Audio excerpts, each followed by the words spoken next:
that's my proposal. There's no harm in giving it some thought. I understand, but the Express's voyages are meant to extend the Silver Rail. That won't change. But the cosmic situation will. The Legion's threat looms over the universe, and no one can avoid it. Isn't that why you started the trailblazing journey? To connect? When it comes to the Express's course, I can't make any decisions on my own. Madam Jade, your olive branch should be extended to everyone. Greetings, nameless ones. Deliverer of Emborius. I'm here to celebrate our victory before the Express makes its warp jump, and lay the groundwork for a long-term partnership. On behalf of the Strategic Investment Department, and in the name of Diamond, I hereby invite all of you to Astropolis to discuss our alliance. Defeating Iron Tomb is, of course, a feat worthy of being recorded in the history books. It's something that belongs to the cosmos, and even more so to the Nameless. But you and I both know this is just the beginning. To eliminate the threat of the destruction, all forces must still unite as one. To this end, the Preservation hopes to join hands with the Erudition and the Hunt to establish an anti-destruction alliance, bringing together all forces that can be rallied to the cause. I'm glad to see the Astral Express is on the list. You're being too modest. You're heroes who defeated a Lord Ravager, and therefore the most brilliant emblem on this banner. I believe the Trailblaze would make a strong candidate for leadership. I'm truly flattered. Consider our vote as a show of sincerity from the 10 Stonehearts. So, may I have the honor of expecting your presence? Every stop the Express makes is decided by all passengers together. Madam Jade, please, give us some time. Of course. Then I shall wait with anticipation.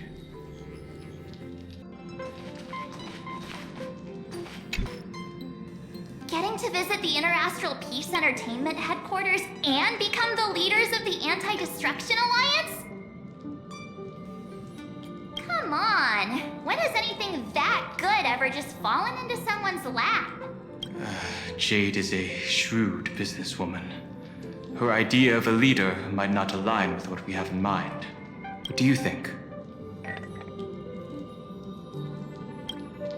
See, I told you he wouldn't agree either. This responsibility is too heavy to bear. Even if it makes sense, we must proceed with caution. Besides, it goes against our identity as free people of the Express. Once we accept, the nature of the Trailblaze would completely change. Anyway, we should politely decline for now. Sunday, what does your gut tell you? From what I know about Madam Jade, every favor she does is just groundwork to put things in her control.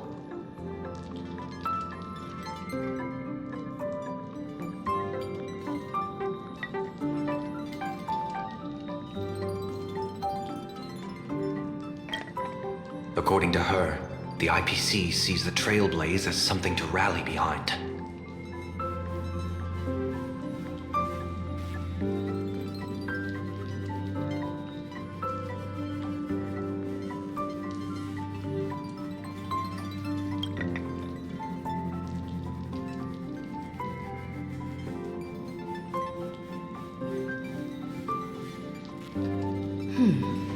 What do you think? Your misgivings are valid. The Express has its own path to follow. It's not the right time to be getting involved in political games.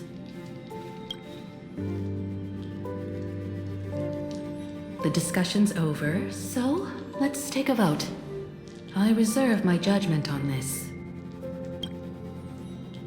I second that. Me too.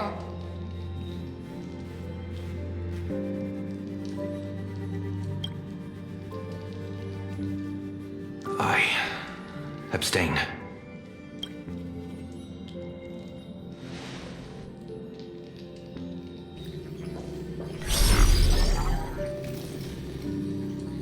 After careful consideration, we regret to inform you that we cannot accept your proposal for the moment. I don't suppose Mr. Sunday put in a good word for me, did he? As you can see, the Astral Express has made its choice.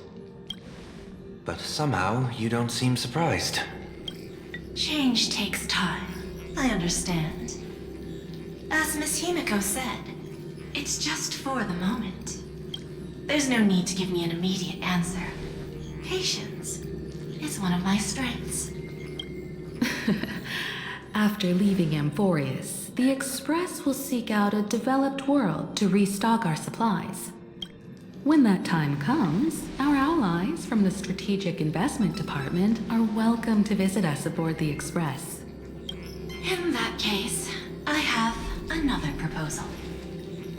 One that might be more familiar to Miss Himiko. I hear the moon of Plan Arcadia is full again. I bet Miss Himiko would love to go home and see it, wouldn't you?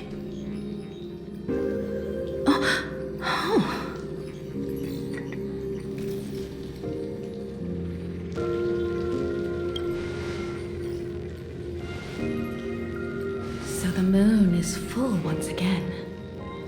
I wonder if all is well over there. Stable and prosperous as usual. Plan Arcadia has long since become one of the IPC's most valuable planetary assets. Although I cannot visit there in person, if the Express passes through Plan Arcadia, my colleagues will surely give you a grand welcoming ceremony. That's very thoughtful of you. We'll give it serious consideration. Sorry for taking up so much of your time. I should get going now. Remember, the gates of Astropolis will always be open to the Astral Express. May the winds be favorable on your trailblazing expedition.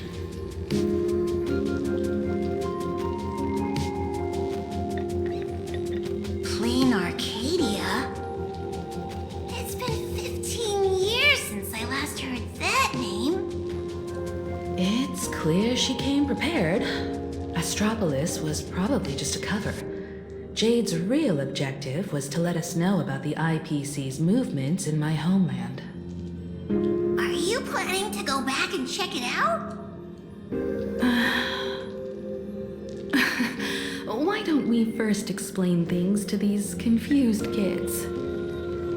The civilization of Plan Arcadia on Ahatopia is my homeland. And it's also where the Astral Express once crashed and set off again. Well, I've been away for so long.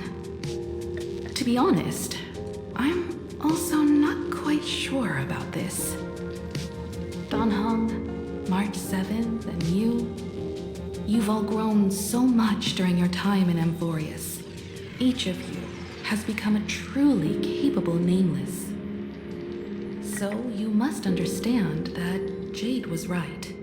The Trailblaze no longer means what it once did for the cosmos. Do we keep wandering through space? Or, as she suggested, do we become a core force against the destruction? We should give this question some serious thought before we depart. Going back to where the Trailblaze began again could be a way to reconnect with our original purpose. More importantly, our last stop was really exhausting, so we need to take a proper break. Ahatopia is an Arcadian world steeped in the elation, making it the perfect vacation spot. So, what do you think? That's my suggestion. Give it some thought. Oh, right. Swan wasn't part of our discussion earlier. Would you mind passing the message on to her?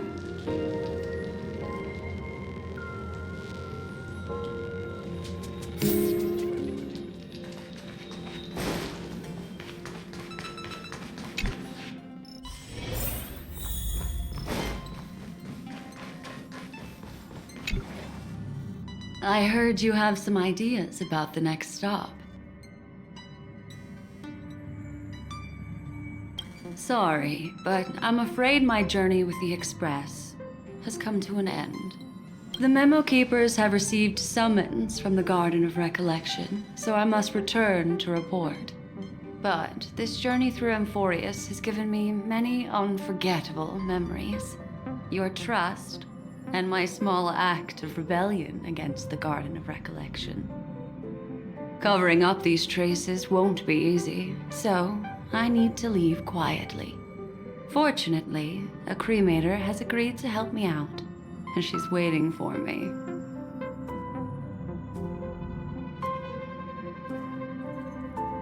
Of course not. The time I've spent with all of you is a treasure I couldn't find anywhere else. When you miss me, gently call out to me in your thoughts. If needed, the lady slumbering within March 7th knows how to find me. If I need help from the Nameless, I will reach out to all of you. Please convey my apologies to everyone for not being able to say goodbye in person. Farewell, sleepyhead.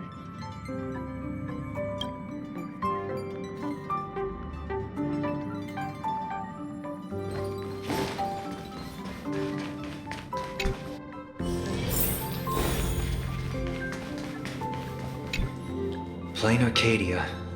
Another land known as an Arcadia.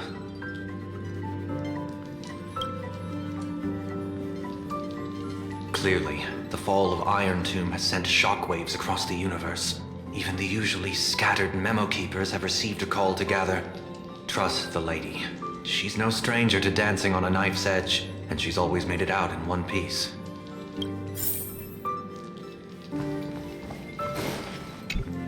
Still thinking about the next stop? Is that so? If she chose to leave on her own, she must have good reasons for doing so. I hope the Garden of Recollection has no way of knowing what happened inside Amphorius.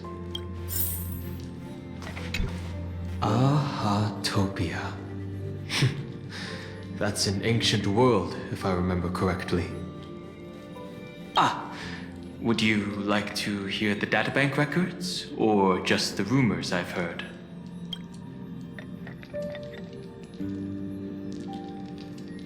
After leaving the Xianzhou, I spent some time with the IPC fleet, where I met a fool from this Arcadia. She told me a legend. Aha the Elation once shed a tear there, and thus bestowed a blessing upon the whole world.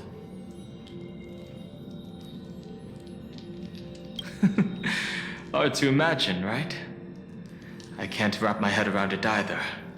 But the fool's tales have always been absurd. Seeing is believing. The best way to understand this peculiar world is to visit it ourselves. I wonder what interesting sights await us in Plan Arcadia. What? She just left like that? Without even saying goodbye? Oh, I was thinking of throwing her a proper farewell party. Black Swan went against the laws of the Garden of Recollection to help us. I wonder if the Memo Keepers will give her a hard time at this gathering. Yeah, Pathstriders of Remembrance are all really resourceful. I hope her path ahead is smooth.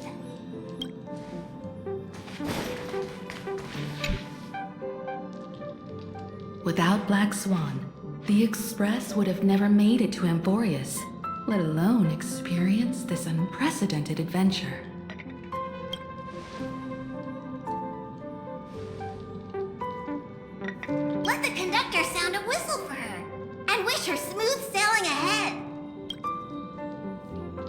So, what have you all decided? I'm on board. Let's head to Plan Arcadia. After such a tough battle, we all deserve a good rest. I have no objections.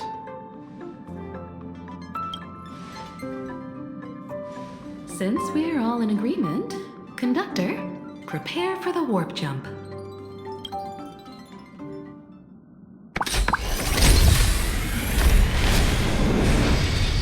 Attention passengers! The Express is about to make the jump. Please be seated and hold on. Destination, Plan Arcadia. Let's go!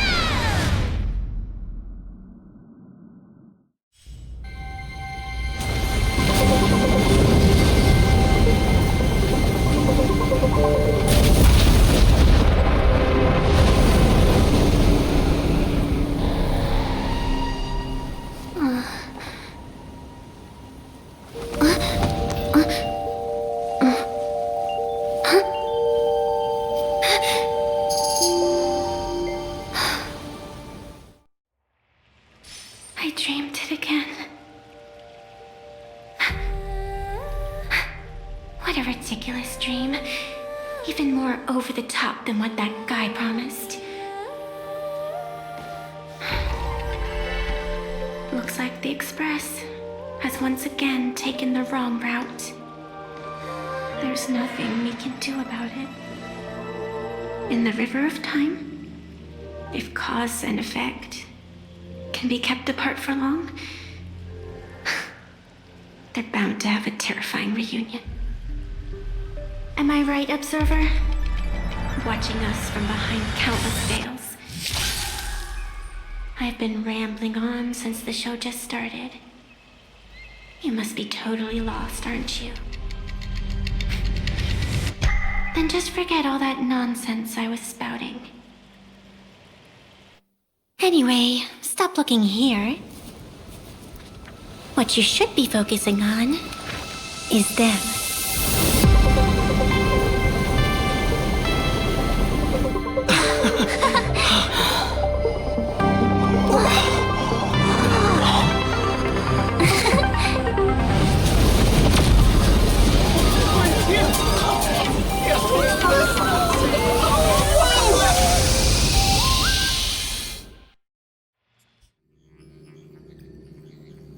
So we're not just stopping in low orbit this time, but making a direct landing?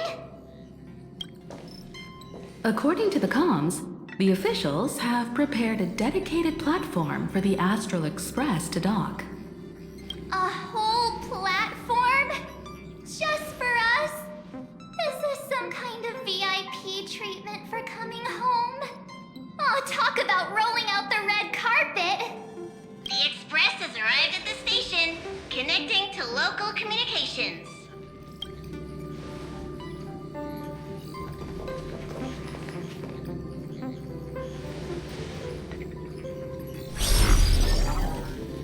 From what I see, the Astral Express is considered a legend across the cosmos.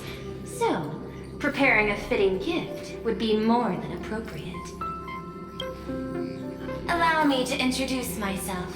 I'm Pearl, from the IPC Strategic Investment Department.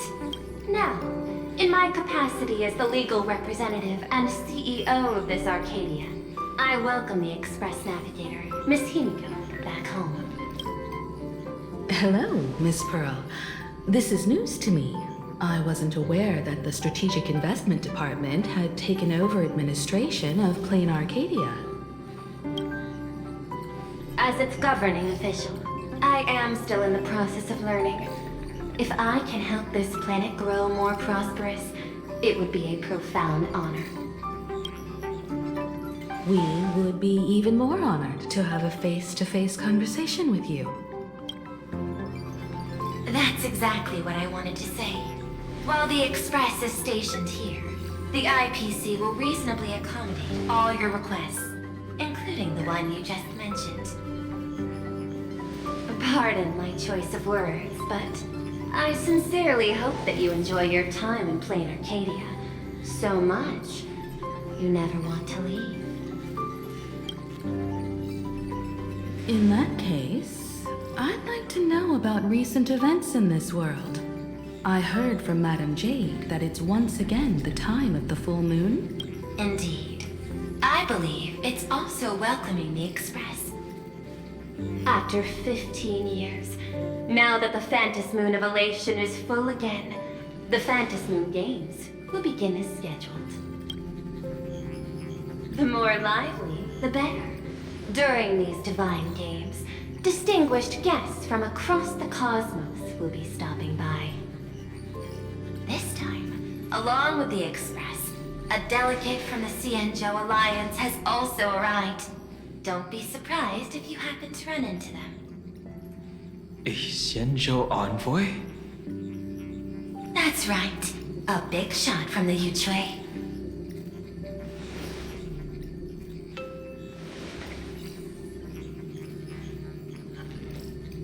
Since you just arrived, I won't keep you any longer. I've arranged for staff to wait for you at the platform. Feel free to ask them for anything you need. All of this is a token of appreciation from the Strategic Investment Department to our friends. We hope you'll enjoy yourselves to the fullest.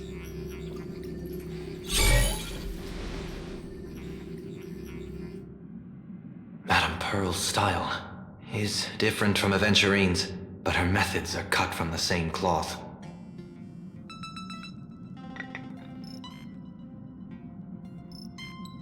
This could go on forever. They're really pulling out all the stops to form this anti-destruction alliance.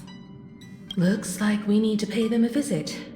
Whether to understand the CEO's intentions, or to firmly reject their proposal. At least in my homeland, we have more room to maneuver. Well, care to join me? As for everyone else, you're free to do as you please. My suggestion is, why not take a look around and get to know this world better?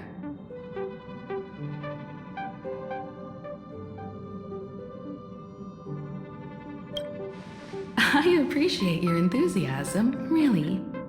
But I have something else I'd like you to help me with. In that case, Sunday and I will go gather some intel about the Xianzhou envoy. Huh? Why you two? I asked Don Hung to bring me along. I can't appear in public given my identity, but I have a feeling that the Express might need to make some tough decisions in these complicated circumstances. Understanding the Xianzhou Alliance's stance might help us on our journey. Hey, you had the toughest time in Amphorius. Since we're splitting up, why not make your mission take a break with March? I'm saying this from the bottom of my heart. I'm counting on you. Same goes for you, March. Now we'll look like two immature kids just loafing around.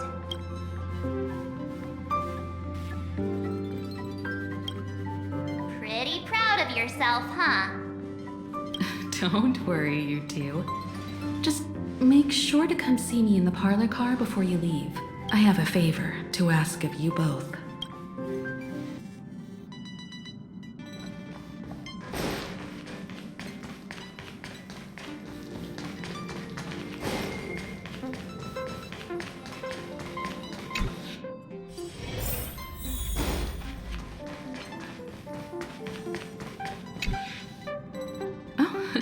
March, you're here. So, what kind of mission do you have for us? It's a long story, but what if I told you there was a game being played in a corner of the cosmos? And the winner might become a neon. Would that pique your interest? You two saw that special moon in the sky, didn't you? That's a piece of artwork. Here, a ceremony called the Phantas Moon Games is held every full moon. And that's what I was talking about. The game where the winner becomes an eon. Pearl mentioned that name too. Just what kind of ceremony could be so mystical? Historically, the origin of the Phantom Moon Games is tied to a group of mourning actors. Legend has it that they offered heartfelt stories to the moon, hoping for a chance to have an audience with an eon.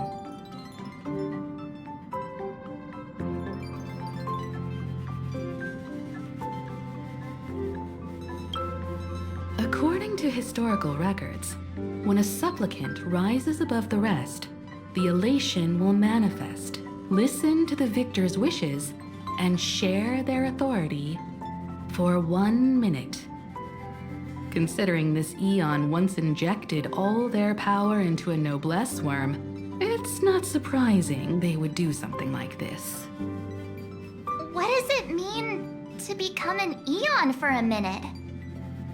Among past winners, some sought ultimate power, some yearned to erase their past regrets, and someone even stored this planet within a scroll painting. But how their wishes were granted and what became of them, only rumors remain, and no one knows the truth. Aha, the elation. Legend has it that they personally started the Phantom Moon Games, though their motives remain a subject of much speculation. Aha is also one of the eons closest to humans. They have left behind countless pranks, with this miracle of Aha-topia being one of them. The first signs of the war among the eons are beginning to show. I believe this is why the IPC has been positioning itself here for years. When I saw the Phantom Moon at its fullest, I became even more certain. This ceremony to commune with the eon, whether genuine or not, could be the turning point that determines the destiny of the cosmos. With all eyes on these games, the IPC won't be the only ones with ulterior motives. The road ahead will likely be fraught with hidden dangers. But what's important is that you make your own decisions, such as whether you'll take part in these grand games, and if so, how. I have only one mission for you both. Explore and understand this world in your own way, as the place where the Trailblaze began anew, and my homeland. You might hear completely different versions of what I just said from others. Trust what you see with your own eyes, and believe in what you choose to believe.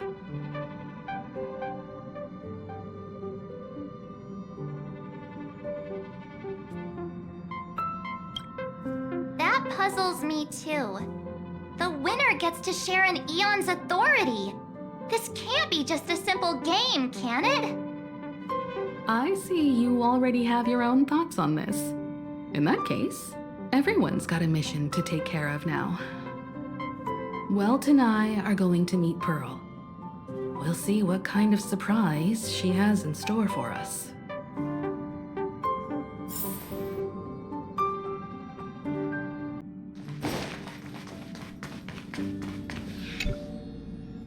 The Astral Express has arrived. Welcome. Now this is what I call a grand welcome. Let's get off the train. Oh, right. After a few trailblazing expeditions, I've totally figured it out. The first person we meet at every stop is somehow involved in some earth-shattering secret. So when the door opens, keep your eyes peeled.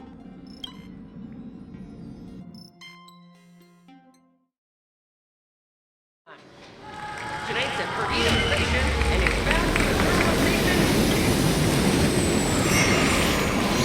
Traverse the cosmos. Wait again, deliverer from beyond the sky.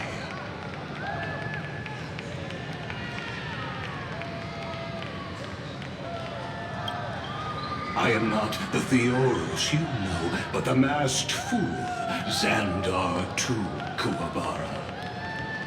This time, I choose to walk the path of elation, and I shall defeat Noose with my sense of humor.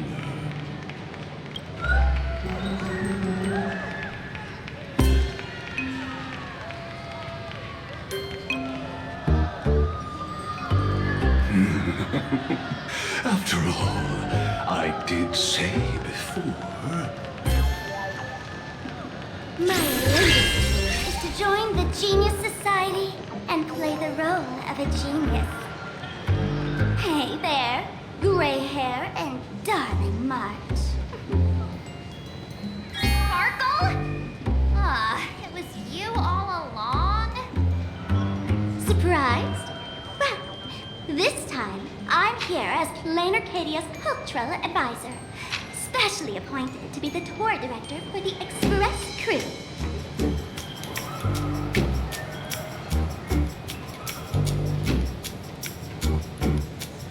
Correct! 10 points for the Astral Express. I know we had some minor entanglements in Pelican, but you all had fun there, didn't you? Now, the Astral Express has become quite the hero. Her Excellency, the CEO, wanted to find someone who got along with you to show you around this place. So I took on that job. What kind of misunderstanding does she have about the phrase got along? Time's ticking away. Thankfully, there's no bomb here. So are you coming with me or what?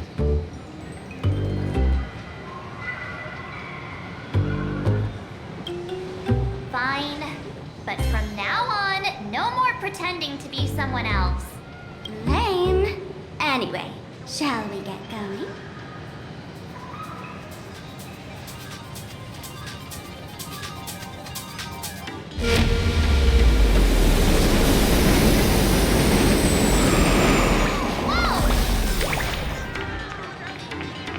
Pretty please? Can I get your autograph?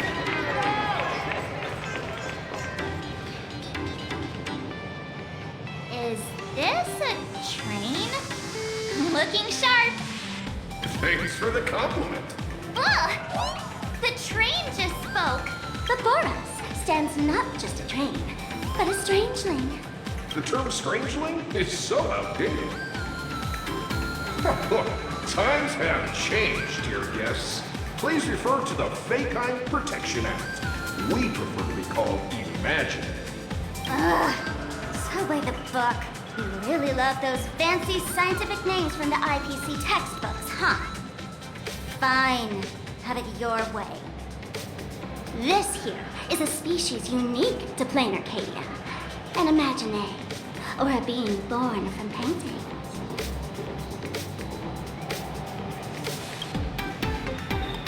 Pretty sharp, aren't you? You caught on quick. Once upon a time, the artists here discovered that by sketching creatures from their imagination and giving them names, they could bring their creations into reality. This belief in things yet to exist is called wish power, and it sustains the existence of Imagine. If you ask me, this power must be a blessing from the laughter.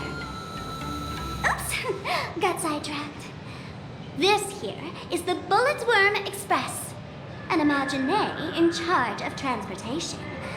You could say they're in the same line of work as you folks. Oh, so you two must be the nameless from the Astral Express. The passengers in my stomach are always gossiping about you. When you get a chance, hop aboard and give me a try.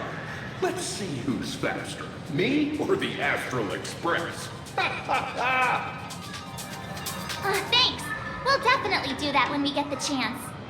But, man, who would have thought that the Express here is actually a living being? An imagining.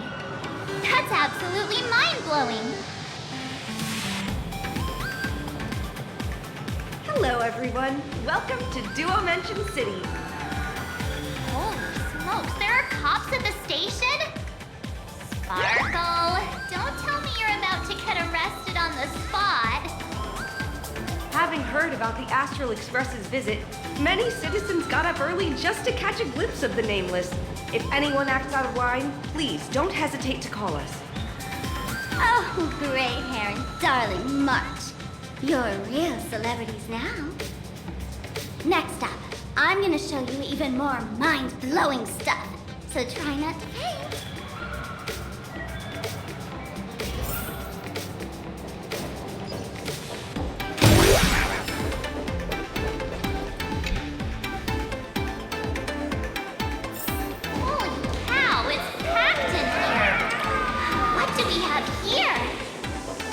Don't worry, just a local specialty.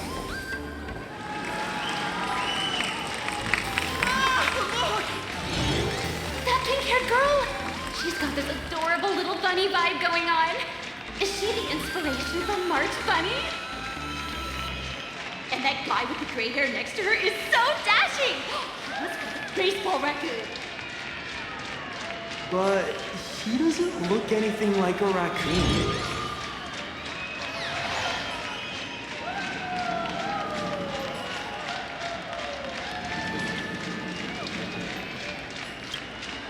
Drill this into your head, huh? It's the Galactic Baseballer, not some baseball raccoon. And what's this March Bunny thing about? He spoke to us! By Galactor, this is the most amazing moment of my life! Wait, over here! Mr. Raccoon! Can I have your autograph, please? I love your work! Please,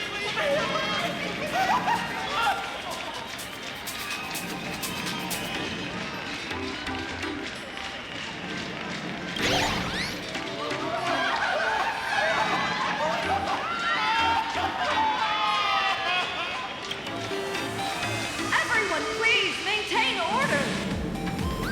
The people here are way too passionate. I've never experienced anything like this before. So, this is what having rabid fans feels like? Feels intoxicating to be the center of attention, doesn't it? Just don't get too caught up in it. You might not find your way out. Excuse me, bosses, stop getting caught up in fan interactions. Today's schedule is really packed. Hey, you up there, Mr. Noodle-looking cat. Could you tell me how to get these two out of here? Excuse me, that's quite hurtful. I am Station Master Meowton, responsible for overseeing Perdido Station.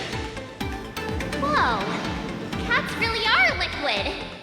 Wait a sec, this kitty is the station master? This world is so weird. The station's completely surrounded. If any of our esteemed guests get so much as a scratch or loses a few strands of hair to these rabid fans today, my measly pension will go right down the drain. I've prepared the staff passage for our Astral Express VIPs. Please hurry and exit the station that way. Dual mention line. This train originates at Perdido Station.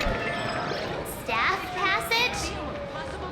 To be precise, it's the imaginary staff passage. A long time ago, all of this Arcadia was sealed inside a scroll painting.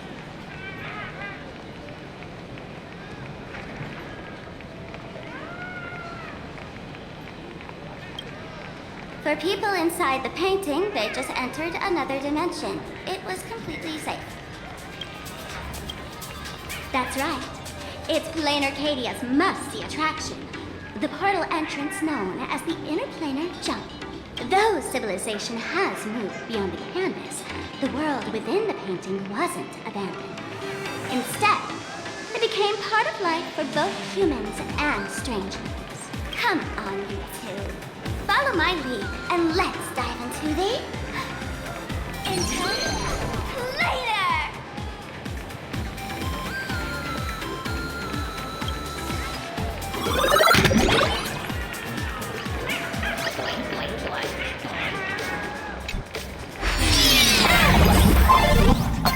How did I turn...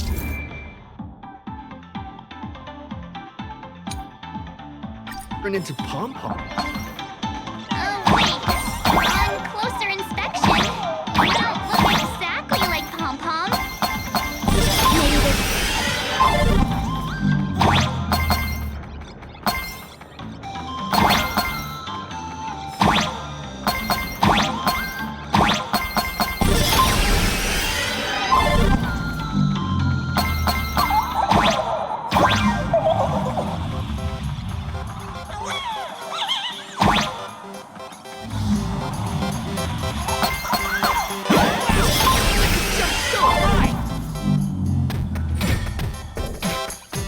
Listen, the music changed.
I thought I was about to go to heaven.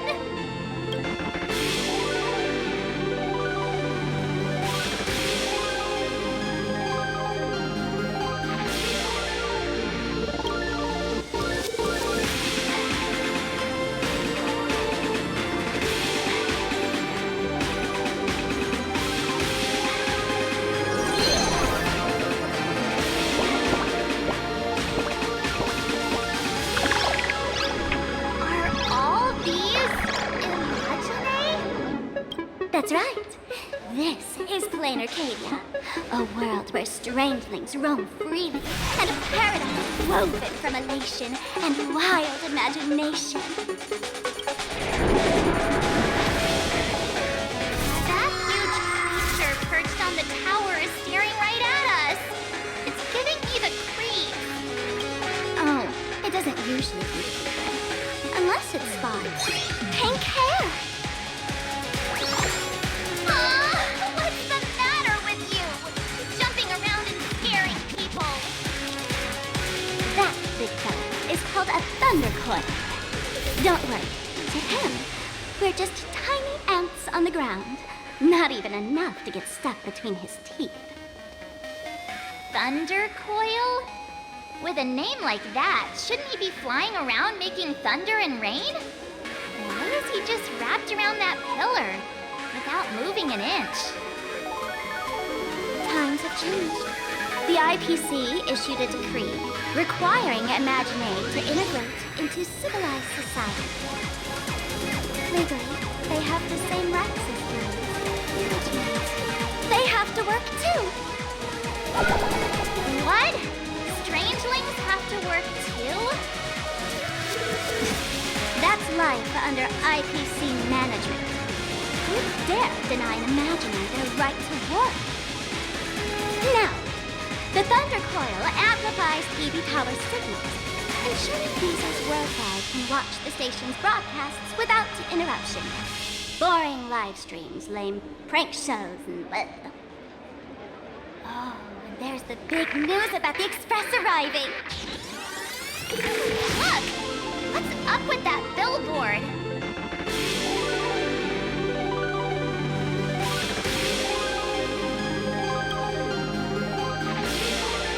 If it were me up there, I wouldn't be saying such negative stuff. Huh. The IPC is really pulling out all the stops to hype you guys up.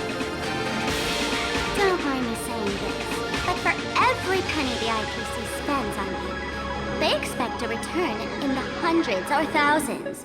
You'd better watch your back. That's one of those giant robots Mr. Yang loves.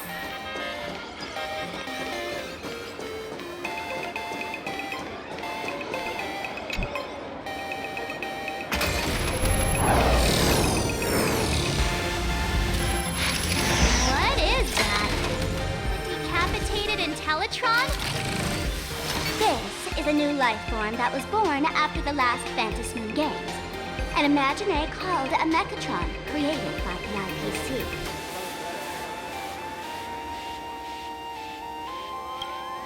Yeah, that was 15 years ago. Wish power reaches its peak during the full moon, and so imagine take this chance to multiply and thrive. Just like they say in documentaries, when spring arrives and nature awakens, it's mating season for the strangelings again. The novelty's probably worn off by now. Let's keep moving.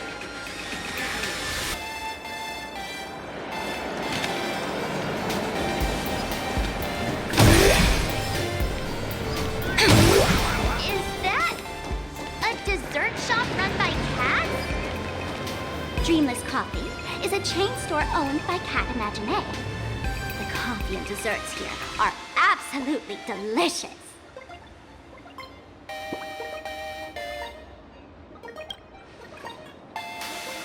Comparing it to Himeko's handcrafted liquid bombs would be a bit unfair to this place. Let me have a taste. Are you two travelers from outer space? Welcome to Plan Arcadia.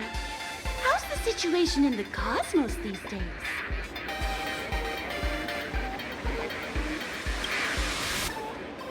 Oh my! If it isn't the heroes of the Astral Express! What an honor to meet you both. As Nameless, you must go on life and death adventures all the time, right? Would you like to keep smiling happily forever, no matter what adversity comes your way? Happy forever? Is that even possible?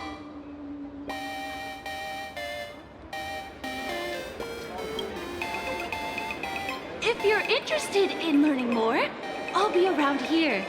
Feel free to come find me anytime.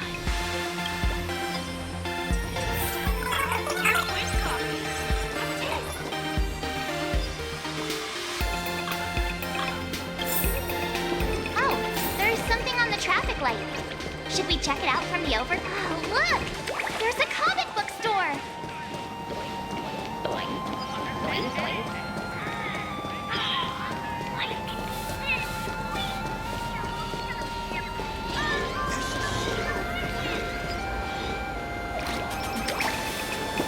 I've been wondering about this since we were at the station. These colorful little dumplings seem to be all over the streets here. Ah, you must be tourists? Don't panic. Those are just little things we call wispay. The tiny wishes that humans make every moment of the day can condense into wispay. Some say these little creatures are proto-imagine. They just never had anyone to give them forms, so they appear in the world in the simplest, most natural state. They do look pretty adorable. Like little wiggly blobs of jelly. Probably shouldn't ask this, but... can we eat them?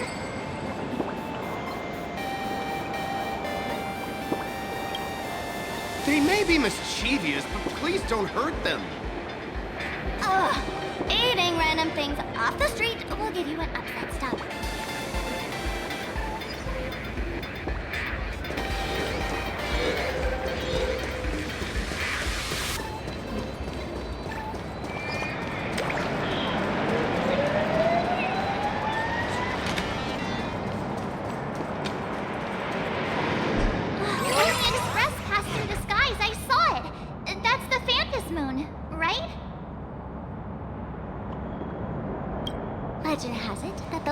Laughter themselves painted it.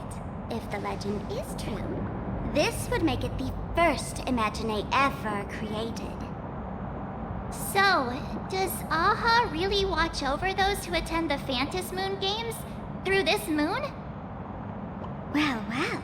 Didn't expect darling March and little gray hair to be interested in this Eonic game too.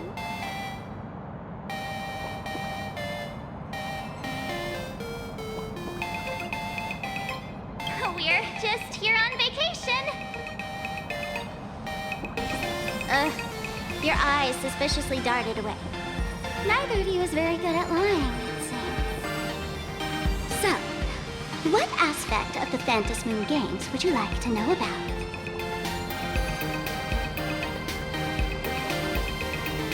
In modern terms, it's all about getting views and clicks.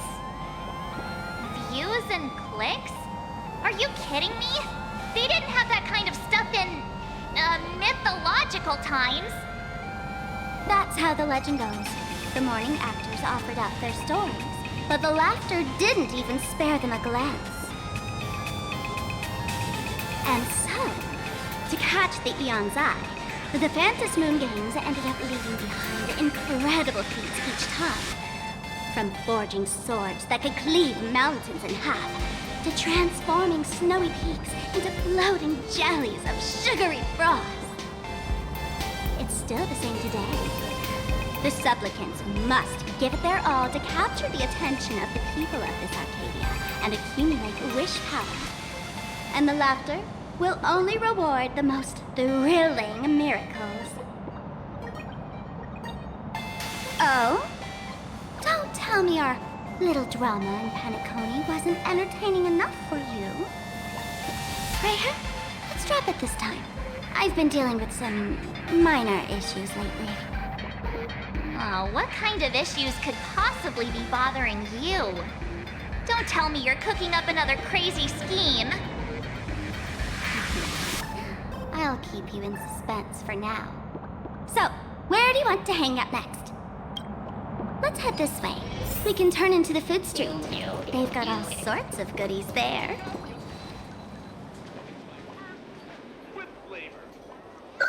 Click, click. Huh?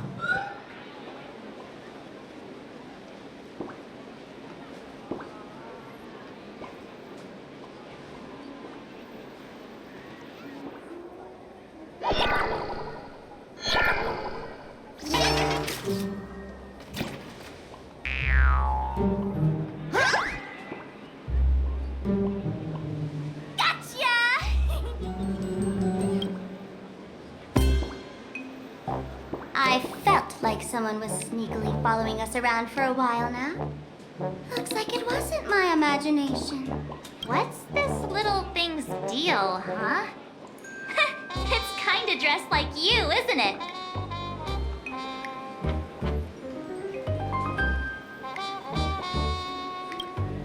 Not surprising at all. The Astral Express is quite the celebrity these days, turning heads wherever they go. There's always someone keeping a close eye on your every move. Click, click, click, click! Holy for Bowley! For Bobo Weekly exclusive scoop! Famous raccoon from the Astral Express caught in secret rendezvous with streamer Sparxie, seemingly to join forces for the Phantom Moon Games. Famous raccoon? Secret rendezvous with Sparxie? What is he talking about? Some tabloid journalist trying to stir up a juicy scandal, huh? They might both use cameras. But our darling March is way cuter than this paparazzi creep. Hey, I can speak for myself.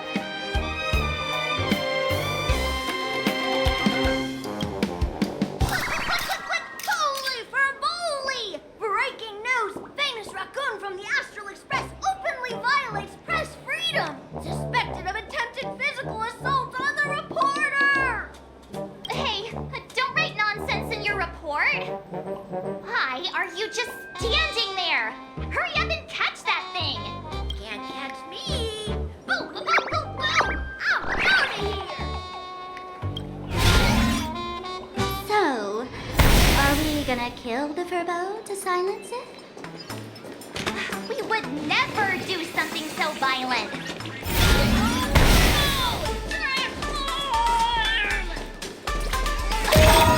That little fella can...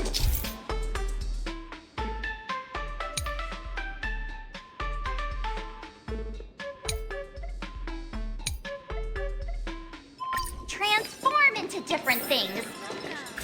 Look around.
Turn over this eternal page.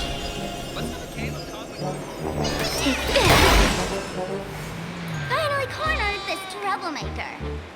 Delete those sneaky photos, and don't you dare write any of your made-up stories, or I'm gonna show you what's what. Escape now. I, for Bullitzer, may just be a humble tabloid journalist, but I'll never bow down to evil forces when it comes to defending freedom of the press.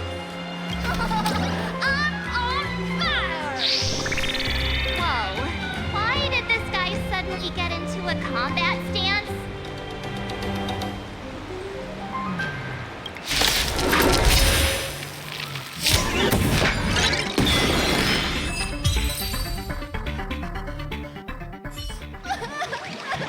Please, don't hurt this poor working Furbo! Aren't you acting all tough just now? You've got some nerve, sneaking photos of Miss Sparkle and the Astral Express. I mistook you for someone else. I thought you were that famous streamer. As for the Express's Great Raccoon, we're all huge fans of the Great Raccoon. You see, I've even styled my whole outfit after your work. Now, let's talk about compensation. Adding up emotional distress, lost wages, nutrition and whatnot. 1 million credits per person should do. $1 million? Nihilux has already been behind on behind on everyone's wages for months. For the money, risk your neck being a tabloid journalist, making photos of the bigwigs on the Astral Express. Right now, I've got no money, and well, no life left to lose either. Is this Nihilux you mentioned the president of your magazine publisher? I have no idea. President Nihilux specifically warned us that if we got into trouble outside, we absolutely must mention her name. And here you are spilling all the beans on her. Since I offended the Great Raccoon of the Express, I suppose we could settle this with some compensation. Huh? Didn't you just say you had no money? What's with the sudden change of heart? This seems fishy. My pockets are truly empty. However, regarding compensation, I implore the Great Raccoon to visit our Furbobo Weekly magazine office. Here's my business card right here. It has the magazine's address and contact details. Rest assured, President Nihilux will definitely present compensation that'll satisfy the Great Raccoon. Please make sure to come claim your compensation. Darn it! It got away again. Make sure to come claim your compensation? I wonder if I can trust that Furbo's words. Money can't buy entertainment this good. Since that scheming little Furbo's extended an invitation, might as well go check it out. Right now in Plan Arcadia, there are eyes following you everywhere. Just like that Furbo. So, Sparkle, what's your angle in keeping tabs on us? My darling March, you still doubt me. What about you, gray hair?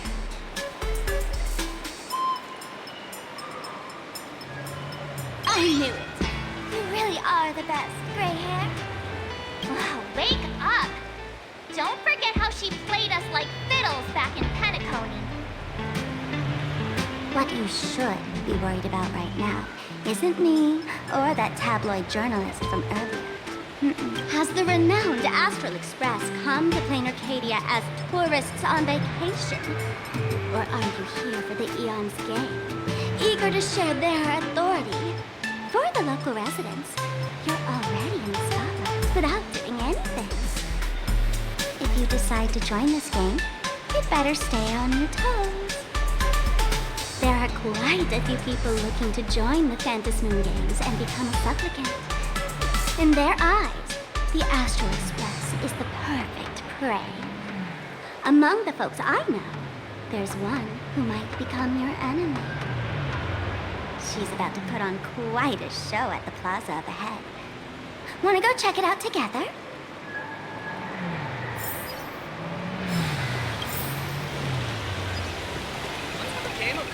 These little wisps are quite mischievous. As lively as our darling March. Hey, I'm being super well behaved here. Wow, so many gold coins! Just some unclaimed wish power fragments. Pick them up when you find them.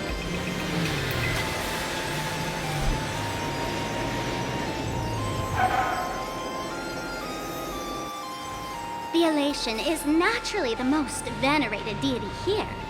However, people have their own different ways of practicing elation. You've noticed those massive signs floating over there, haven't you? The IPC has built a comprehensive network in Plan Arcadia, letting people soak up entertainment around the clock.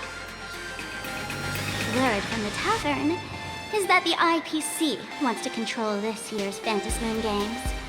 Though, they've been itching to do that for 15 years already. To us fools, those IPC folks are like a swarm of buzzing worker bees, tirelessly building their dull, mechanical business hives everywhere. The worst part is, these folks actually enjoy it. Their elation is mind-numbingly boring. And even worse, this dull elation has spread like a plague to every corner of Plan Arcadia. Come on in and feel it for yourself.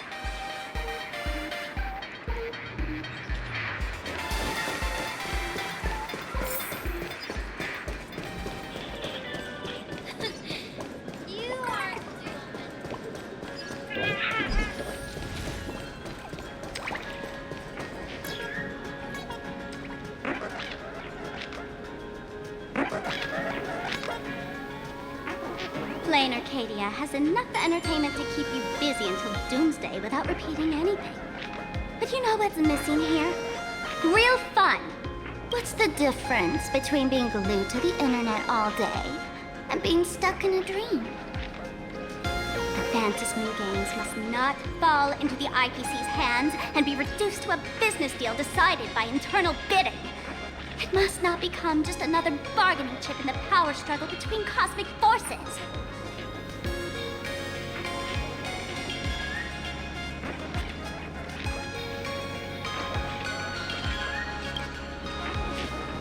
She'll be here soon. Have some patience, gray hair. I witnessed the potential of the Trailblaze in Penacony. The sparks that fly when paths collide. It's absolutely mesmerizing. In Plan Arcadia, what surprises will you bring for the elation? And there's also the preservation, the hunt. Don't you think that on the eve of the Phantom Moon Games, Plan Arcadia looks just like a card game among eons? the case.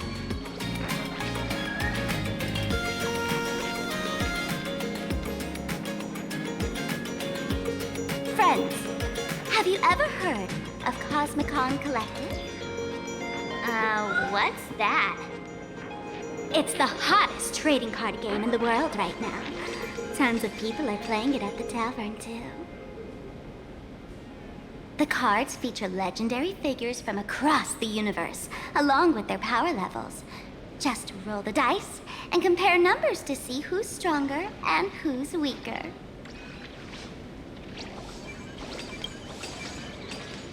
Gray hair, care to play cards with me? Think of it as a rehearsal for the Phantasmoon games, right here, at this tiny card table. If you beat me, I'll tell you the enemy's name. Maybe we can team up and take her on.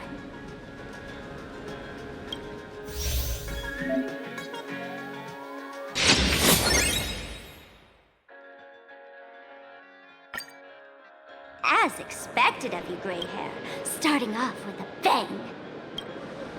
Since you won, this card is yours. If you want more cards, go chat with the card masters at the plaza. A streamer who's about to go live at the plaza. She calls herself Sparxie. That's right. She's your enemy. This streamer, just like you, has been seeking a chance to join the Phantasmoon games. It won't be long before she shows up at the plaza. That little trouble you've gotten yourself into. It's her, isn't it? Darling March, I just can't escape your sixth sense, huh? She's our common enemy. If you need my help... Oh, there she is! That woman who stuffed me in the trash can! She's right there! Get her! Everything we leave behind in life has a way of coming back to us in unexpected ways. Now that the IPC guide is here, the tavern guide will be on her way. So, you really weren't sent by the IPC to welcome us. Quality time together is always so short. Before I take my leave, allow me to give you a friendly hint. Remember this well. For all supplicants who join the Phantasmoon games, whether they look up or down, the moon that humanity gazes upon in the sky is always the same Phantasmoon. Is this some kind of riddle? Remember this little riddle? You might need it when we meet again.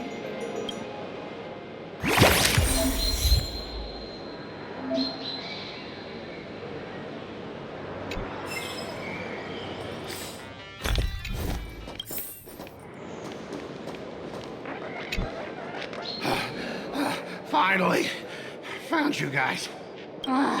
You wouldn't happen to be the guide the IPC assigned to us, would you, Mr. Scott? That's exactly right. We meet again, bosses. After the Holy Grail War back in Penacony, Mr. Aventurine graciously offered me a chance to turn over a new leaf by working for the Strategic Investment Department. And as it happens, Madame Pearl wanted to find someone who got along with the Express crew to be a guide. So I was assigned this important task. But just before I came to start my job today, someone suddenly knocked me out cold. And when I woke up, I found myself stuffed in a trash can. That's right. It was that woman who kidnapped you just now. When I catch her, I'll make her pay until she's completely broke.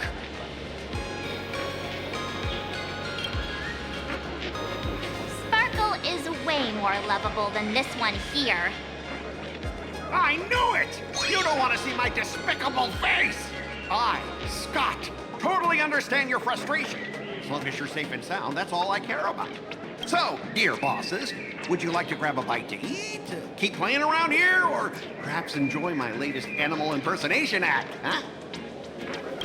Mr. Scott's dedication to his work is so intense.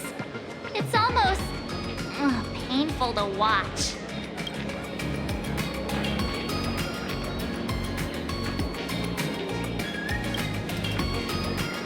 At your command, I, your humble servant, Lyndon Scott shall fade into the background like a shadow, completely unnoticeable, until the end of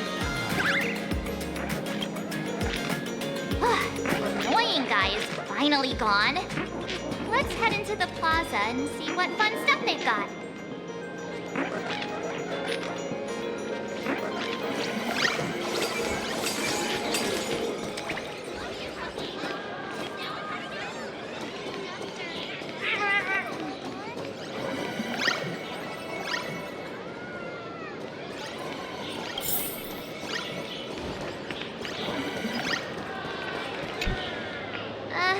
Excuse me. What's everyone waiting around here for? We're waiting for Miss Sparxie's live stream, of course. Don't tell me you guys don't know who Miss Sparxie is.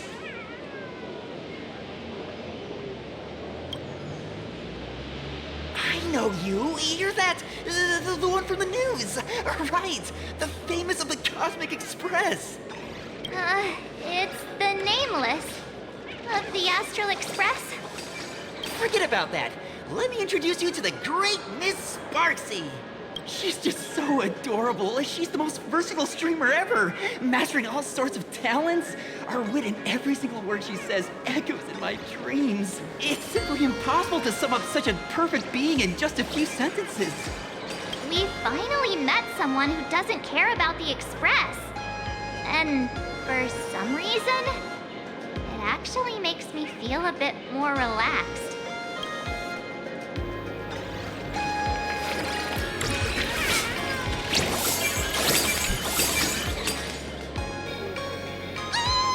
Lady Sparxie's stream should be starting soon. Sparxie? That Furbo from just now mentioned that name too. What's her relationship with Sparkle? Oh, there's someone who doesn't know the great Lady Sparxie? I smell a new fan in the making. Would you mind introducing this Miss Sparxie to us? I am so glad I get to introduce Lady Sparxie to those who don't know her.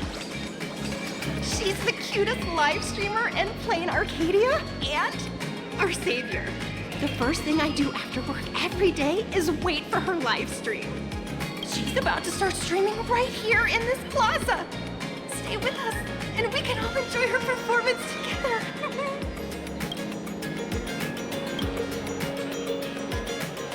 Hello? Hello? Oh, my lovely fans.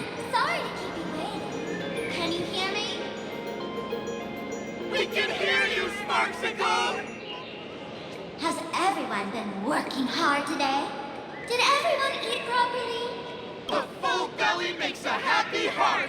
Let's watch Sparxicle till it gets dark. Has everyone been treating me with lots of love today? Forever devoted to Lady Sparxie. If ever not, may lightning strike me. Something's off. Why do I sense my old model's aura on some people in the audience today? Oh boy. She must be talking about us. Let's see. Which naughty ones went to meet someone they shouldn't have? Sparxicle! Sparxicle! Sparxicle! Isn't this the gray hair my old model always talks about? Teaming up with him to deal with me? What a jerk! Her favorite toy is mine now.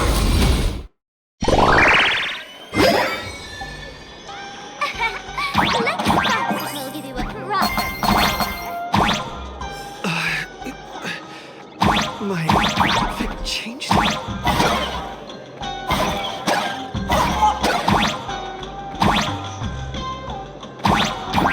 Are you the enemy that Sparkle mentioned? What exactly is your relationship with Sparkle?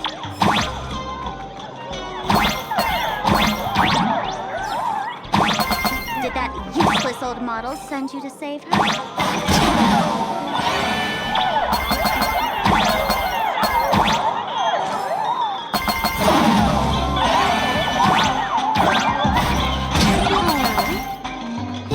hoping that you join the fantasy.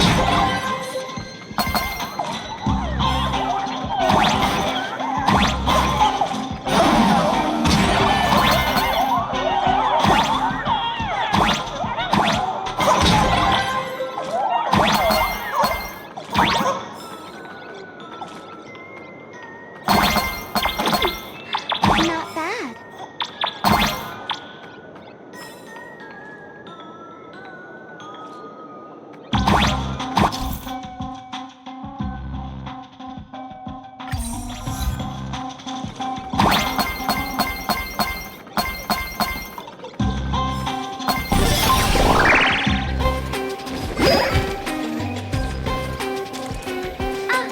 So my little pets managed to escape from their electronic cage. Looks like I'll have to use the power of love to catch you and bring you back. My dear, lovely fans, those two bullies want to hurt me. Please, everyone, protect your beloved Sparxicle, won't you? Get those baddies! Get those baddies! Get those baddies! Hey, we mean no harm. Can't we just talk this out? No harm. Talk this out. Isn't that exactly what the IPC loved to say when they took over Plan Arcadia? You're all cut from the same cloth. You want to control the game that the laughter left for this world, just like the IPC, don't you? The ceremony left by the Master of Elation must not be defiled by the likes of you and turned into some boring, pathetic, dull, tedious, profit-driven social mixer. You've got us all wrong! Bringing the fun back to the Phantasm Moon Games, that's the Masked Fool's unequivocal duty. My dear, cutest fans, let's get this party started! Do your thing, Sparxicle! Darn it! Rallying her fans to attack us! Seek out farewell. Explore tomorrow.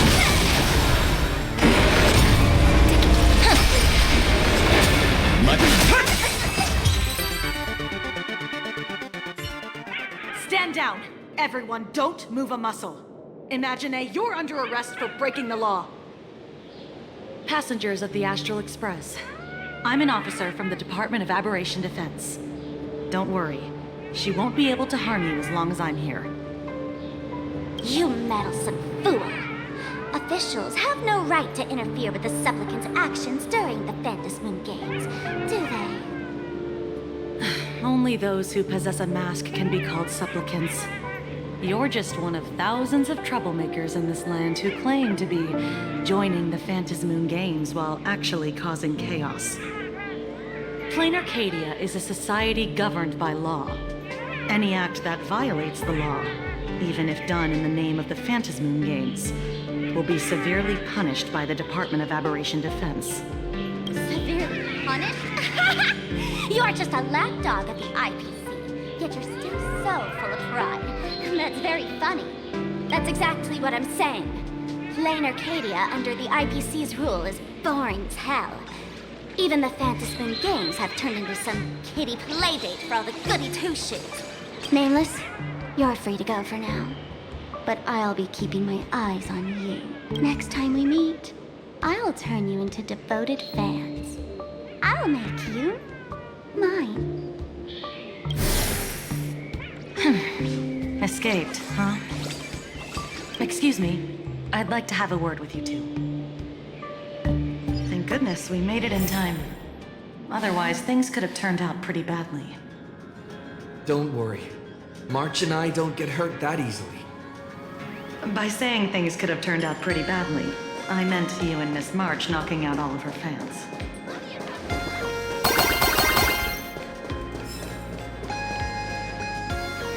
Let me introduce myself again.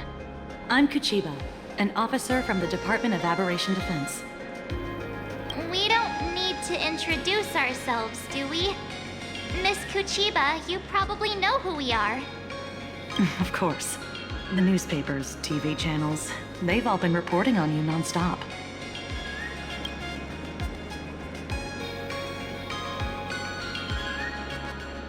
Police dog? Ah, you mean those Wufei. They're legitimate law enforcement officers, and some of them have even more experience than I do. However, as a staff member of the Department of Aberration Defense, I have some special privileges that allow me to request their assistance.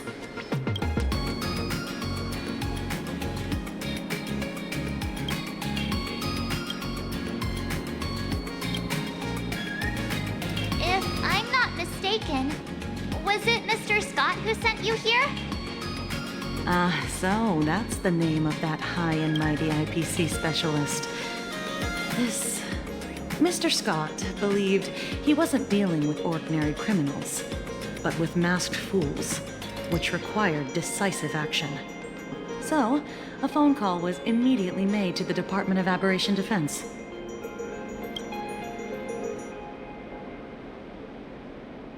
Well, it's not surprising.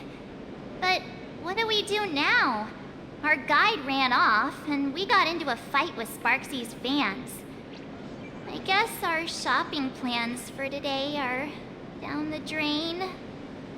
Should we give Himeko a call and fill her in on what's going on?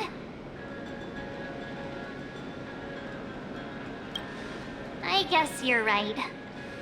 No need to rush, you two. I bet you haven't tried the local delicacies yet, have you?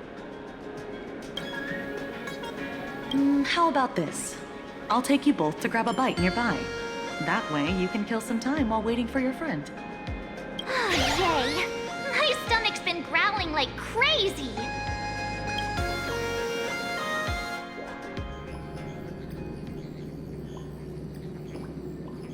Color reproduction, 96.2%. Brushstroke reproduction, 93.6%. Conclusion. On the physical level, my reproduction has reached the appraisal threshold. This forgery can now be considered the authentic piece. Yet you still seem dissatisfied.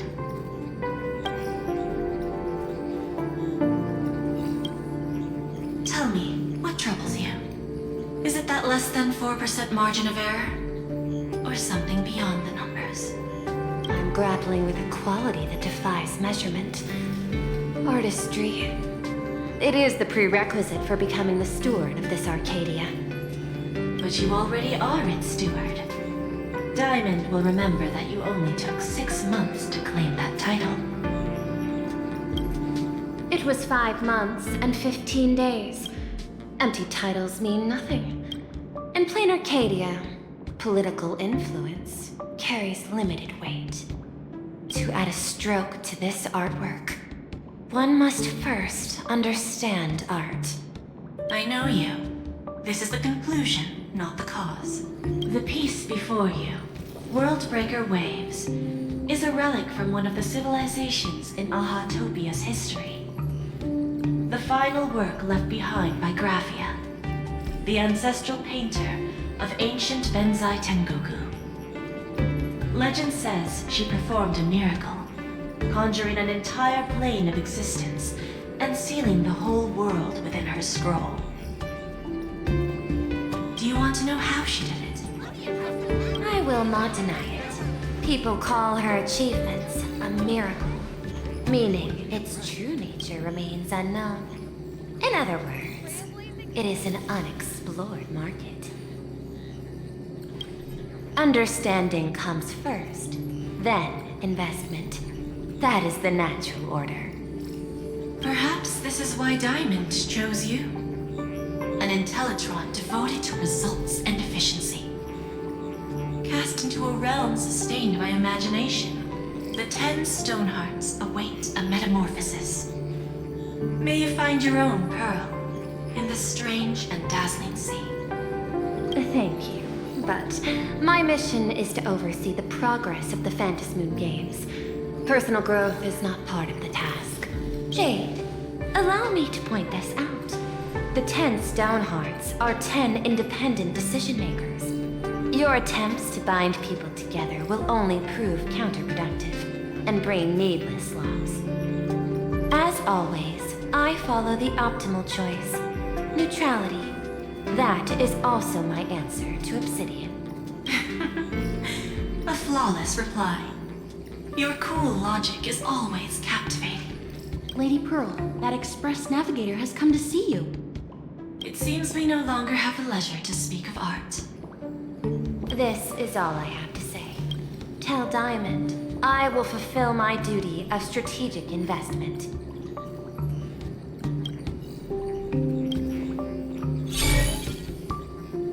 Send the guests in.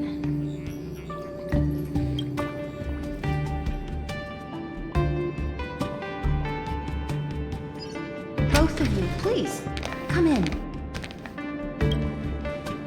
Forgive the sudden visit, and thank you for receiving us. It is not sudden. In my deductions, a visit from the Express crew was an optimal choice for achieving effective communication. I am glad. Everything is proceeding smoothly. To skip the formalities would be best. I imagine that, at your core, you're already well aware of our purposes. I know that you have come for the Anti-Destruction Alliance. The probability of refusing the proposal stands at 91.2%. Can you tell me why?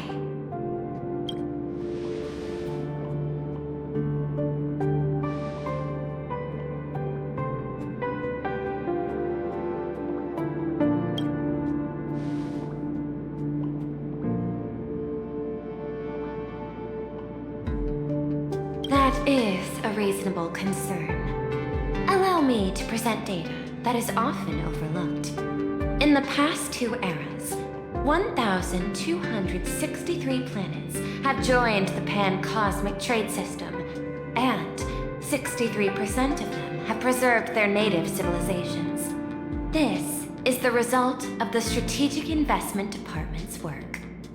Plan Arcadia is one such world.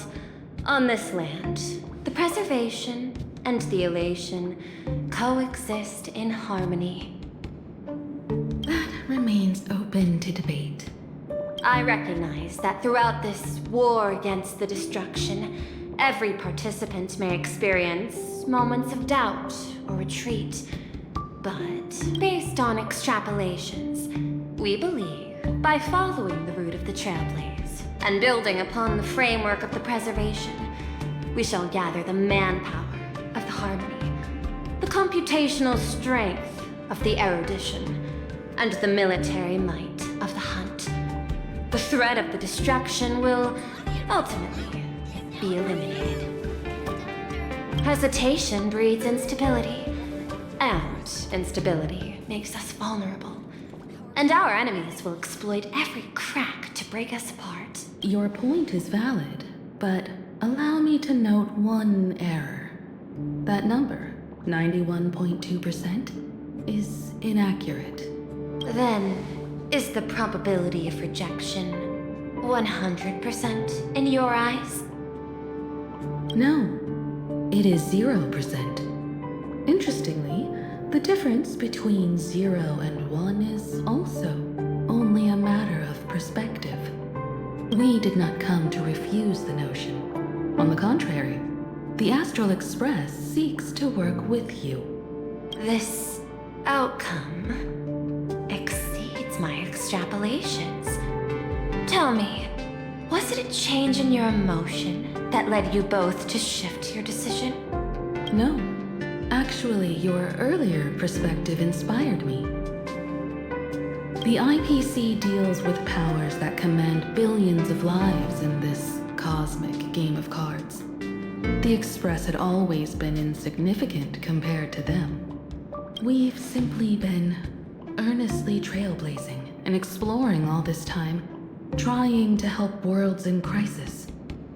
Now it is this earnestness that has drawn many to journey with the Express, while the Nameless's simplicity assures our friends that they will not be consumed and lose their sense of self.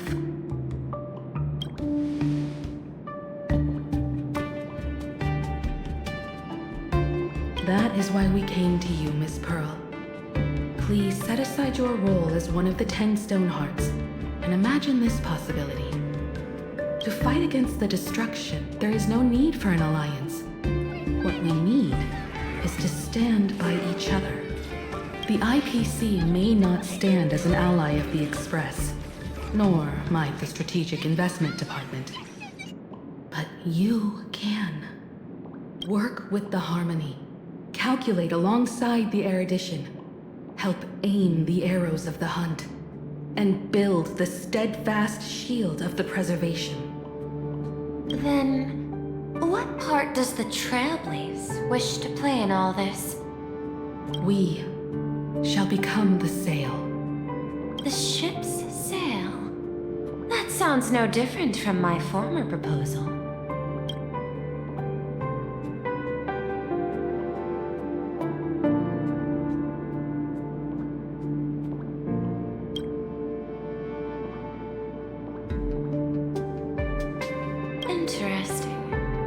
Logic reminds me that those words you spoke are little more than rhetoric. However, I will follow the optimal decision. Neutrality. You mentioned that the IPC has never changed Plan Arcadia, and it still follows the path of elation. But in my eyes, Plan Arcadia has not been altered because it still has value. Just like the Astral Express. The IPC intends to use the Phantasmoon games to reach out to an Eon and draw them in. Am I right? That involves classified information. I have no comments. However, since Miss Higo is open to cooperation, I can share more within reasonable limits. This way, yes.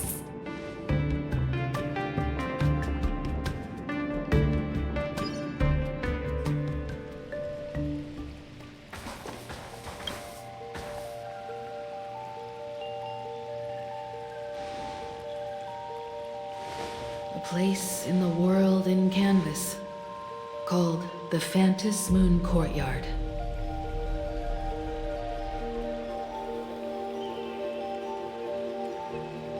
This ancient tree has stood for 1,000 years, blooming only on the eve of the games. According to ancient texts, this is the heart of the Phantasmoon Games ceremony. 8 masks, 8 supplicants. When people don the ancient masks in the near future, the altar will also reveal the masks' forms. Then, the games shall begin. I've been told, Miss Higo, that Graphia's blood courses through your veins. The messenger of the hunt is here as well at this moment. This ceremony, to compete for the elation, is but a reflection of cosmic politics.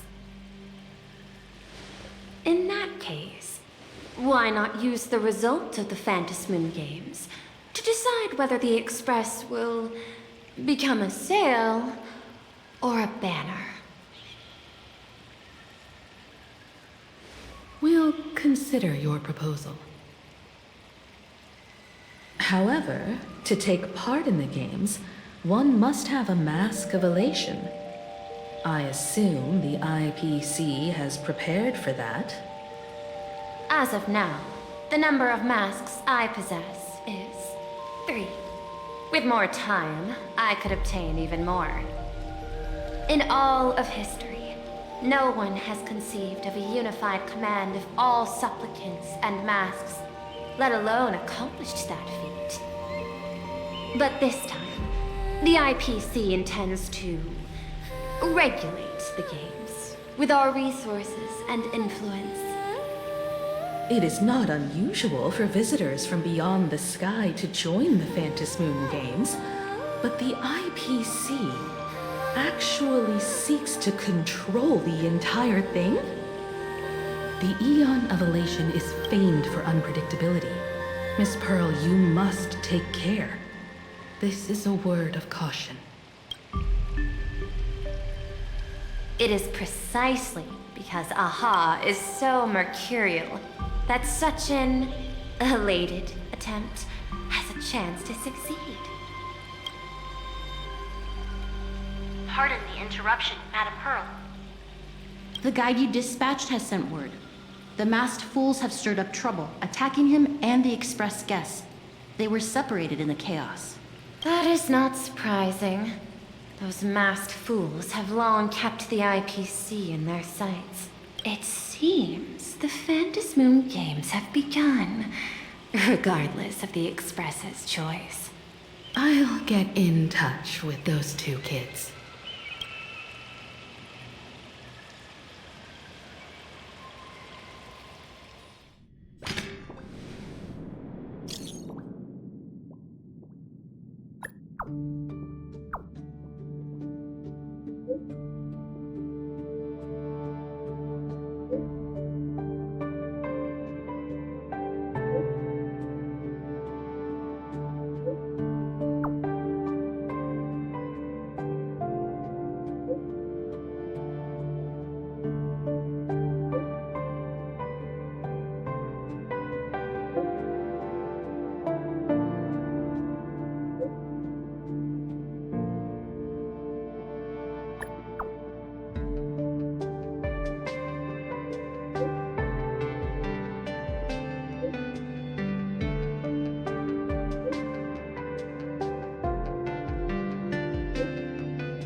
Miss Pearl, Welt and I must take our leave now, for the sake of security. Are you both leaving already? I had another plan in mind. To speak with Miss Higo about the art history of ancient Benzai Tengoku. Especially your ancestors' final work, World Breaker Waves, and her unparalleled mastery of imagenesis art.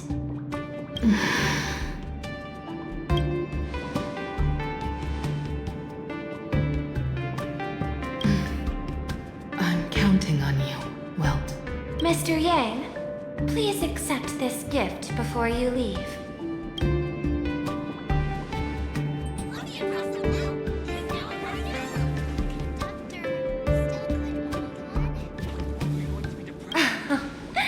You misunderstand. To offer the Nameless something so mundane would be far too discourteous. Please, open this case first, and see for yourself.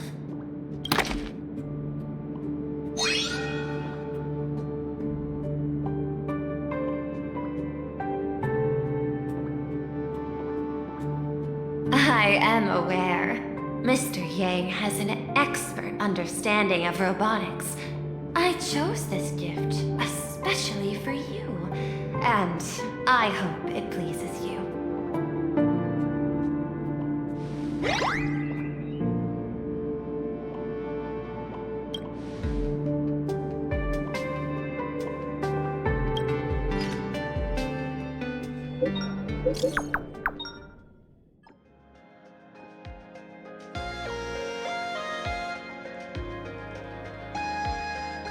Graphia Academy? What kind of place is that? It is a school that trains artists, and it's quite well known in this world.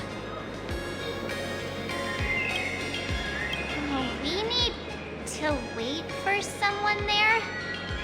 Do you know the way, Miss Kuchiba? Allow me to guide you both and ensure your safety along the way.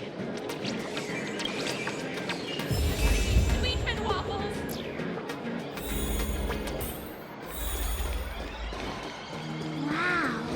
This path to school, lined with falling blossoms. It's such a youthful feeling. Definitely worth a photo. Yes, quite a few TV dramas have been filmed here. I imagine it is perfect for those classic series, where couples part ways, or lovers miss their chance, right? Exactly. Follow this road straight ahead for a while, and you will arrive at Graphia Academy.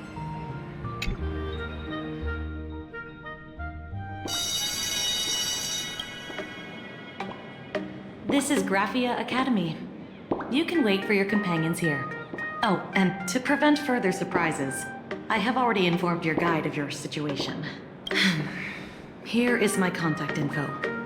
If you encounter any problems during the Phantasmoon Games, you may reach me at any time. Thank you so much, Miss Kuchiba. Sorry for the trouble. We're here.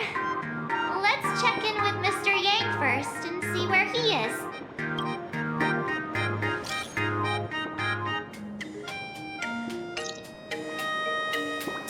Mr. Yang still hasn't replied? Shall we find a place with better reception?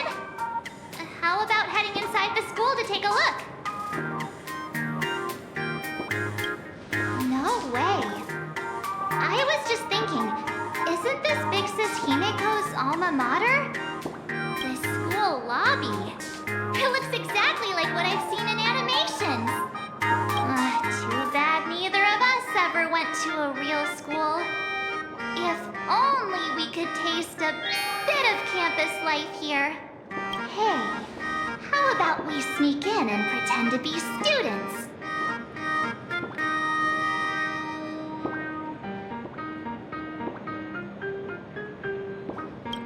Oh, please. We only spent a few days at Paperfold University. Where did you even buy that diploma? Well, since we can't contact Mr. Yang yet, why don't we stroll around and keep an eye out for him? Maybe he's already here somewhere.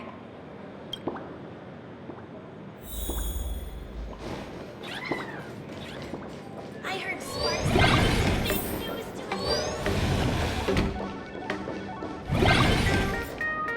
Come here, quick! Look at this wave. It's so spectacular.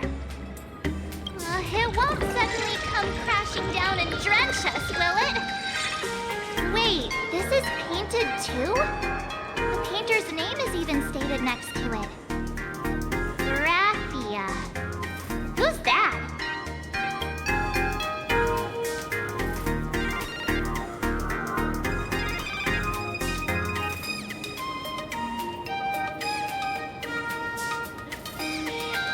Mark 7 and Company. Your transfer procedures have been completed. Please proceed to the Dean's office immediately. Transfer procedures? What's going on here? Let's go take a look, shall we?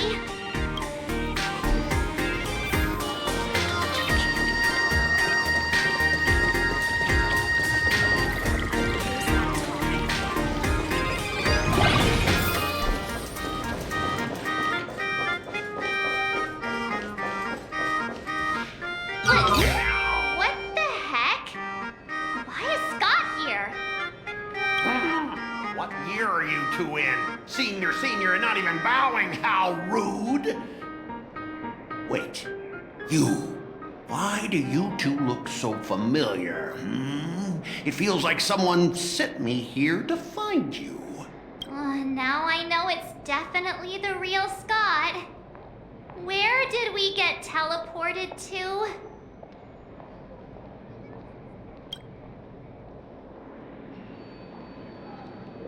Ouch! Pinch your own cheeks, not mine. This is real, not a dream. Mr. Yang, you're here. That was Scott. Where did he go? Wait. Why did you just call us students?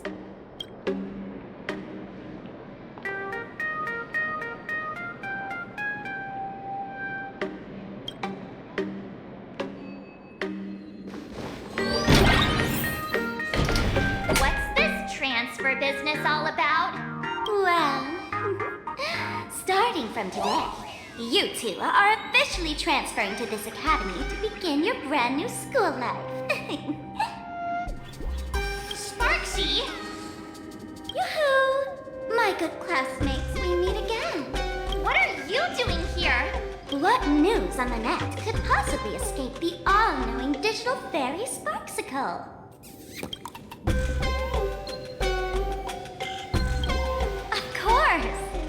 As of this moment, I have taken over this school and become its acting dean. After all, this school is filled with fans who watch my streams. A little cognitive adjustment is all it takes to make plenty of them do whatever I want. Huh? Why the hostile stares? Surely you're not thinking of roughing up the dean? All right, relax. How about forgetting the Fantasy games for now? Instead, throw yourselves into a carefree, cozy, romantic, and enthusiastic school life. Oh no!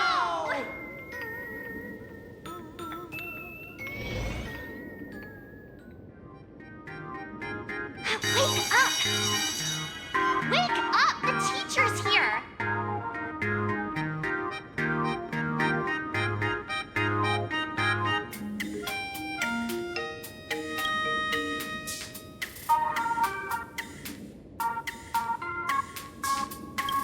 Stop sleeping.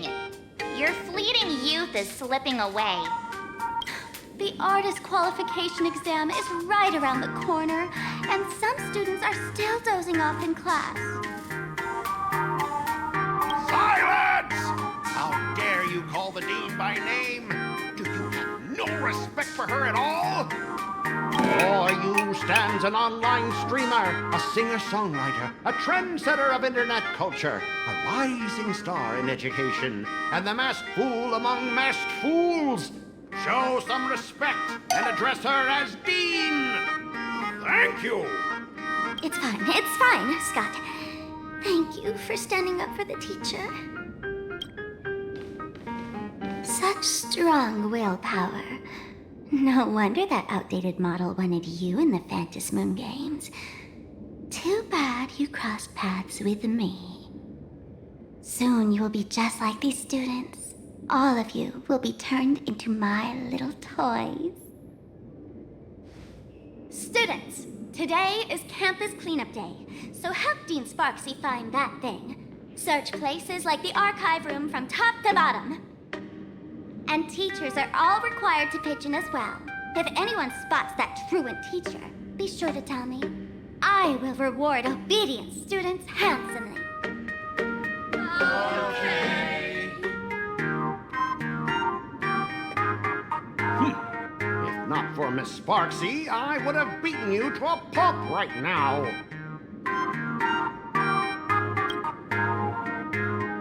Scott, it has been 2 years since that baseball club incident. Are you still holding a grudge against him? Ha! Easy for you to say. If it weren't for this one, I would already have made my mark at the school sports meet. That jerk crushed my baseball dreams! Huh? What do you mean, that's it? Were you planning something even worse for me? Just last week, when I was about to confess my feelings, you folded my love letter into a paper airplane and sent it flying into the toilet. And when I tried to fish it out, the girls in class completely misunderstood me. Listen up. I'm here to challenge you to a duel. After school today, I will be waiting on the rooftop. Do you dare to come?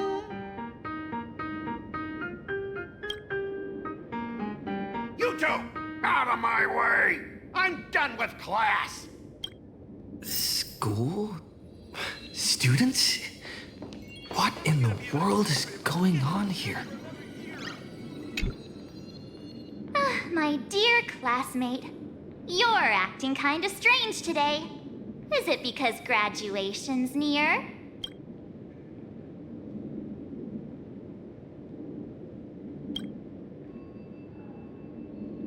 You stumped me there.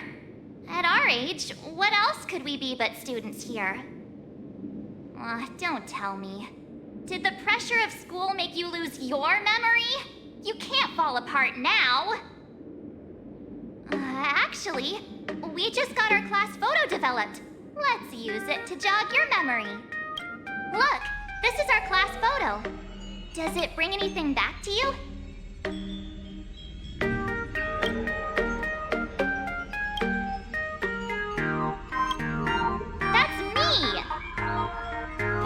I mean the other one. That girl with pink hair and long ears. Who was that again? Is she really someone in our class? Or just some random outsider sneaking in? Anyway, let me introduce the people everyone knows. See, this guy? That's Scott, the one who argued with you earlier. He's a spoiled brat who flaunts his family's money. You were both aces in the baseball club 2 years ago, but he lost a bet with you and had to bark like a dog. That drew the attention of some strays that chased him down, so he twisted his ankle while running and missed the school sports meet. Do you remember that?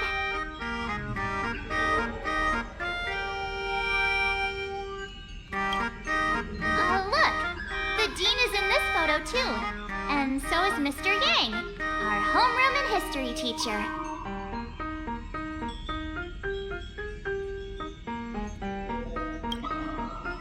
Yeah. I think that's right.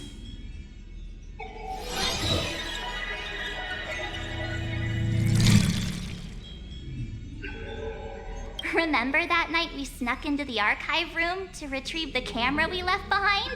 And that time you bravely stopped Scott from bullying the underclassmen. We've shared so many wonderful memories in this school. Don't tell me you've forgotten them all. Yeah, I think that did happen. No wonder Scott hates me so much, huh?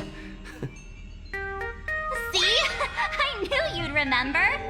Nothing sparks our memories better than Scott's barking like a dog. With graduation just around the corner, these are likely our last days at Graphia Academy. My classmate. Is there anything left you still wish to do here on campus?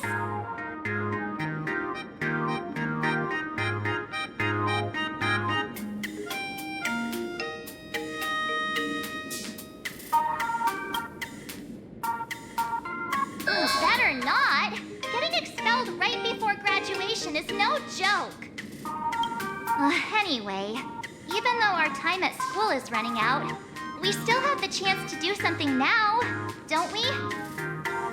Many adults only start to regret once they step into society, longing to return to those carefree school days.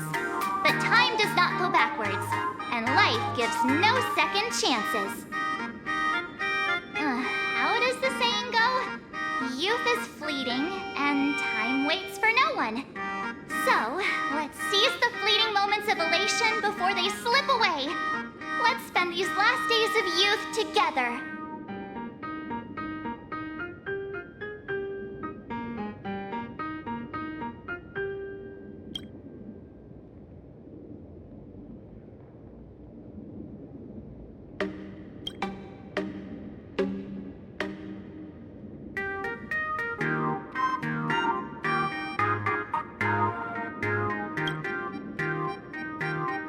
Why bring that up all of a sudden?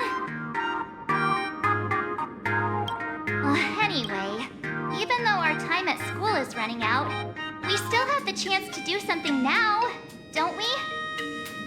Many adults only start to regret once they step into society, longing to return to those carefree school days. I have so many things I want to do. Where should I start? Should I head to class? Deal with Scott? Or just wander around?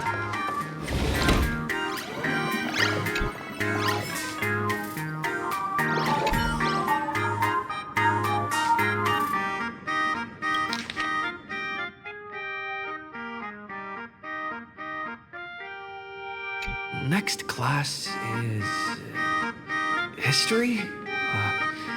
Should I go? Or check out another classroom instead?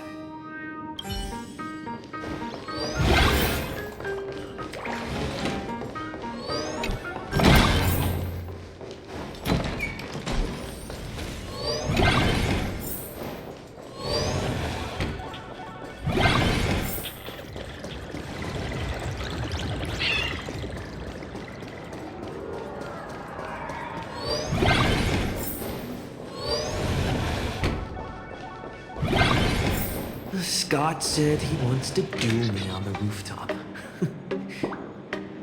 Why not take the same ambush?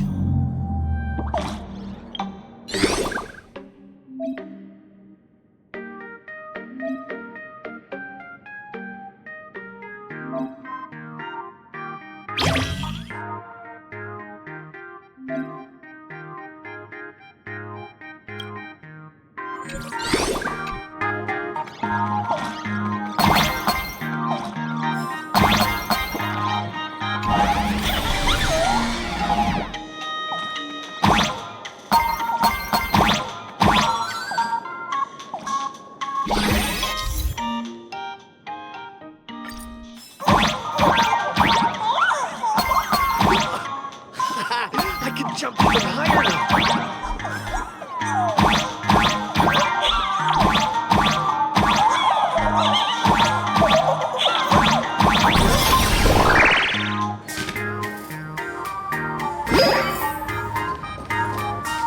I've explained it to you so many times already.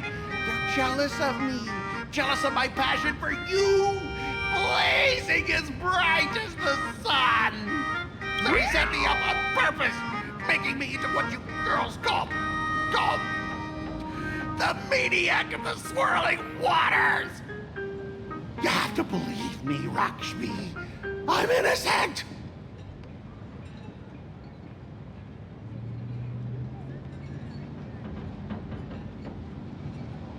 This can't be the same Rakshmi Mr. Tail said was into Scott.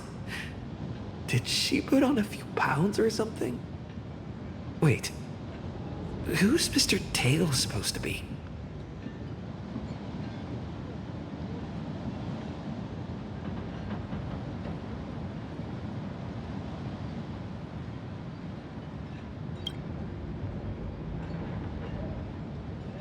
Finally, the perfect chance. Come on, hurry and confess. Oh, Rakshmi, stop tormenting me like this. Say something. Scott, did it ever occur to you that the gray-haired human you say is so jealous of you might actually want to possess you? After all, we girls know these little schemes best.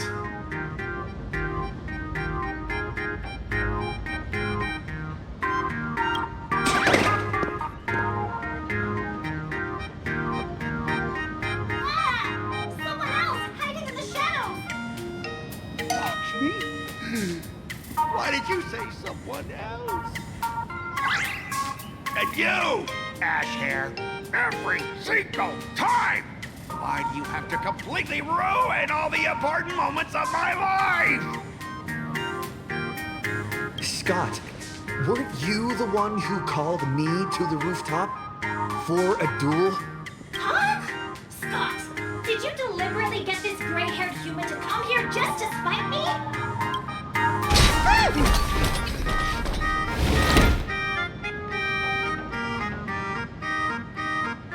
No! I challenge you to a duel.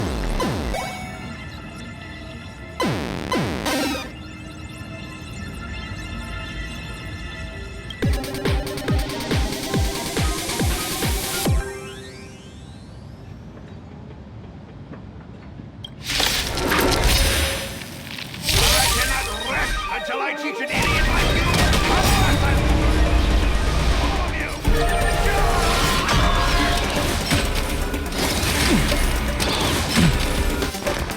Trinity is before me. Watch over you. Guide you on your path. The future will come. Dragon soaring above the land.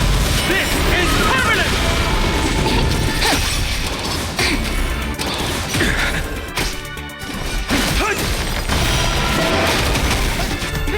Why aren't you getting in on this yourself, Scott? This is my number! Understand the rules of a duel! Earth shatters, coming, trouble! Now farewell. Tomorrow!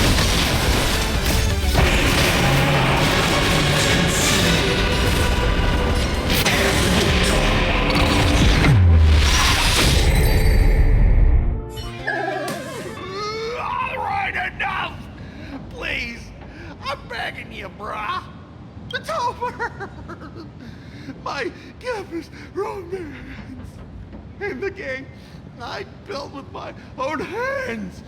You ruined them all. Are you happy now?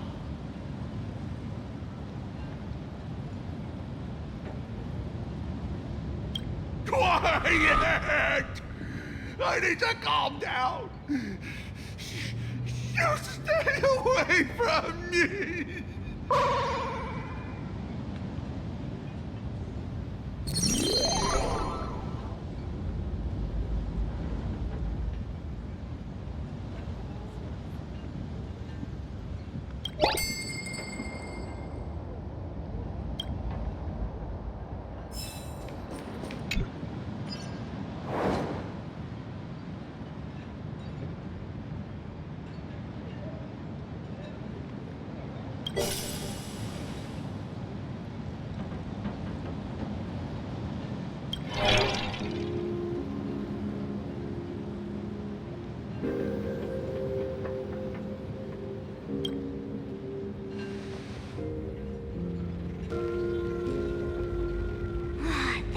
Scott.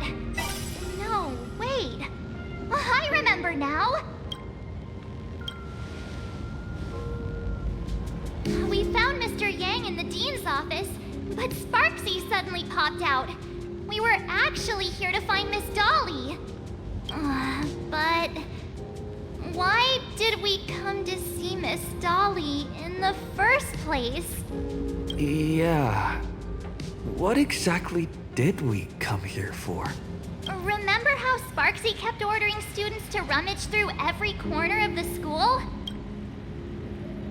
Students, today is campus cleanup day, so help Dean Sparxie find that thing.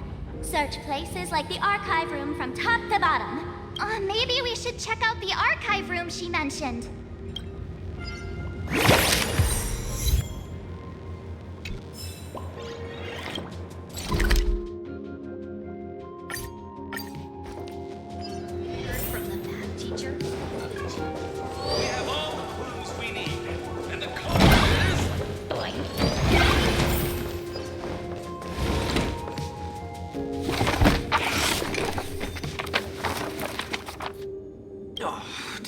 Send you here?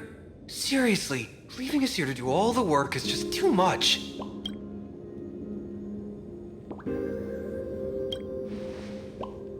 What's going on? Not paying attention in class is bad enough, but you don't even listen to the teacher's instructions? Have you seen a mask with a smile on it? The teacher told us to find it. A mask? Now I remember. We came here to look for a mask. What a coincidence. I'm here for the same thing. Get to work already. Do you know which teacher is Miss Dolly? How should I put this? She is such a unique woman. Super unique. Once you meet her, you will never forget what she looks like. Whoa. How beautiful is this Miss Dolly? Huh? Beauty and Miss Dolly have nothing to do with each other. If you have any group photos or faculty event pictures, I can point her out to you. But seriously, are you going to help me with this work or not? March, didn't you show me a group photo earlier? I have a class photo right here. But it only shows 2 teachers. Seriously? There are 3 teachers in this photo. Isn't Miss Dolly right here? Wait, that's Miss Dolly? She's a charm doll? Probably the teacher who's worked the longest out of the entire staff. Wait, don't tell me you've never taken her Imagenesis class. I finally remember it. Himeko told us we must find Miss Dolly and take the mask back from her. Darn it. That wretched Sparxie had us running in circles.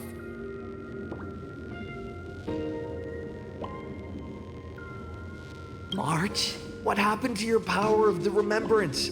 How could you be led around so easily?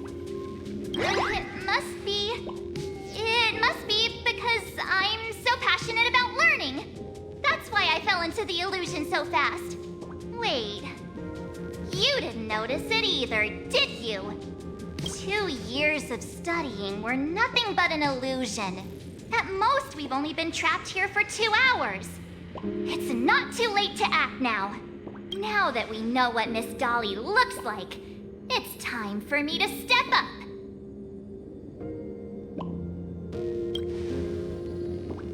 Miss Dolly has vanished. Either she's been captured, or she's actively hiding from Sparxie. All we need to do is find her. I'll show Sparxie how the power of the remembrance should really be used. It'll just cost us some film. Even though Miss Dolly is in hiding, we can still capture her lingering memories. Follow the trail of these memo sprites.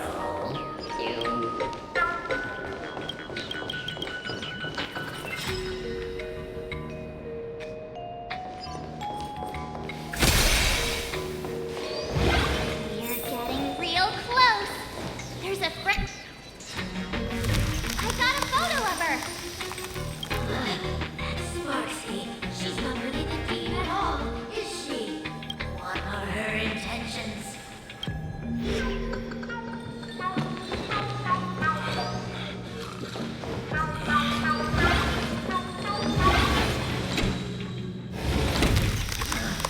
He is searching for me. I must stay hidden. Sealed up in the Genesis classroom. Can't let her find me. Found it. Let's go. We have to get the mask before Sparxie does. The door to this classroom, it's locked, just as I thought. Better look for another.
Miss Dolly? Don't be afraid. Himiko sent me.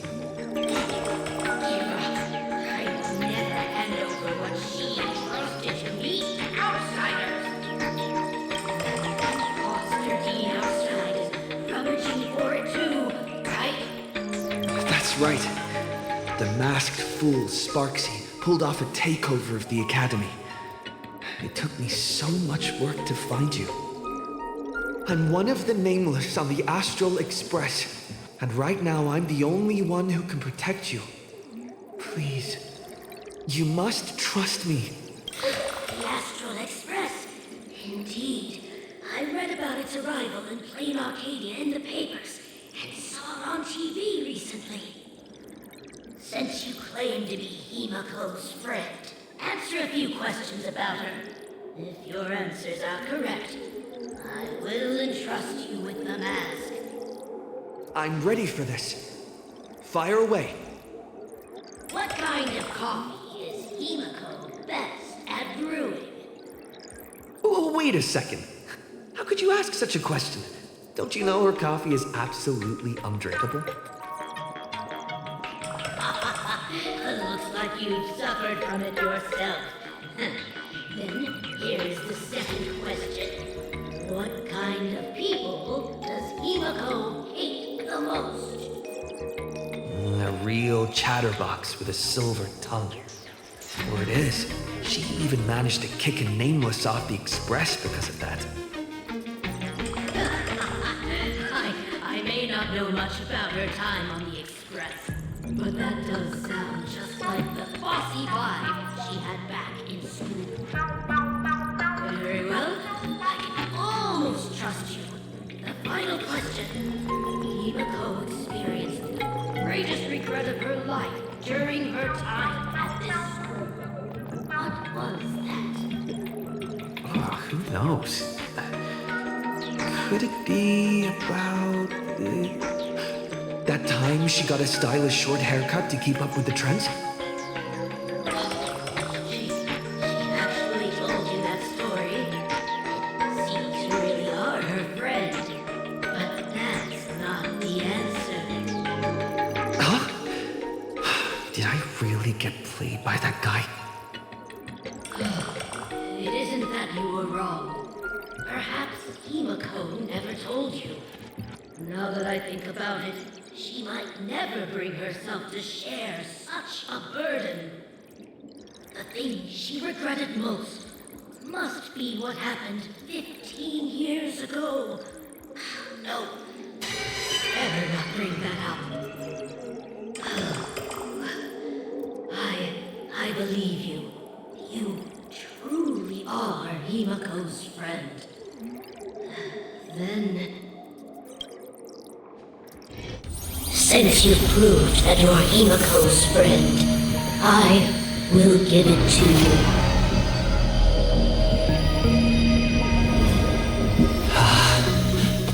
Wait, if you're right next to me, then who's this? Thank you, Miss Dolly.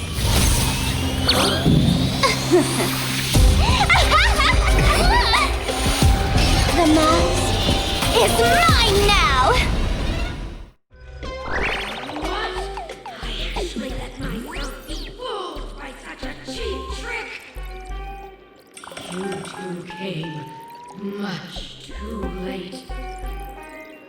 Sorry, Miss Dolly. Darn it! Sparxie got ahead of us again! But how could she know so much about Himiko? That man with glasses seems to have no issues with becoming her teacher. Once I took your forms and chatted with him, I got everything I wanted to know.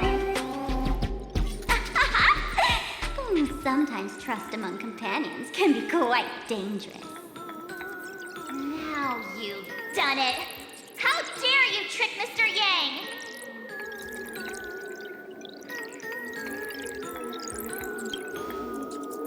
Swapping avatars is as easy as slipping on a shirt for a streamer. Most people only care about appearances anyways. Isn't that right, Nameless? You have really made me angry. She can't run away anyway. So, why don't we take the mask from her by force? Woohoo! Congratulations! You figured out my weakness. The mask of elation that has been worn is like a clip movie ticket. It only belongs to the one who used it first during the Ventus Moon Games. Seems you're completely unaware of such simple common sense. How sad. What? Astral Express out! Ha-ha! The only one worthy of joining the games is the adorable Sparxie. Now then, it is time to treat my fans. You two will stay and witness my Sparxicon that is carefully prepared, right?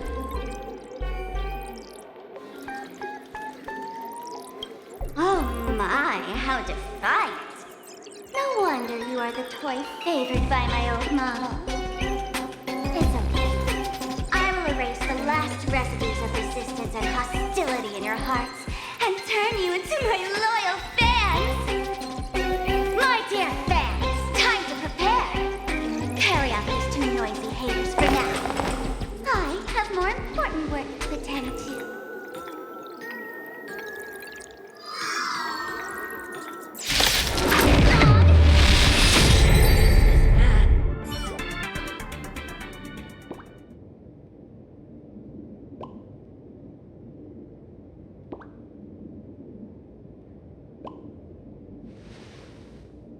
Is this the archive room?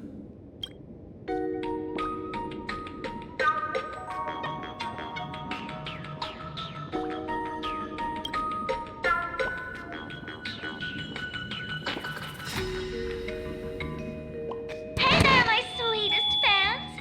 The mission of finding the mask and Miss Dolly has been a complete success. But just moments ago, a gray-haired, black-hearted hater slipped into the academy, plotting something dreadful against Sparxicle.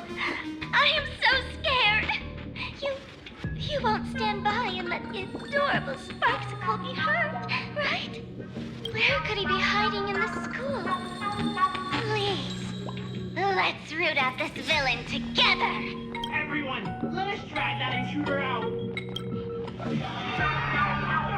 They will not be able to hide for long. Hiding won't save you. We will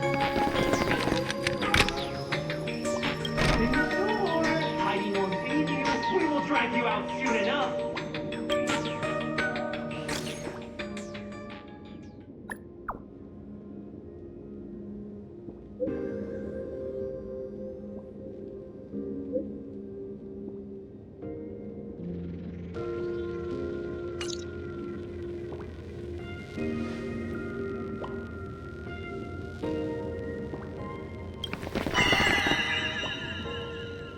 Hiding won't save you. We will drag you out soon enough.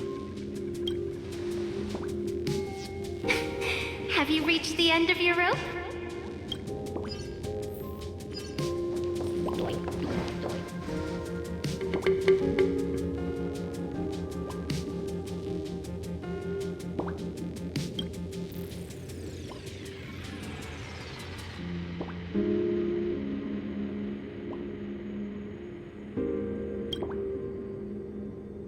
This pink-haired person. Where have I seen this person before? Is that right? No, that can't be. Right? I remember now. She's the fox girl in the class photo. So you actually managed to remember. Seems like this is what they call in comics a fateful encounter. You stumble into a bit of trouble and I will happen to show up here. Hey, come a little closer, will you?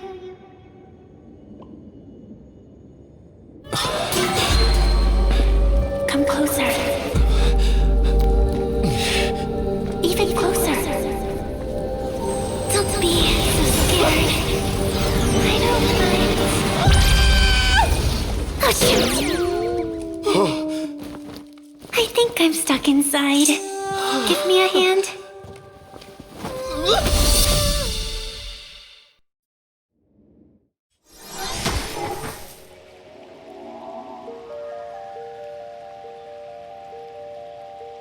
What is this place?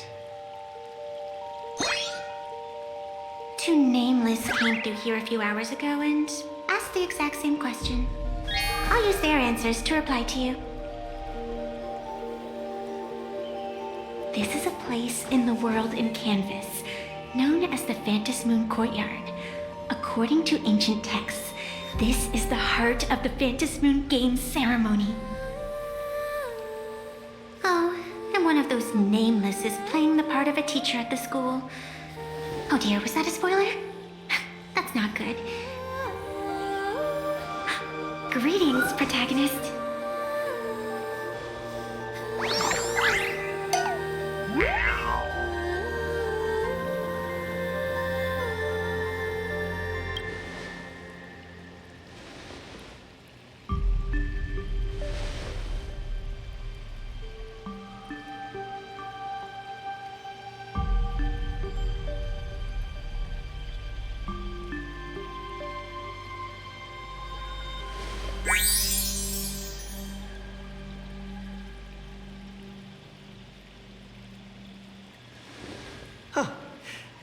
Greetings, Miss Fox. Technically, everyone is the protagonist of their own story. But you are different. You are the protagonist of the Fluffy Across the Blue, aren't you? Galactic baseball raccoon? You do not really look like a raccoon. I forgot to introduce myself. You can call me Evanescia. Great seeing you.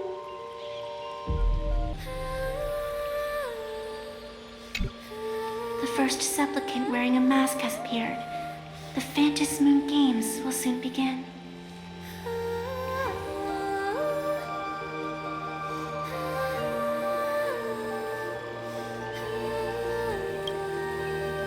Do not be afraid. Just think of me as part of the audience. Like a reader following comics and cartoons.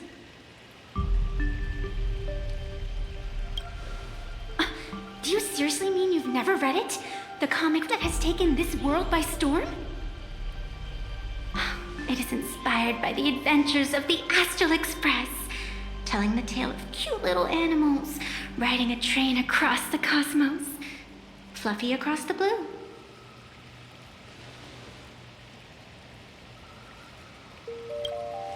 Of course, this is Plan Arcadia.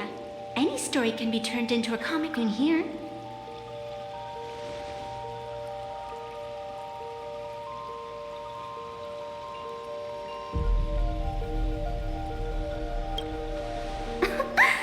You are such a curious one. You were fleeing for your life a moment ago, yet now you can talk so casually about such nonsense. Is that really what matters right now? Still, that sense of ease, it is entertaining. Since you managed to amuse me for a moment, I will grant you a little aid. So, what would you like?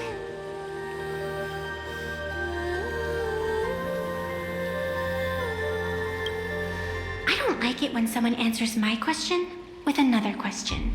Think before you speak. I can see it in your eyes, Mr. Raccoon. You will not accept defeat.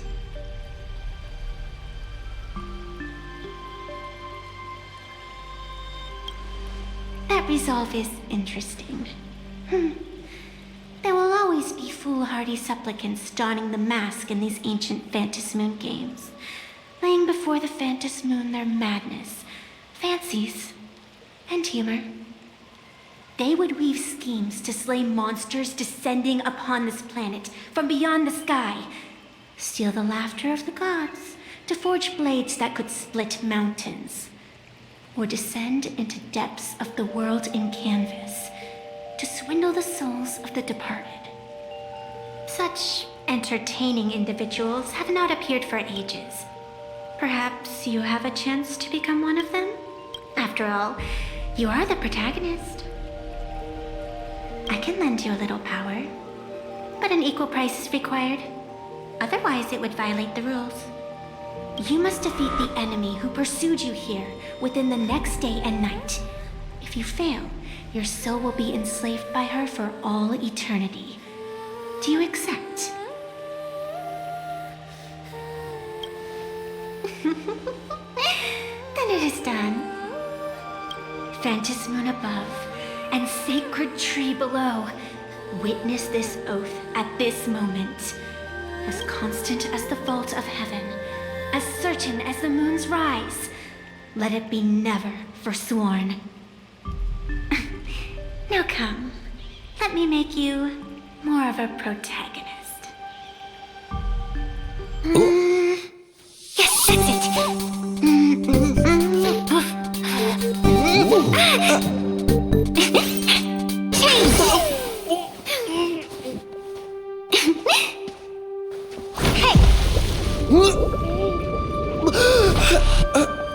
Where's this?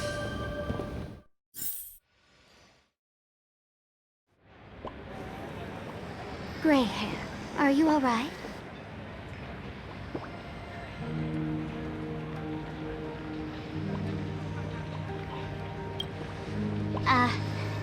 Now and then, I do odd jobs here. Live streaming is one of them. Sparxie is the name I use to stream online. An avatar that I personally sketched line by line. To keep the streams running, even when I was absent, I breathed a trace of power into that avatar. Who would have figured that everything changed after the Phantom Moon turned full?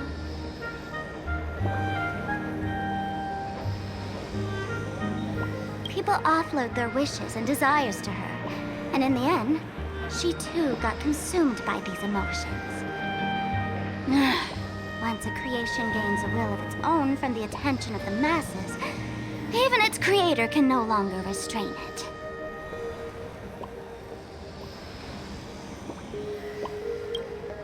I've been watching you from the start, waiting for the right moment to step in and help. Sadly, you were either with the IPC's people, or with the Department of Aberration Defense. Then you and Darling March wandered right into that school of bad omens. That was when I realized things had slipped out of my hands. So tell me, what happened in that school?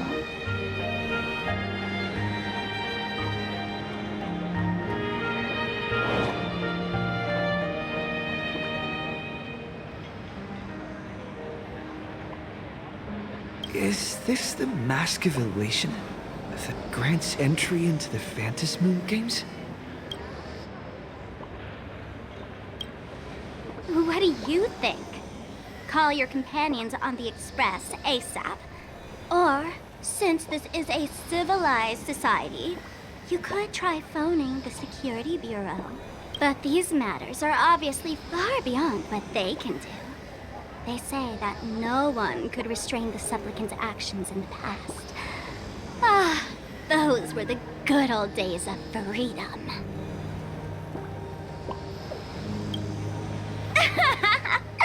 Gray hair, you are so naive.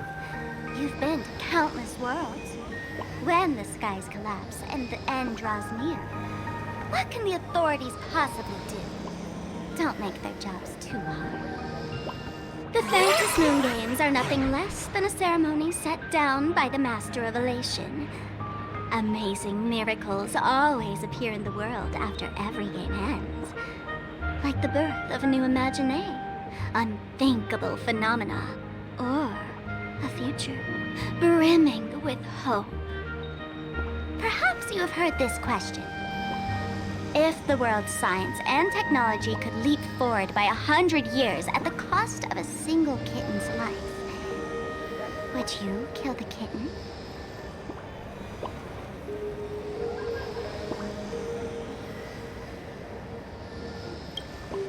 Natural disasters, traffic accidents, sudden illnesses. The number of deaths from such causes in this world could fill a small city every day. The Phantom Moon Games are just erasing one school from the map.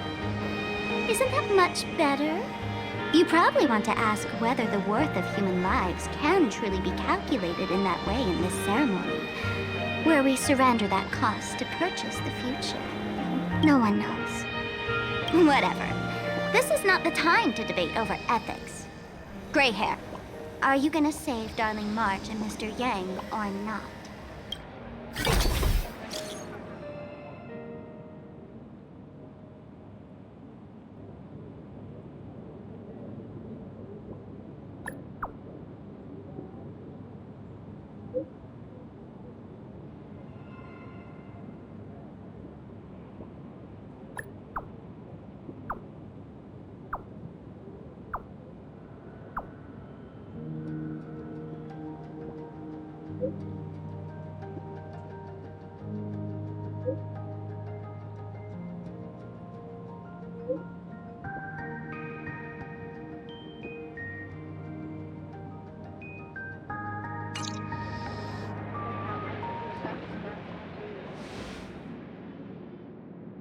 The hour grows late, Miss Pearl. Matters regarding the Express demand our attention. Be it the Alliance or the Phantom Moon Games, If you seek deeper cooperation, my doors remain open. Then I shall take my leave.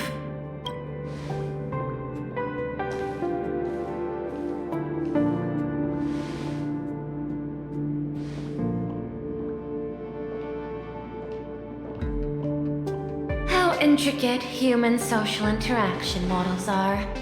My extrapolations still cannot account for the full strategy tree of the Astral Express.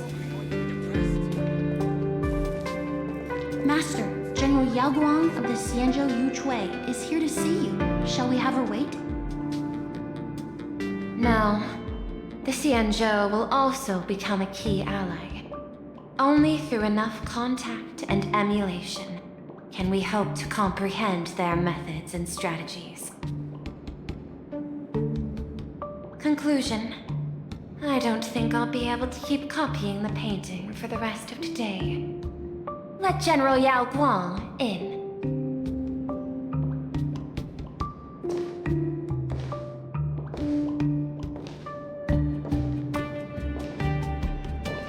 I am the Honorary Dean of the Omniscient Sapientia Academe, Master of the Decalite Reflection Barrier, bearer of the Xianzhou's intangible cultural heritage, the Sparrow-shaped fist, and the Seer Strategist, General Yao Guang.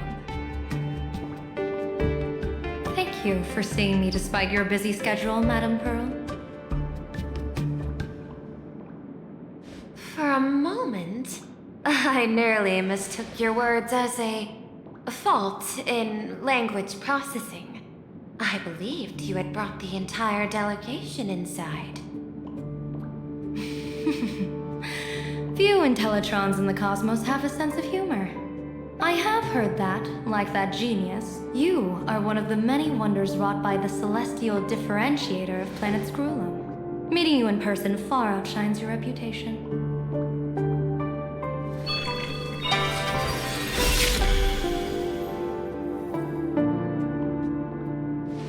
Madame Pearl, seeing how you have a calculating look, and with your heart pristine and your outer form so dazzling, I could not help but cast a divination for you.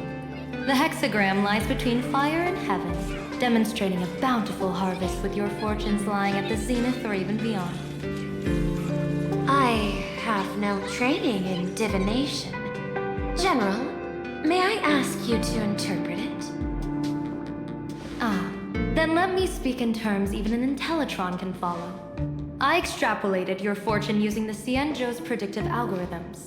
The result is 101111, a sign of great blessing. If you treat others with sincerity, abundance will follow. I have long heard of the Arbiter General's legends. The strategy of General Jing Yuan. The courage of General Fei Xiao. The ingenuity of General Hua Yan.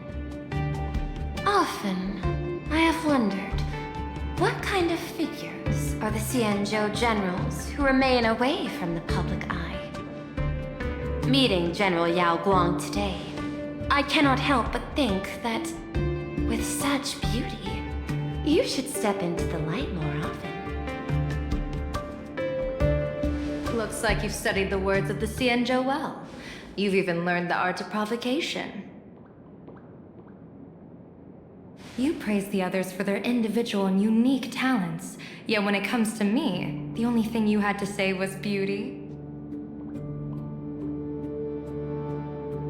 Do not misunderstand me, General.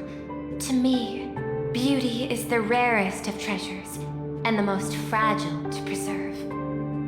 Besides, intel on you is truly scarce. It is quite difficult for me to find ways to compliment you. But what I do know is, the Yu Chui is the think tank of the Xianzhou ships, and its general is the master of all diviners. Speaking purely of deciding the course of affairs, no one is better suited than you to cast the Xianzhou Alliance's vote on whether to join the Anti-Destruction Alliance. So, General, what is your decision in this? This topic is far too great for me to decide on a whim. But as a gift and to complement the respective gaps in our knowledge, allow me first to offer you a piece of vital intelligence. And with it, I ask the IPC to show sincerity beyond empty words. I do not follow your logic. With the threat of the destruction looming, what need is there for further reasons to cooperate? Set a mighty foe as a common goal. Convince former enemies to turn allies, then devour them in turn. Such feats are hardly rare in the IPC's annals of glory. I understand. The Xianzhou questions the IPC's sincerity. It would be better to say we ask the IPC to demonstrate its sincerity. Courtesy demands reciprocity, and the intel I now offer you is both urgent and weighty. Question. What could be more important at this moment than forming the Anti-Destruction Alliance? Nanook won't erase the universe in the next few days, but someone else might destroy Plan Arcadia within that time. You have heard of Blade, the Stellaron hunter, right? The IPC has long placed a great bounty on his head, though I have never laid eyes on him. The Yuchue recently intercepted a report. Styling himself as Xianzhou's #1 assassin, this man accepted a contract from the Sinwish Syndicate, a local organized violence group. I do not know his exact aim here, but he is a major criminal of the Xianzhou. He is guilty of the 10 unpardonable sins and is a formidable fighter, with few able to match him. As general of the Yuchue, I will take it upon myself to bring him in before he can cause disaster here. This planet, Ahatopia, is part of the pan-cosmic trade system, and Blade is a wanted criminal of the IPC. Since he has set foot here, he falls under its law. General Yao Gong, is the sincerity you seek for us to capture this man and deliver him into the hands of the Xianzhou? I hear the Phantom Moon Games are about to begin, with the entire nation awaiting it with bated breath. I imagine you will also find it hard to extract yourself from the festivities. If this cursed man were to quietly depart on his own at this time, would that not be a perfect outcome for all? This is my understanding. You wish for the right to act freely within Plan Arcadia. Apart from this cooperation, what better proof of sincerity could there be before we join forces against the destruction?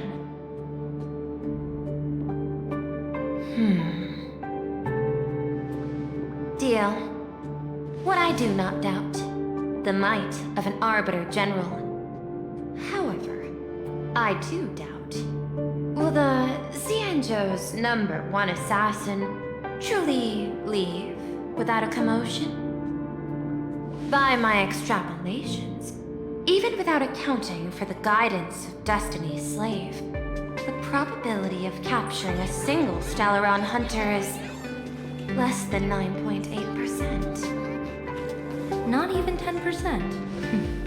As a diviner, that's not how I see probability. Even if the chance of success is only a coin toss, once I enter the fray myself, I always treat it as a 100% certainty.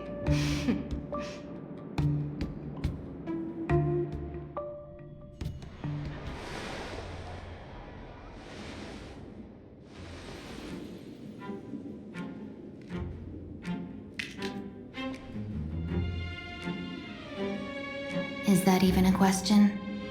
100%. Of course. In other words, there will be no survivors. Anyone who recognizes my face, I will not let them off even if they hide at the ends of the world. I was willing to make an exception when I was hired by your gang's leader, but I see you folks are not interested in accepting my goodwill. Not that I don't trust you, but you know the rules of the trade. To hire someone to do a job, you gotta see what they're made of first.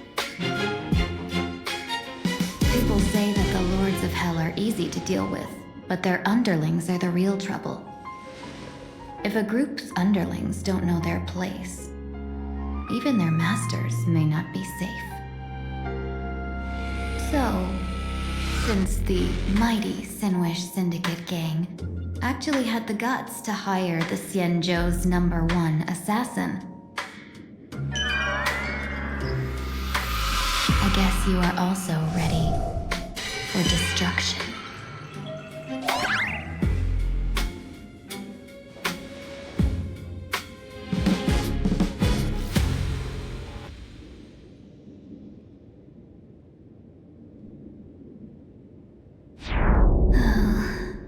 Years of wandering have given me nothing but exhaustion, and I have finally come to know how harsh the road of life truly is. Impersonating the Xianzhou's #1 assassin, Madame Yao, you really stuck me with a wonderful task.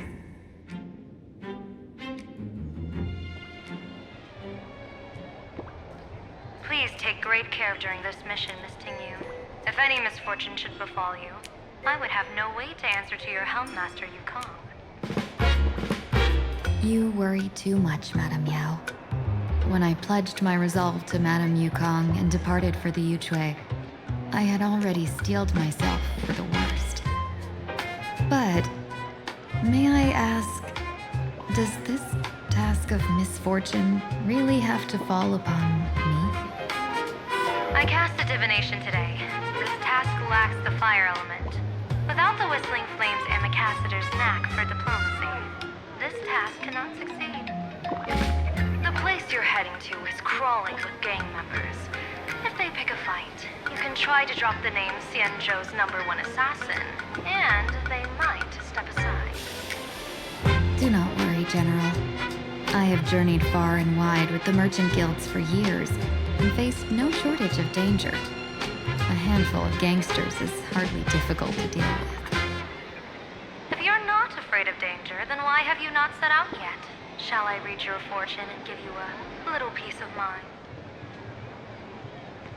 What I fear is that fortune-telling of yours.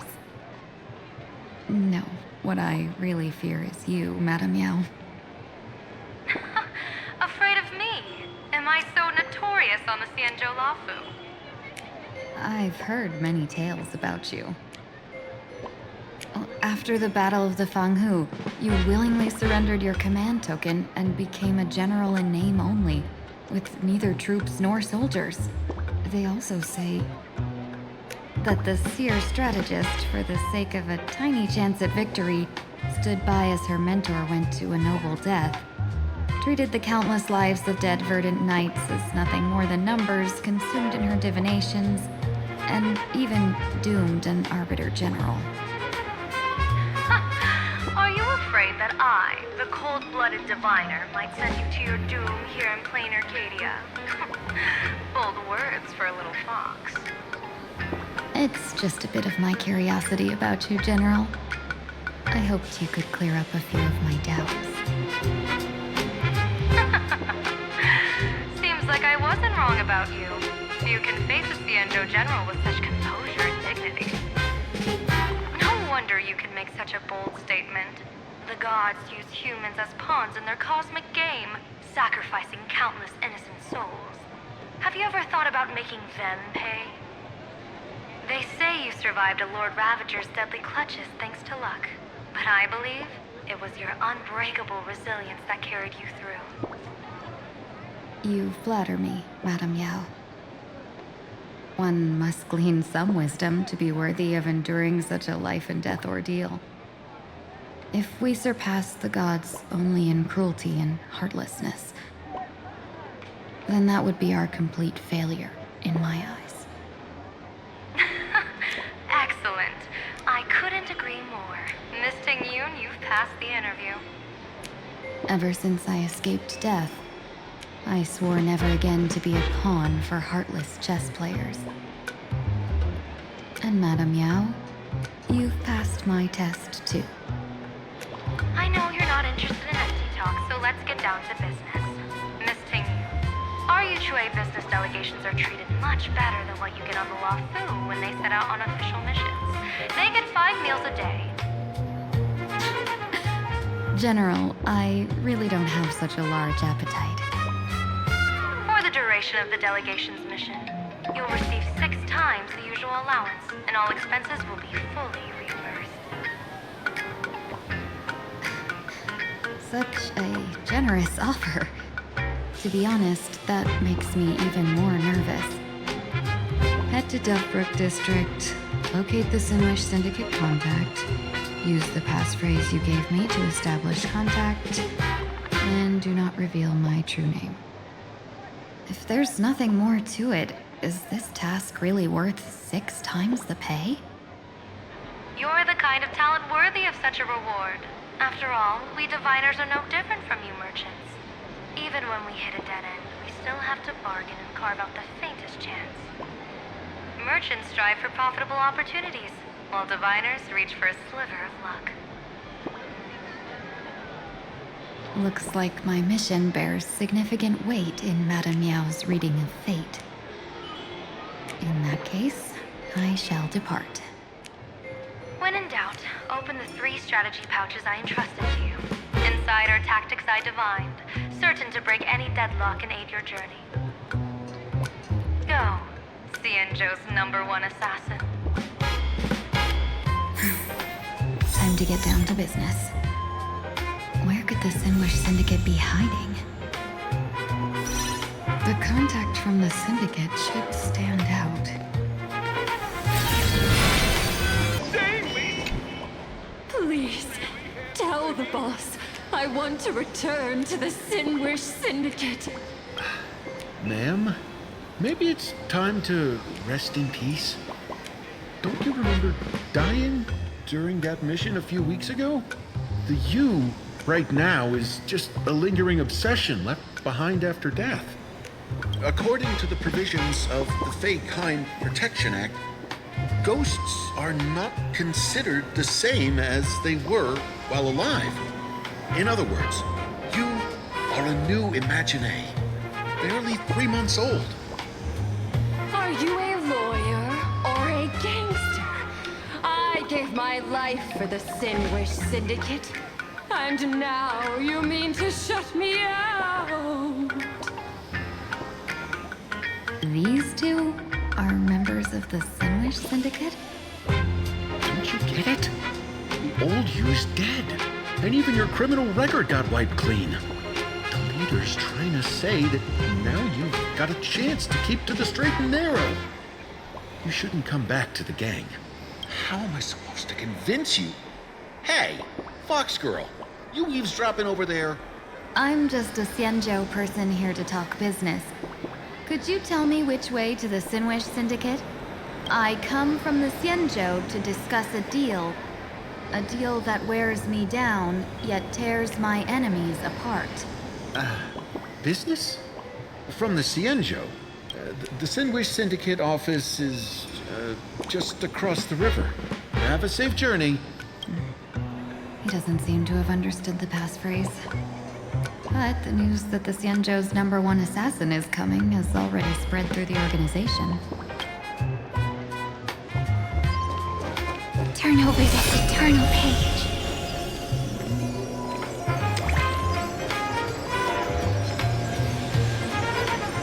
Those people over there. Are they... Bro, how much longer do we have to wait? What, are your legs giving out? Idiot. Boss told us to wait here as a show of respect. Now behave yourselves! Could that big guy be the contact from the Sinwish Syndicate? Hey, you fox over there. You've been staring at us long enough. Got something to say? May I ask, is this the Sinwish Syndicate's turf up ahead? Yeah, so what? I should act tough and say less than what I want to say. Since this is the Sinwish Syndicate's turf ahead, Not only am I going in, you will invite me in with respect. What did you say? You're here to stir up trouble, aren't you? I come from the Xianzhou to discuss a deal. A deal that wears me down, yet tears my enemies apart. You're the guest our boss invited? Hold on. I nearly fell for that. Looking all delicate. How could you possibly be the Xianzhou's #1 assassin? Spill it! How did you know the passphrase? Why don't you take off your sunglasses and let me see if you still have your eyes? The Xianzhou's #1 assassin is nothing more than a nickname coined by the common folk. I have always considered myself a merchant. A merchant? Isn't a hired killer the oldest trade in the world? By the way, Mr. Imagine, do you know why they call me #1? You never miss a shot? Not quite. I kill in bulk. The way to keep business going is to offer a little extra. If they pay for one person to be silenced, I throw in 2 more. With that hot temper of yours, always picking fights, you've probably given your boss plenty of headaches. I doubt the boss would mind if I took you as a bonus kill. You punk! How dare you disrespect the underboss! Shut up, all of you. The boss's orders come first. My name is Kostai. Sorry about my underling's rudeness earlier. I'll cut a finger off later to make amends. There's no need for that. I only collect heads, not fingers. No worries. Won't be my finger anyway. These brutes should be easy to handle. They've never seen the face of the Xianzhou's #1 assassin, so this'll be much simpler. What should I call you? Yelling assassin, assassin every time just won't cut it. Just call me the Tarrying Fugue. The Terror in Fog. That name oozes menace. Completely overwhelming. Now then, can you lead the way?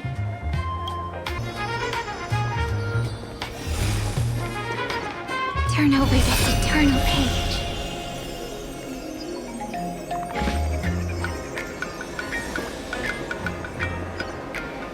That's the Sin Wish Syndicate headquarters across the river.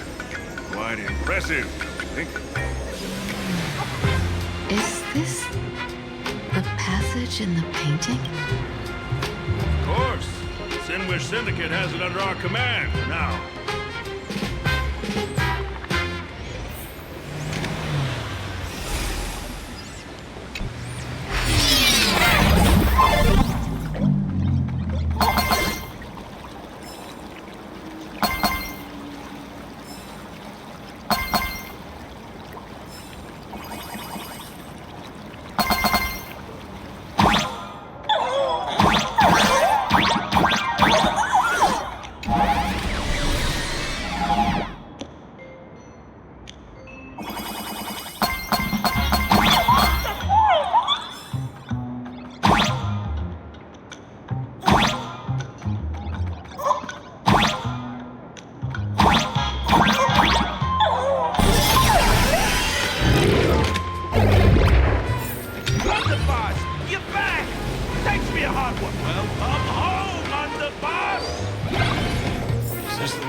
Underboss, I mean no disrespect, but is this frail woman really the one the boss invited? That's right. Her name is the Terror in Fog. Spread the word that the Sin Wish Syndicate has secured the Xianzhou's #1 assassin. Underboss, beat me if you want, but I gotta say, are you serious? Are we really counting on this delicate woman for the Phantom Moon Games? The Phantom Moon Games. Is that why they hired a Stellaron hunter to do their bidding? These Phantom Fantasy Moon Games are a once-in-a-lifetime chance for the Sinwish Syndicate to rise. This woman doesn't look like she has what it takes, and we're trusting her. If she blows it, how are we supposed to save face? Underboss, we haven't been duped, have we? If word gets out, the other gangs will laugh us out of town. All of you, shut up! Useless. Lady Terran Fog would wipe the floor with you even if you all came at once. Since you doubt her, why not let Lady Terran Fog show you a few moves? Lady Terran Fog, what do you say? I can find you a few sparring partners. No need to hold back. I thought you were naive, but looks like you're just playing good cop, bad cop to test me. I'm neither good nor bad, just opportunistic. Still playing dumb, huh? Boss of the Sinwish Syndicate. Your people wouldn't be doing this on their own. I know you can hear me. I came for business. Making friends would be a fine bonus. But if not, that's fine with me. If you still want this deal, cut the tricks. A real expert is something else. You speak with such overwhelming presence, though we barely understand a word. Come on, show us a move. We fight and bleed every day, and that's the only way we'll be convinced. Oh no. These brutes are not interested in a win-win situation at all. When in doubt, open the 3 strategy pouches I entrusted to you. Inside are tactics I divined, certain to break any deadlock and aid your journey. Looks like it's time.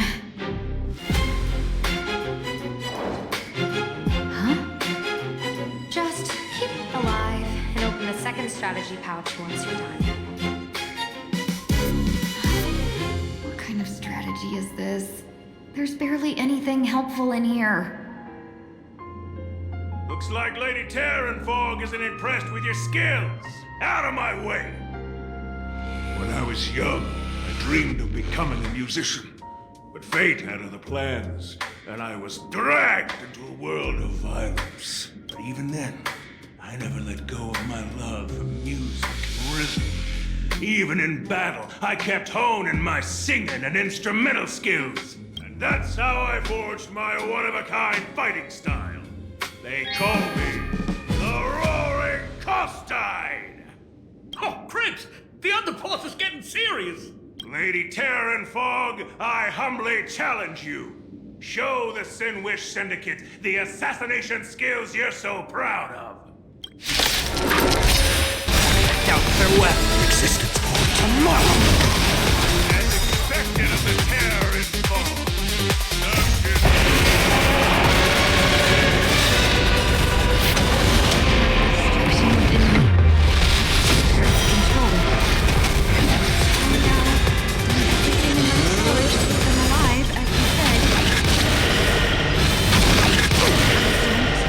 To take your life. Back down while you still can. A true warrior of the Sinwish Syndicate fears no death. Don't underestimate my resolve. Underboss, bad news. 2 more weird dudes just showed up. Cut your bull. I can see for myself. Never thought visiting an ally would mean crashing into a local gang's hall. This will take some explaining. What a twist of fate. But for us to reunite with an old friend here? So be it. You two, stand down. Listen well. This will be an honorable duel. A duel. You dare duel a Xianzhou. Xianzhou's #1 assassin? And you still dare to act so brazen? Huh? Wait, What do you mean, Xianzhou's #1 assassin? Who exactly are you? Even a cunning hare keeps 3 burrows. Who ever told you there was only one Xianzhou's #1 assassin? So, There are 3 of you? No, it's 300. Times have changed. The title Xianzhou's #1 assassin is already a brand. At my side stands the organization's 7th-ranked Holovian Reaper, the Winged Death Knell. He sends every target into the sweetest sleep of death. And this one is the 2nd-ranked assassin in the organization. A ruthless killer surpassed only by me. His spear strikes like a falling star, and his presence soars like a dragon. They call him the Jade Dragon. Then you are... You can call me Whistling Flame Fox. I humbly hold the top position in our organization, though I mostly handle business relations and HR work. Hard to believe, isn't it? Come on, madam. It's pointless to say anything now.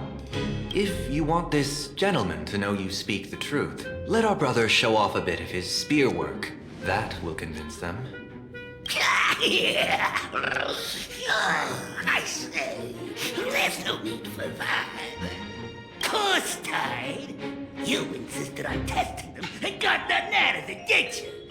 If you had let them meet me sooner, none of this would have happened. Boss!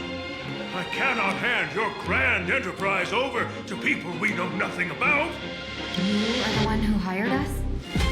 The boss of the Sinwish Syndicate? That's me. I am Polway, current leader of the Sandwich Syndicate. My apologies. Our gang is full of roughnecks. I will make sure they are disciplined. As for that business, we'll discuss it upstairs. Everyone else, clear out!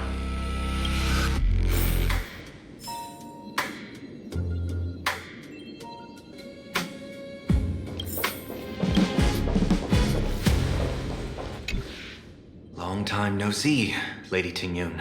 It's been a while since we last met in Penacony. I am truly grateful for your quick thinking. To avoid revealing too much, I made up false names and titles for you two just now. If you were offended, then I beg your forgiveness. This place is a hotbed of trouble. What brings you two here? When Sunday and I contacted the Xianzhou delegation, they asked for our help. They claimed someone from their group had lost their way here in a foreign land and was captured by a local gang, and they wanted us to help. It was clear there was more to the story, but we came anyway. Who would have thought? It turned out to be true. Lost? Captured. There must be some misunderstanding. Alas, this rumor was likely a destiny arranged by Madame Yao. Did you just say Madame Yao? Do you mean the seer strategist from the Xianzhou Yutue? I happened to hear of her back in Penacony too. They say she is the diviner general, one who lives in seclusion. Did the Alliance send her this time?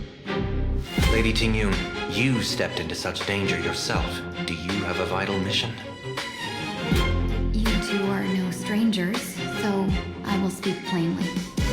She's the one who sent me here on this mission. The Sinwish Syndicate invited the notorious Xianzhou's #1 assassin with the intention of hiring this person to participate in the Phantom Moon Games. But the delegation's intelligence revealed that the person was none other than the Stellaron hunter, Blade. Him? I assumed the title to come here to uncover why the Stellaron hunters are involved and how he will enter the game. So, how's it going so far? By sheer twists of fate, everything has gone smoothly so far. But as for what comes next, I still don't know anything either. Still, Madame Yao entrusted me with 3 pouches before I departed. Each said to hold a stratagem. Well, let us call them stratagems for now. And at this moment, it is time to open the second. A strategy pouch? So you revealed my identity after all. No worries, I've sent you some backup. Use them however you like. Open the 3rd pouch only after you've met the Sinwish Syndicate's boss.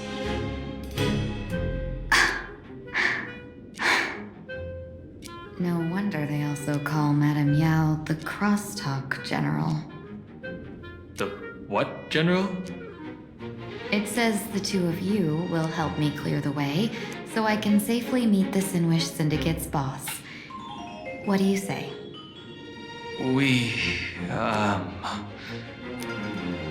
This place is perilous.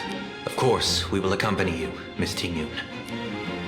As for the Stellaron Hunters, I too find them intriguing.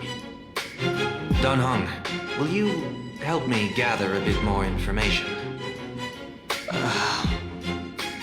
Of course. Thank you, Sunday.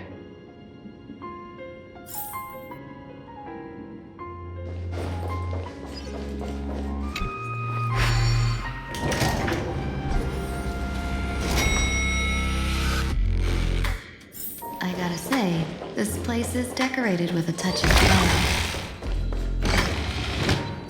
Before I even realized, the scenery of Duffbrook became unrecognizable. Back then, who would have imagined iron hulks running wild on the streets? Let alone us gang members being treated like vermin. You didn't call us here just to reminisce, did you? Of course not. Please forgive Korstein's rude little pest. That narrow-minded fella never understands why young people flock to things that come from other planets. Like Megatron, the Masked Heroes, and the Astral Express. What he does not see is that while cosmic novelties are more enticing, big shots of hail from the cosmos are even more fearsome. Wouldn't you agree? You're a clever one, so there's no point in keeping up this charade. We're not Xianzhou's #1 assassins. You knew that already, didn't you? Yeah, I might not live as long as those Xianzhou folks, but I got a decent eye for sizing people up. You may not be the #1 assassin, right? But your skills surpass even such assassins. So I don't care who you are. I pay good money for a sharp blade, but I don't give a fig about its brand. And where do you intend to use this blade? On the Sinwish Syndicate. What? Nah, don't get me wrong. I'm not looking for bloodshed. Instead, I intend to perform surgery on the Sinwish Syndicate. Look here. Through certain connections, I secured this mass correlation. The entry pass to the Eonic game. Some covet this treasure, while others fear it as a curse. Now, you claim the name of Xianzhou's #1 assassins, huh? So surely you came for this. You want the god's reward, don't you? You are our employer. Therefore, the festival's prize should rightfully be yours. What do you want from the Eon, Mr. Polewave? The Aeon? I harbor no such an unrealistic desire. I'll leave this prize for you to claim as your reward. I'm happy enough to share in a bit of your glory. Whether you win or lose, all I ask is that when the press comes a knocking, you say this. You were sponsored by the Sinwish Syndicate of Duffbrook. That is enough for me. So this is a sponsorship deal? The Sinwish Syndicate only wants fame? since we are not truly in your employ, are you not afraid we might break our promise and ignore your request? If you truly cared nothing for what I asked, why even raise the question, huh? As I said before, I may not have the long life of the Shenzhou people, but I do know how to judge people. One more question from me, please. Why are you so set on chasing fame? In Plan Arcadia, imagination exists due to wish power. And that wish power comes from the attention, curiosity, and demands humans place upon these imaginations. The Sinwish Syndicate was founded to provide for those imaginations who were ignored, had no wish power, and were not needed by humanity. Unfortunately, ever since that seashell woman rose to power, our path of blood and violence had run its course. That's why I want the Sinwish Syndicate to take on a new form, one that will draw more attention than ever before. The Sinwish Strangeling Pension Foundation, huh? What do you think of the name? It's a cozy and heartwarming name. So, will the three of you, accept this job?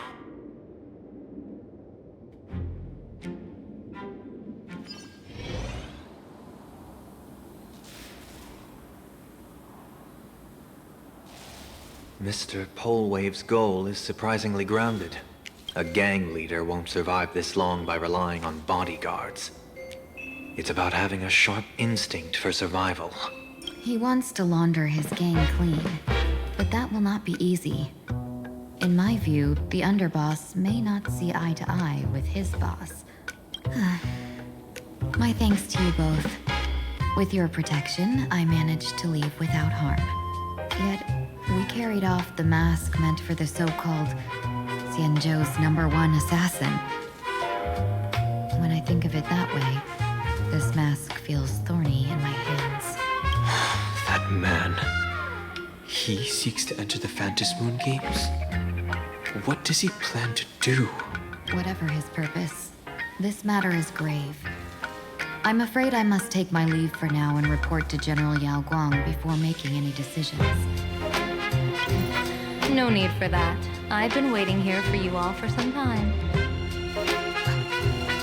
Madam Yao, you came in person? Now, you see, I must admit I passed false information to the two behind you, sending them on a wild goose chase. I should personally ask for their forgiveness. As for why I am here, Miss Tingyun, you still have not opened the third pouch, have you? That's true. Whatever they give you, just take it all and bring them to me. What kind of after-the-fact strategy is this? General, had you spoken plainly, Sunday and I would never have refused you. Why did you lie to us and claim that someone was lost and captured? I didn't lie. If not for the appearance of the former Vidyadhara High Elder and the runaway master of Penacony, Miss Tingyun would still be trapped in those brutes' endless probing. Her being lost and captured was exactly the future I divined. I also foresaw bloodshed awaiting the Sinwish Syndicate. Had it come true, it would have been because Miss Tingyun failed to restrain her strength during the clash. Yet, with you two here, the gangsters' lives were spared. You even foresaw the anomaly with my body. Sometimes even when fate is foreseen, it cannot be changed. Fortunately, things did not come to the worst. As for Mr. Sunday, I've heard so much about you. With my 1,000 feathered eyes, I had the privilege of watching the broadcast of your entire goddess-ending feat in Penacony from far away. Truly magnificent. Let's not speak of that misstep anymore, General. Rather, we have brought back the mask, as you asked. How do you intend to use it? Surely not just to hold it and block the Stellaron Hunter's entry. That was the plan, but from one cost spring 100 outcomes. Now that the mask is in my hands, there are many possibilities. What do you say about using it to lure Blade here and strike him down together? Or perhaps I could wear the mask myself and personally compete in the Phantom Moon Games. That'd be interesting, right? Each mask used is gone for good. The Stellaron hunters will be left with a real headache. That'd be truly killing two birds with one stone. Madam Yao, this is deadly business.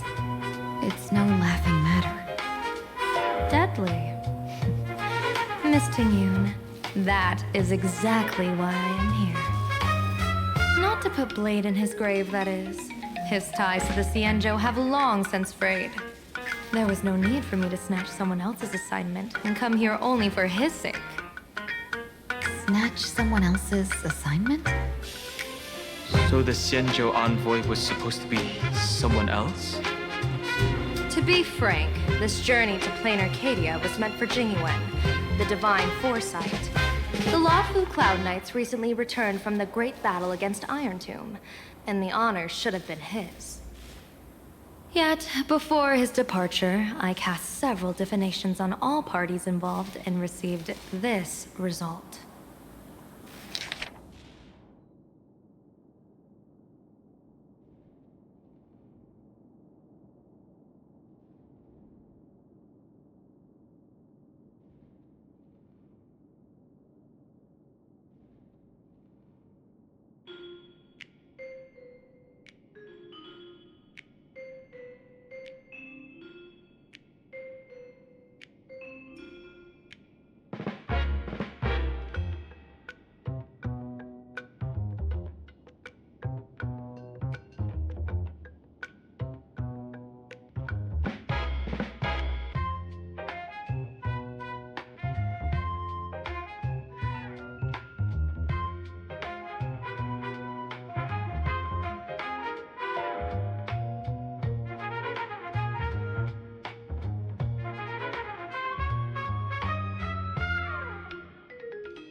Incineration, death, abandonment. I may not know divination, but even I can tell that there is no good omen. Unfortunately, the two top diviners of the Yuchui and the Luofu, in other words, my junior sword, Fu Xuan and I, cross-checked each other's extrapolations and came to the same astonishing conclusion. An Arbiter General will fall in this Arcadia of elation. Even so, you're still taking the mission meant for Jingyuan? Yes, I contacted the Marshal and took over the task. I've simply never seen such a bizarre fate and wanted to witness it. Even if it means your death? It's only death. If I can die in these Phantom Moon Games to achieve a moment of godhood, then my death won't have sullied the Xianzhou's honor. Miss Tingyun, hand me the mask.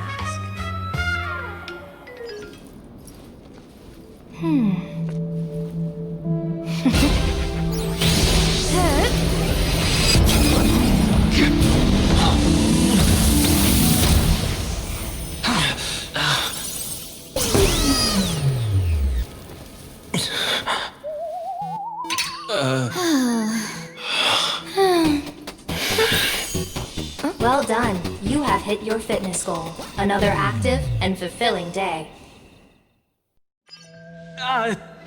Sorry, Sunday. My body instinctively sensed danger.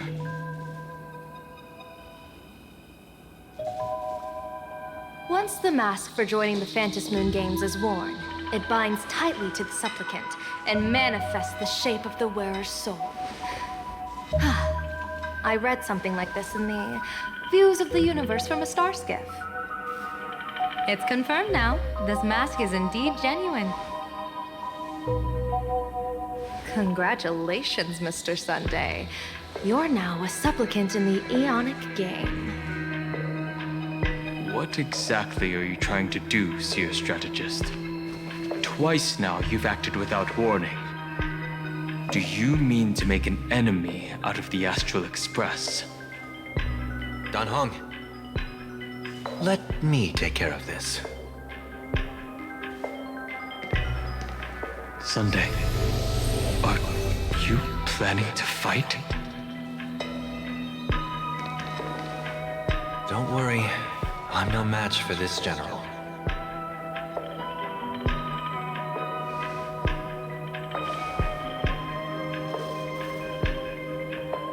General Yao Guang, how do you pierce my thoughts? I ran a check with my tuning, and there were no signs of any outside intrusion. They say a diviner can't read hearts. I call that the excuse of mediocrity. Mr. Sunday, you're fascinated by the Phantom Moon Games. You even wondered, what if I wore this mask, didn't you? You can even divine thoughts like that? No, I'm simply good at seeing using my eyes.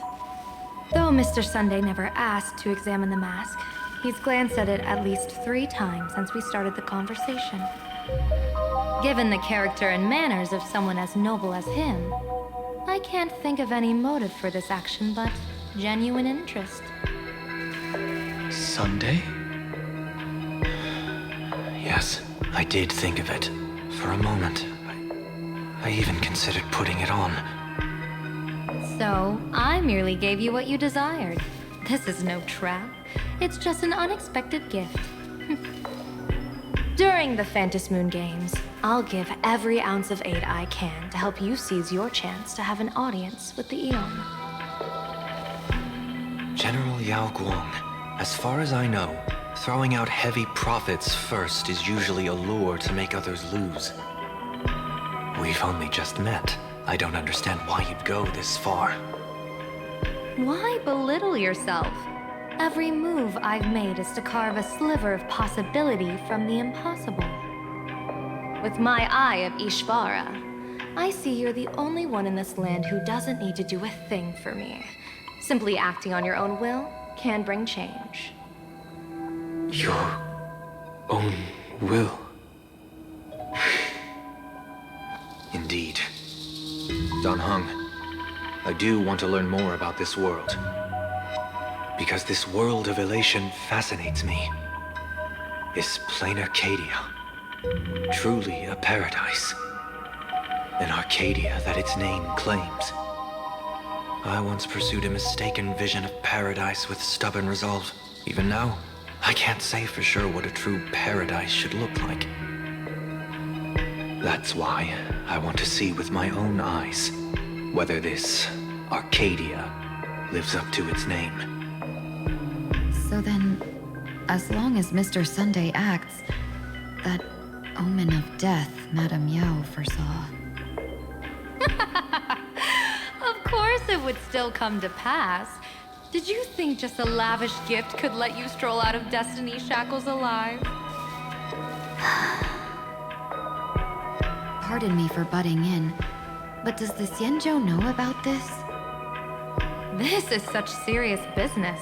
I'd never make this decision on my own. I've talked it over with the 6 charioteers of the Yuchue. If something happens to me, I'll line up a solid successor. She headed to the Yuchue on the day I left on this mission, just in case anything went wrong.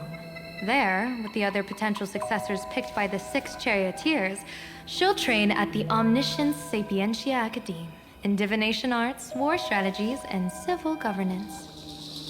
You mean Lady Fushuan? She'd take over the Yuchue after you? Fushuan? What Fushuan?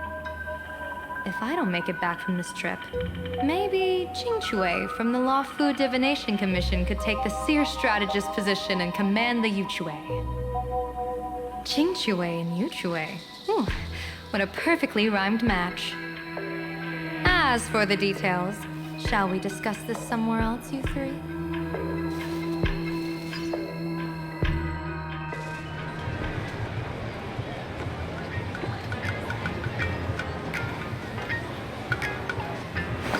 Map says the Ashen Detective Agency should be right here.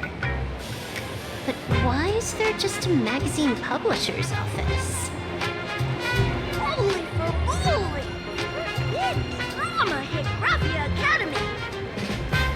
Furbo. Taking photos? You really can find anything in the land blessed by, uh-huh. Let's go ask for directions.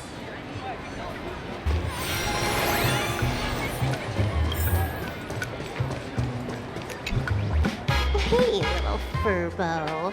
Know if there's an Ashen Detective Agency nearby? Beats me. But if I find 10,000 credits on the ground, I might recall the spot. 10,000 for directions? Fine, job first. Oh wow. Looks like 10,000 credits from my account just hopped to end up in yours for no reason. Now, spill. Whoa! Generous, miss. The place you're looking for is upstairs. That detective's renting my boss's space for his agency. But he's zonked out in the day, and his doors are locked at night. No clue how he earns any money. Maybe he's a vampire? So they're closed? Then how do I meet this Ashen Detective? Beats me. But if I find 50,000 credits on the ground, I might recall that too. You stinky Furbo! Begging for a smack! Scamming our guest!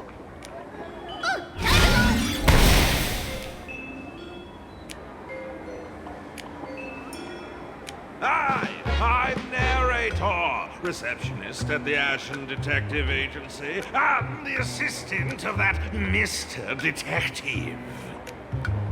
Narrator? What sane person gives their pet that name? That would be the dude upstairs. By the way, that mangy Furbo didn't fleece you, right? It did. A full 10,000. Do you want me to catch that sneaky Furbo for you and get your money back? Nah, save your breath. Got it fixed. Money's back in my account, plus the last 26.5 credits from that guy's account balance. Oh, not bad, Punklordian hacker. You seem pretty knowledgeable. So, would you mind showing me the way? This way, please, Ms. Hacker.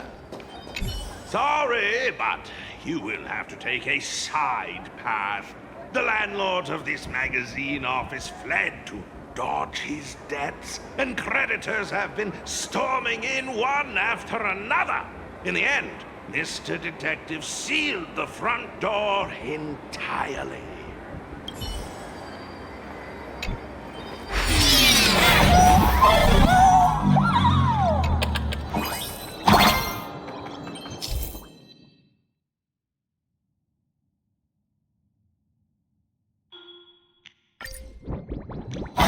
So, there's even a shooting button.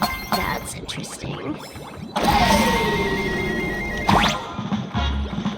Why are there so many Furbos?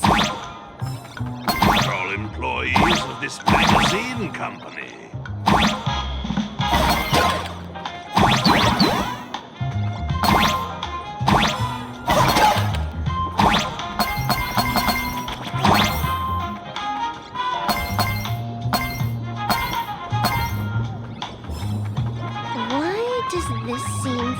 Punishment round from a game. Office survival's way more brutal than any game.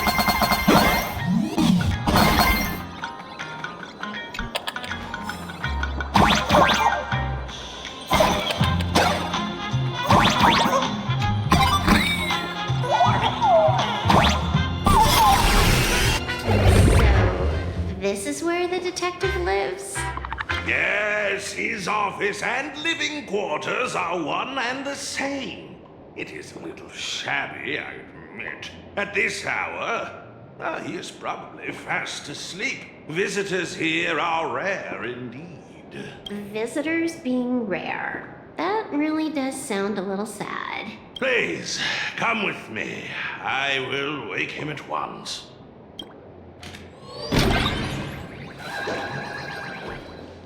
Time to get up, Mr. Ashvale.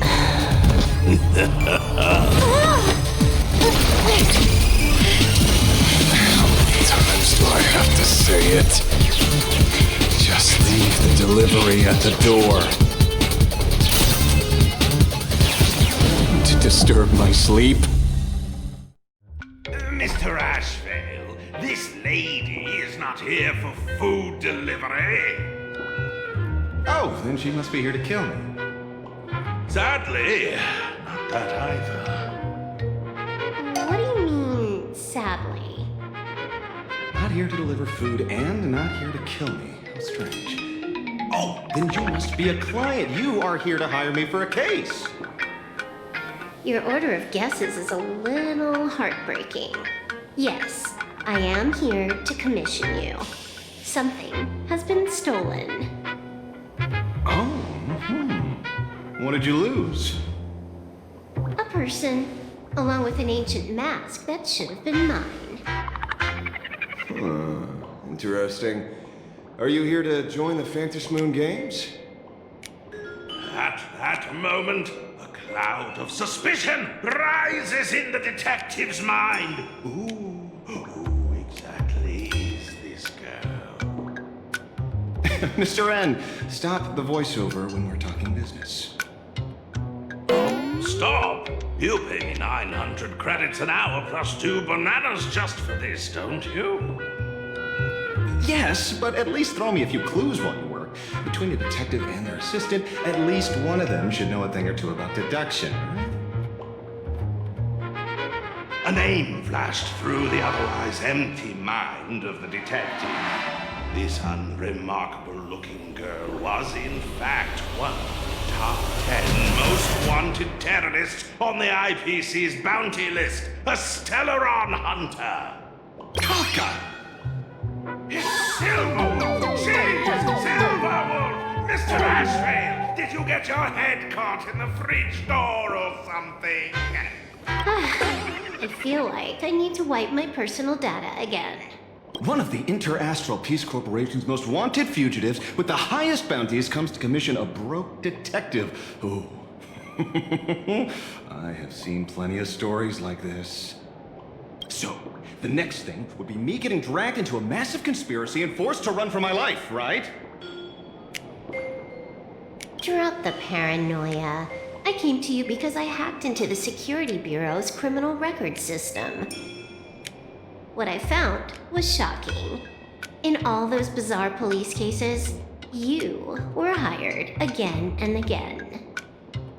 The curious case of the Harmony Sect Communion, the mystery of the Ghost Bullet Worm Express, the serial ghost resurrection incident, the super non-serial locked room murders at Kooky House, you helped solve them all.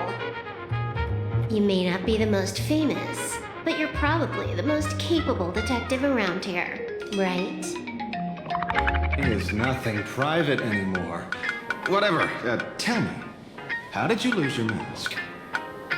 Today was supposed to be our meeting with the Sinwish Syndicate. All right, now let's talk about the commission fee. Excuse me, I haven't even finished my sentence yet. A true great detective can know a case without ever leaving the room. While he sleeps, I gather the intel. We already have the basics about today's fiasco with the Sinwish Syndicate, and those 3 Cienjo #1 assassins who scammed the mask. Can you handle it? Money is not a problem. Do you take dirty money? Sorry, no dirty money. And please do not withdraw your payment plus the account balance after paying. Oh, then how about this? This is the IPC's turf, right? Turn me in for the bounty. You take the reward, and I bolt afterward. We Stellaron hunters sometimes use that trick to raise funds. Or maybe we could discuss the possibility of taking dirty money? 30 million credits? Pay us after the work's done. Deal. I'll try to get that money over the next few days. Here's my contact info. Update me the moment you have any news.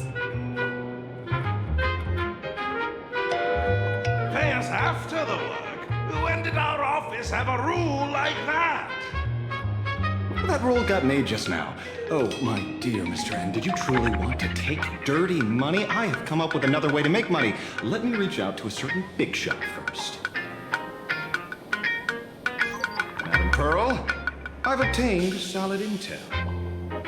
Mr. Ashvale, the chance of you initiating a call at this hour is under 5%.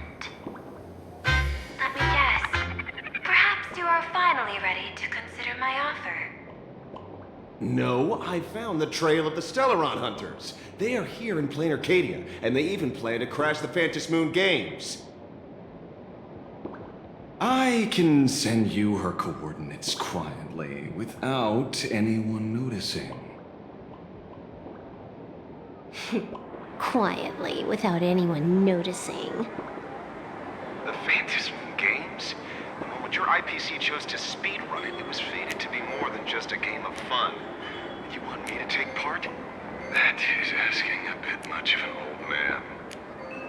Ah, we should have taken that hacker's deal earlier and turned her in for the bounty. An unexpected bonus. So Pearl still has other masks hidden away. That makes things much easier. Seems that listening in on one's partners after wrapping up business is a habit worth keeping.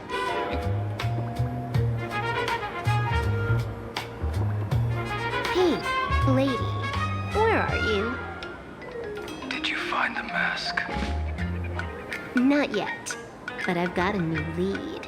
We might have lost one mask, so I just need to find another. Fine. Promise me this. Next time, don't take contracts on the dark web using names like Xianzhou's #1 assassin. Okay. By the way, can you tell me what script Elio gave you this time? A completely blank page.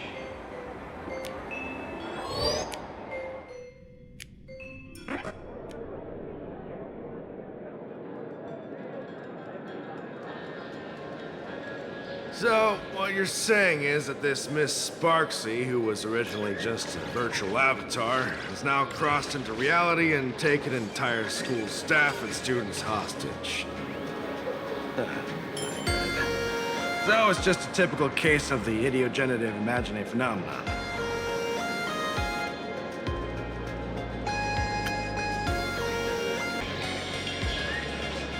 Heading out? Where to? Oh, you mean going to Graphia Academy to arrest this illegal imagine? We can't.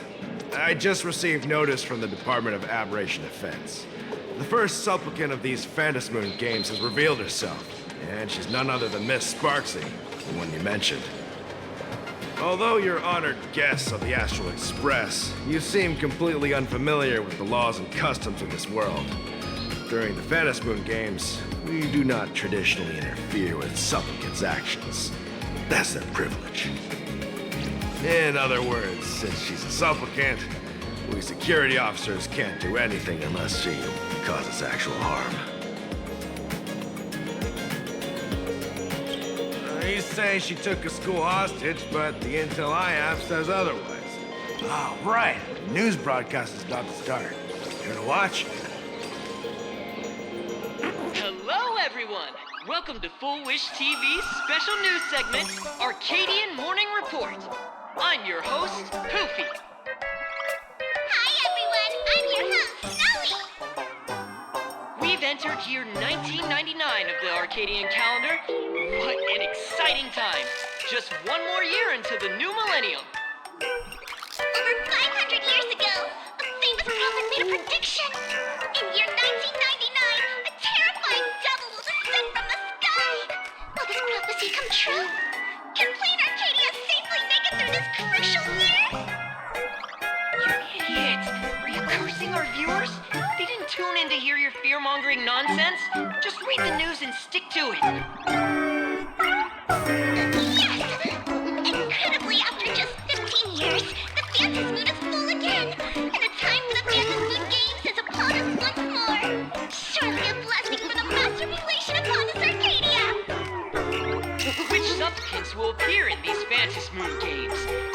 mind-blowing miracles will they bring to everyone? With permission from the Department of Aberration Defense, we'll be following and reporting on the Phantom Moon Games from start to finish. Just now, the first masked supplicant has appeared. How intriguing! Who are they, and where did they come from? Let's take a look. Wow! Internet famous streamer Miss Sparxie announced 2 hours ago that she's donning a mask to become a supplicant. The Department of Aberration Defense has confirmed that news is authentic. As an ideogenitive imagine, Miss Sparxie's birth wasn't approved by the Department of Aberration Defense. But that hardly matters at this point. What sort of miracle does this live streamer plan to produce during the Phantom Moon Games? Let's switch over to her stream and see.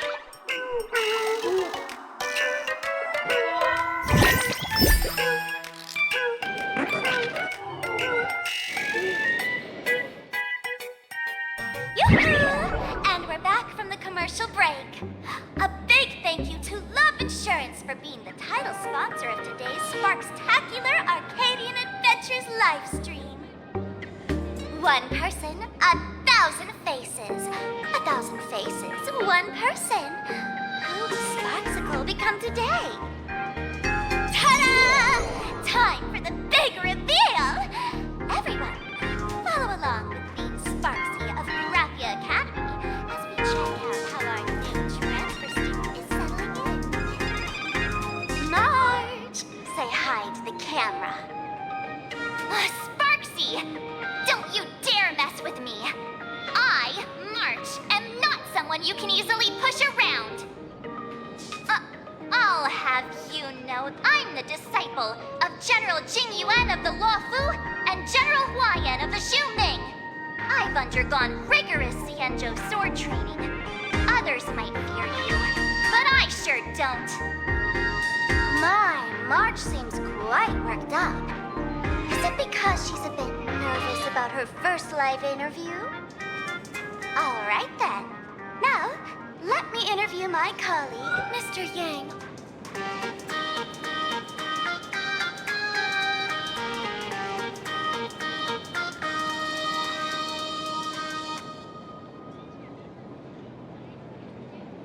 All right, that wraps up our interview for now. Let me give you all a sneak peek at what's coming up in our next live stream. Thank you all for your wholehearted support. Sparxicle will work hard to repay your kindness. In 3 hours, I'll be hosting a special live stream performance, Sparxicon, alongside our special guests, the legendary Nameless from the Astral Express, who have carved countless legends across the cosmos. Tell your friends, your family, even your enemies. Let's set aside all grudges and meet in the stream to witness the most dazzling sparks light up Plan Arcadia!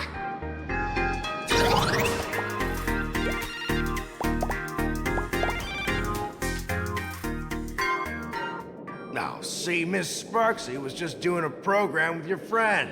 It's fine, really.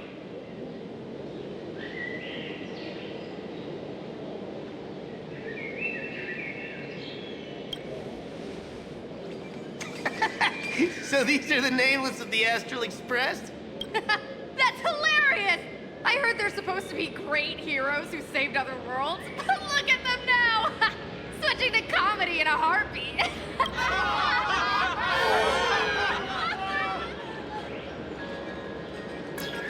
Darn it. Soon the whole of Plan Arcadia will be saying Sparxie caught the Astral Express crew in one go and made us the butt of jokes. Our reputation would also turn into her trophy. All right, please keep this Phantom Moon Games emergency response guide safe. Some sections in it might come in handy.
If there's nothing else, I'll be going now. See ya. See? I told you so. Even calling the police was useless. Right now, you're their only hope. And that red boss lady of yours. She's here too. Are you all right? Did you get hurt when you ran away?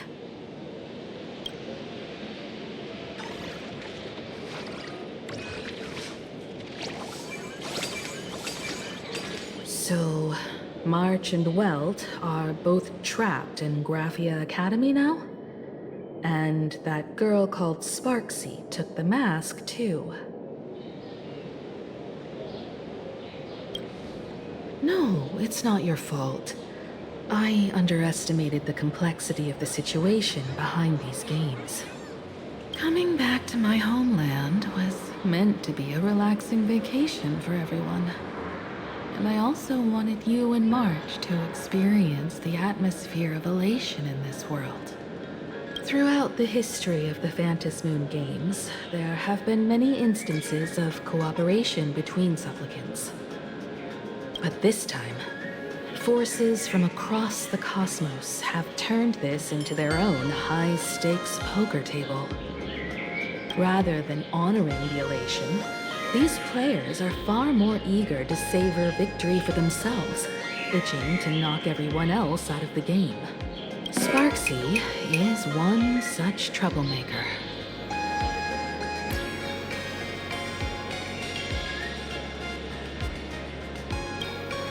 It's dangerous to rush back to school on courage alone, when we don't know what Sparxie has done and what she's planning to do. For every supplicant, there are 3 key acts that must be completed once the Phantom Moon games begin. The roll call, the miracle, and the promotion.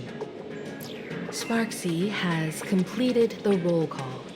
She took the mask and declared her entry into the games, drawing everyone's attention to the news that the first supplicant has appeared. Next, she must strive to make a miracle happen, bear the people's wishes, and answer with a great feat. If I'm not mistaken, Sparxie is waiting for us to walk right into her trap. For her, there couldn't be a better opponent than the Astral Express for this first battle between supplicants. What could be more earth-shattering than defeating a renowned cosmic hero on a battlefield of her own meticulous design? So here's the question, Sparkle. Based on what you know about this imposter, what's her real agenda for joining the games? Simply toying with and defeating the Express crew alone won't be enough. What kind of world-shaking miracle is she after? Sure, she's a fake. But she's still a fake of Miss Sparkle. Guessing won't get us far. If you ask me, we should check out the tavern. Might find some leads there. The Masked Fool's headquarters. The World's End Tavern. That's right. How could we pull off something this insane without Miss Sparkle's prized collection I've been hoarding all these years? That imposter must have known this well. Before this operation, she definitely went to the tavern, using my name. Most fools can't tell the difference between me and that imposter. Or maybe they just don't care. But if we can find out who I talked to and which treasures I stole from my collection of items, we'll naturally figure out what that imposter is up to. That's a good plan, but I can't let you act alone. Can you take both of us into the tavern? Take this business card. The address of the tavern is printed on it. However, you'll have to find your own way to the tavern. That's been the rule since it was established, and there's nothing I can do about it. Since there's still time, I'll head out first. You two can come over when you're ready.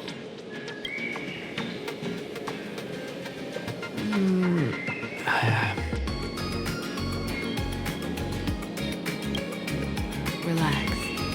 To step into the elation's right, what you need the most is ease. Don't dance to your enemy's tune. Find your own rhythm. Now it's our turn to set the steps. Dovebrook District. It's been a while since I've been home. Perfect timing. Don Hung and Sunday have made some new discoveries. I asked them to meet up with us later.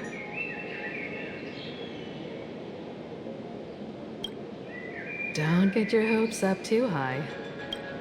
Looks like this vacation trip has gone right back to our usual trouble magnet mode. Now this is the kind of vacation the Nameless just has to savor.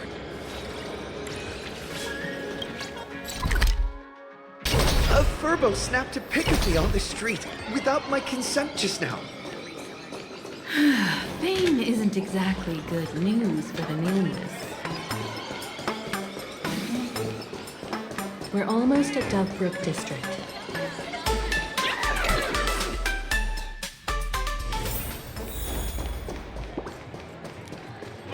Quite a bustling district. Is this really where Himiko lived back then? It's been 15 years since I've been back. I wonder what's become of these houses now. If they're being rented out or if they've been sold off already. Perhaps they've become like the Graphia family. Nothing but empty shells of their former glory. Let's go. Stay safe on the road.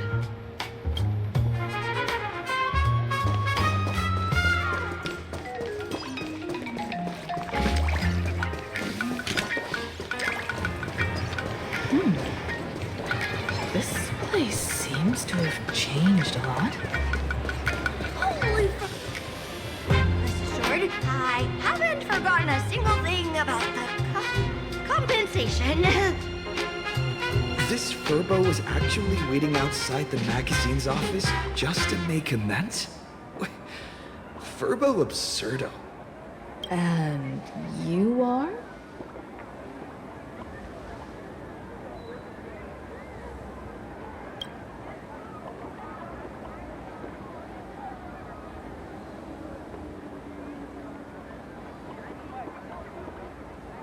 Would you mind coming into our magazine office to talk? Let's discuss compensation, shall we? It looks like the magazine publisher has taken over this entire building.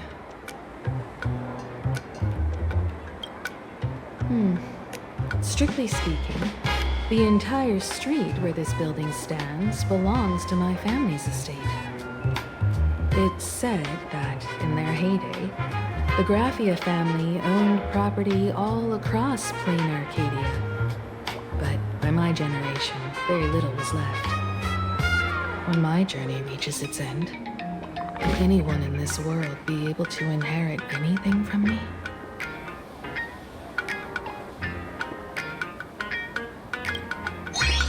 Silly child. What nonsense are you talking about? Come, let's go inside the magazine office and see what this little Furbo is up to.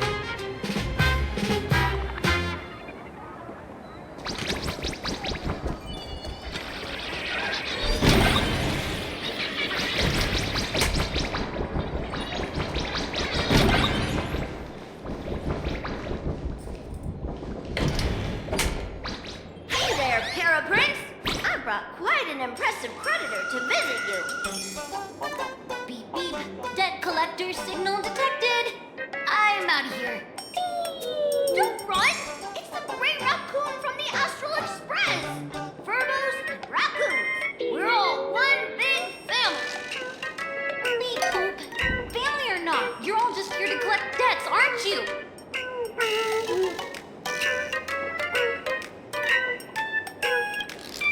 Gray Raccoon, that jerk of a company president ditched everyone to dodge the debts. We brothers haven't gotten paid in months. As you can see from our sorry state, even if you sold us all for Furbo Hot Pot, You wouldn't get much money back. But I've got a plan. We can work together for some mutual raccoon Verbo benefits. After all, Verbo Weekly does have quite a readership. Right now, the hottest news in all of Plan Arcadia is the arrival of the Astral Express. Once you become the company president, Great Raccoon, Verbo Weekly can go full throttle for you, becoming the Express's exclusive media outlet, churning out a string of hot scoops. In no time, Verbo Weekly will be the #1 gossip magazine. We won't have to worry about our salaries, and Great Raccoon won't have to worry about compensation. No way! No way! As your devoted fans, me and my bros sincerely want to compensate you handsomely for your emotional distress. A magazine publisher? Now that is interesting. What do you think? These Verbos may be crafty and full of tricks, but they can definitely help us out. A media outlet working for you, and a network of informants who can run around everywhere? Having a logistics team like that during the Phantasmoon Games would come with many perks. And best of all, they're free. Being the company president is actually super easy. Just follow me.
That's all it takes? Okay, from now on, I'm your new company president. Woo-hoo-hoo-hoo! Great Raccoon is our new company president! Ha! Whatever mission you assign, we brothers will get it done for you. Anything else you'd like us to do?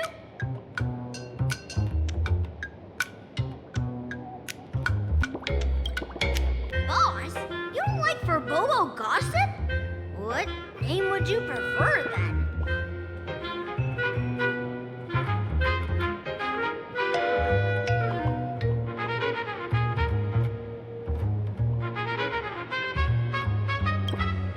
Ugh, my heart just skipped a beat. But that's okay, as long as the boss is happy. Are you sure?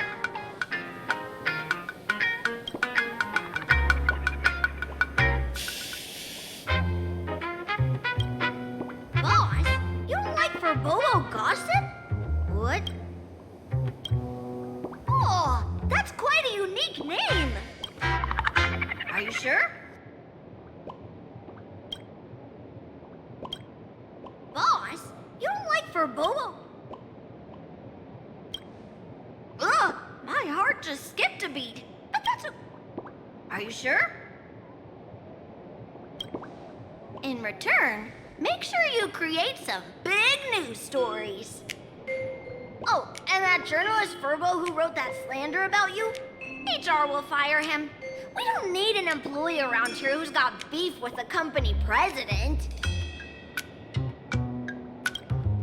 I heard a supplicant has appeared at Graphia Academy. Should we have him take some pictures there for you? No problem. I'll arrange it right away. This Verbo will issue the order. Stay tuned for his first-hand report. Looks like you're already already getting into the groove of being a company president. We're pretty much done here, and Dun Hung and Sunday should be arriving soon as well. I'll just have them meet us here at the publishing house.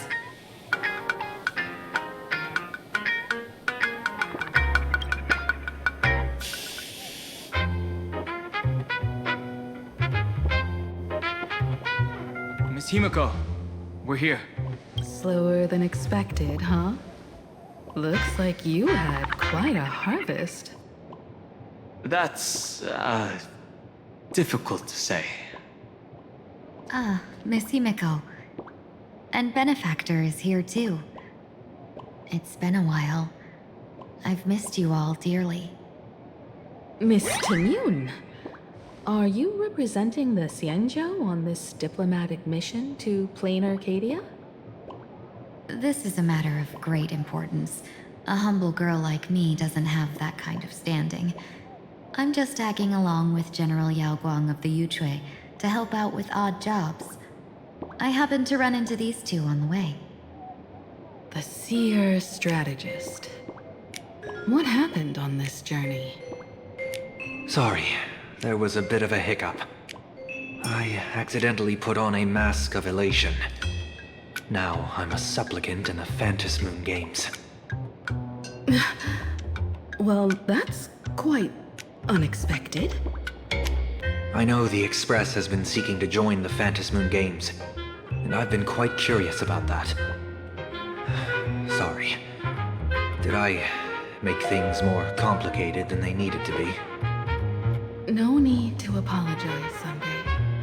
Though you may not be one of the Nameless, you're still a companion on this journey with us. No Nameless would stop a fellow traveler from finding their own path. Many thanks. But wait, did you just say accidentally?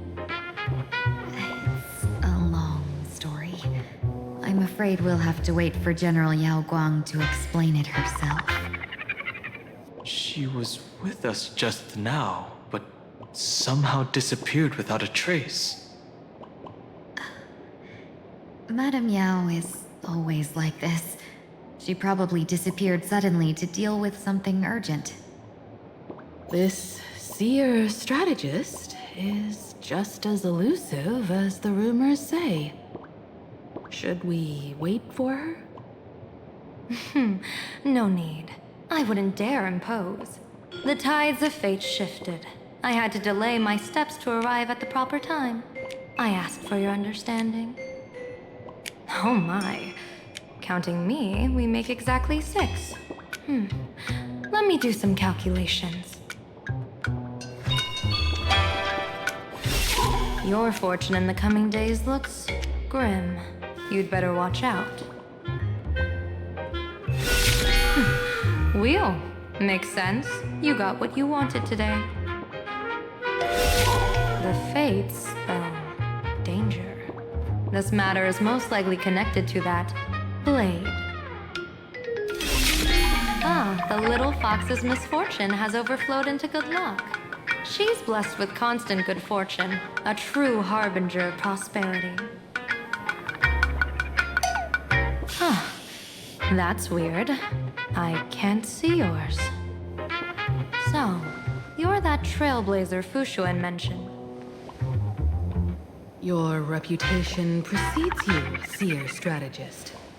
I'm Himiko, navigator of the Astral Express. Whatever's on your mind, you can discuss it with me. My sincerest apologies. When a diviner encounters someone whose fate is unfathomable, we can't help but feel 3 parts excited, 3 parts flustered, 3 parts curious, and 1 part awestruck. What do you mean by unfathomable? My eye of Ishvara can scan the aura of fortune surrounding each of you, manifesting as weal or woe signs above your foreheads. I'd like to divine your fortunes as a welcome gift. However, this person really surprised me. I can't see anything from him at all. Are you really free to try any choice? to do anything you want.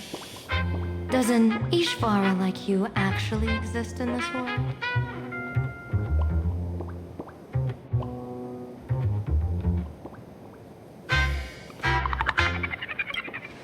You might be onto something. When it comes to eons, divination often goes haywire and no proper reading can be formed. What do you think this means, General? As an Ishvara, their mere presence in the playfield creates a variable in the game. It's both a blessing and a curse.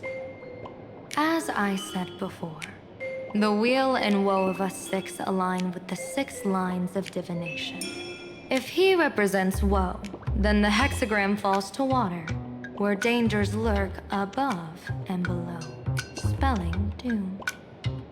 If he brings weal, then the hexagram shifts between wind and water, presenting a great opportunity to strike. Auspicious. So, the fate of our journey in Plan Arcadia rests on his decision.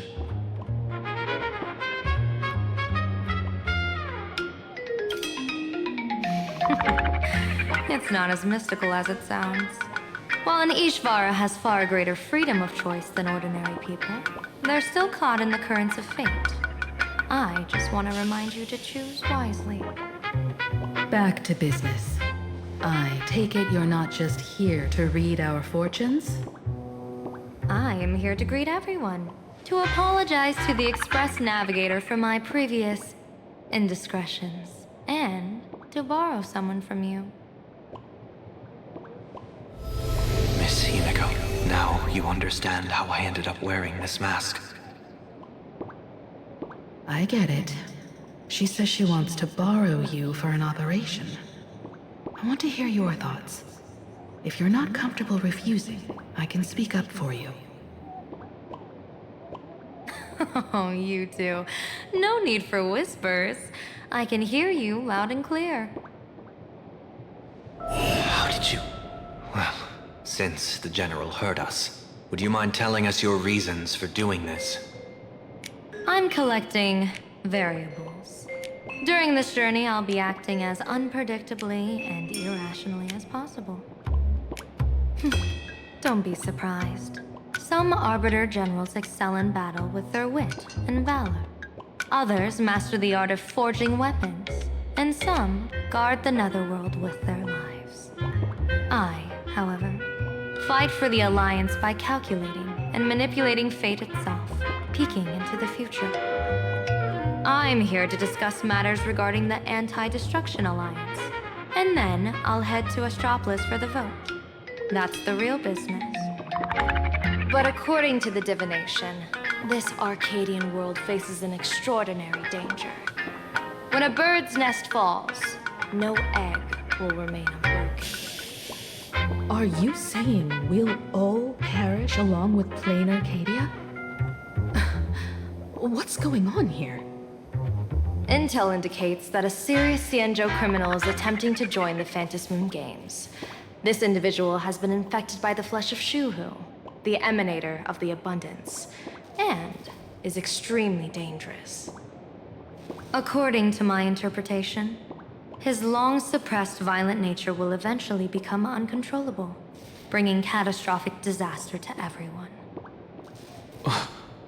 There's no way he could do that. That's the divination's answer.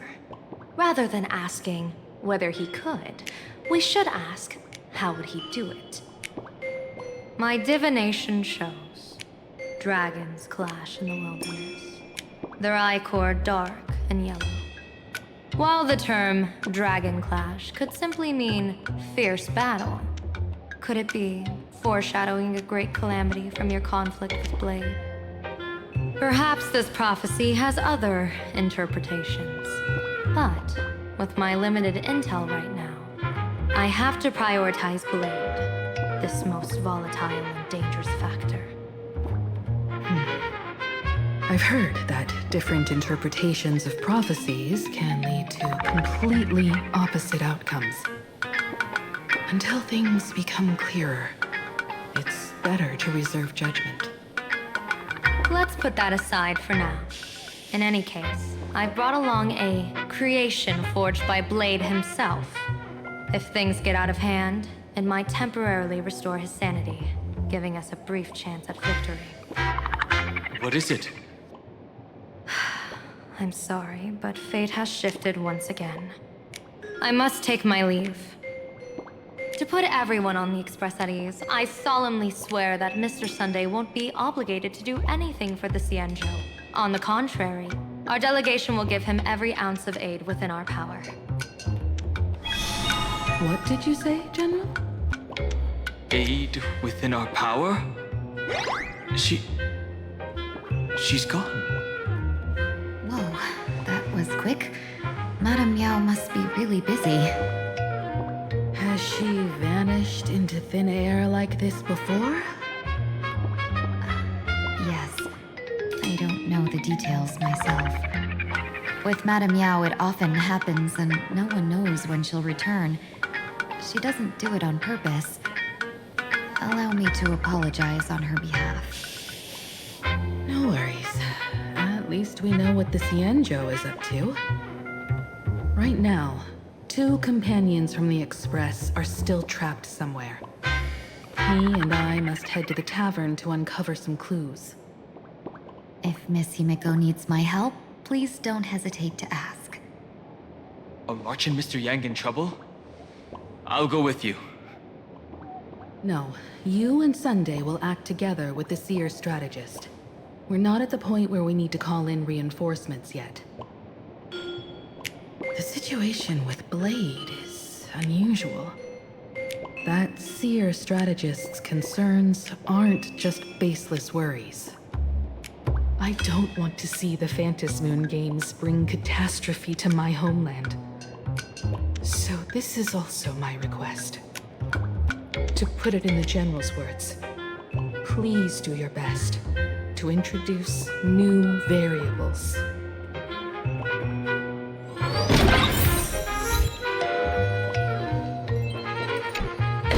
I understand Miss Himiko's intentions.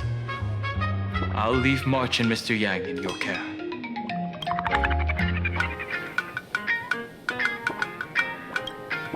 What? Those 2 are trapped in the school, forced to become a student and teacher? And the security officers are turning a blind eye to all this? Though March and Mr. Yang don't seem in mortal danger for now, who knows what Sparxie is plotting. The longer we delay, the worse it could get. Better to rescue them as soon as possible. The Phantom Moon Games. What a bizarre ceremony. What does this type of elation really mean for the people of this place? Why would AHA promote such a game? Blade's appearance means the Stellaron hunters are also on the move in this world. From everything we've seen, this mission to Plan Arcadia is of the utmost importance. I will accompany General Yao Guang to uncover the Stellaron hunters' schemes. Whatever happens this time, I hope it won't put any of you in danger. I'll do my best to make sure of that.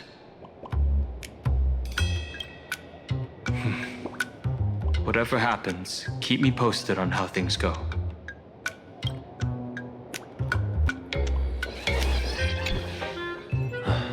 Mask of elation can reflect the shape of one's soul.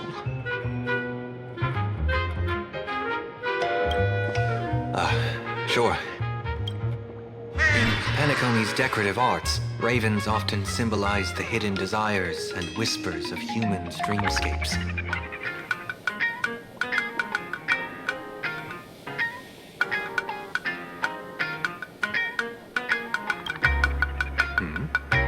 There's no rule saying that supplicants of the Phantom Moon Games have to fight each other, right? On the contrary, for the elation, shouldn't laughter be a resonance that comes from within each other's hearts?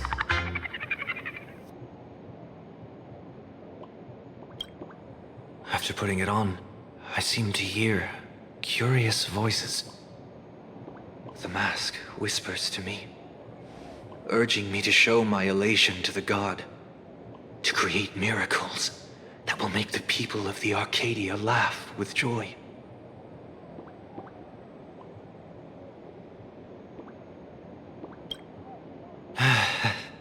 That's a good one. When that general, Yao Guang, shows up again, I should discuss our collaboration plans with her. Good luck.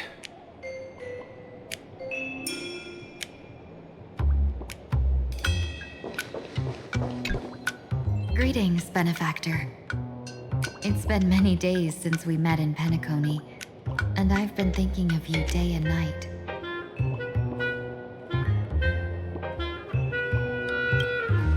Though my skills are meager, Madame Yao praised my resolve to kill my enemies, saying that was just the variable she sought.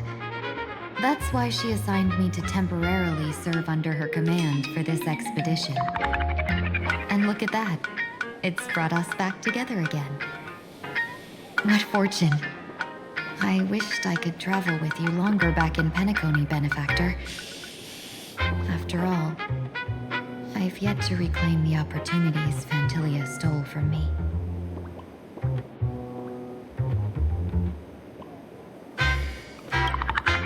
I'm sure there's no mortal danger. Please forgive my jest, benefactor. Being around Madame Yao has gotten me into the habit of cracking jokes all the time. Her actions may seem inscrutable, but she always provides what you need ahead of time. That's why even those who grumble still carry out her orders with diligence. In truth, doesn't she seem more like a shrewd merchant than a diviner? But then, when have any Arbiter Generals ever been ordinary? Hard to say. Like the divinations she casts, she's a riddle shrouded in fog. Apart from the ever-absent Patina Justice, she's likely the most mysterious of the Arbiter Generals. Don't go back on your word, benefactor. We can find a local bar and share a drink while we chat. Madame Yao instructed me to meet her at our agreed spot if she disappears. It's growing late, so I'll take my leave now.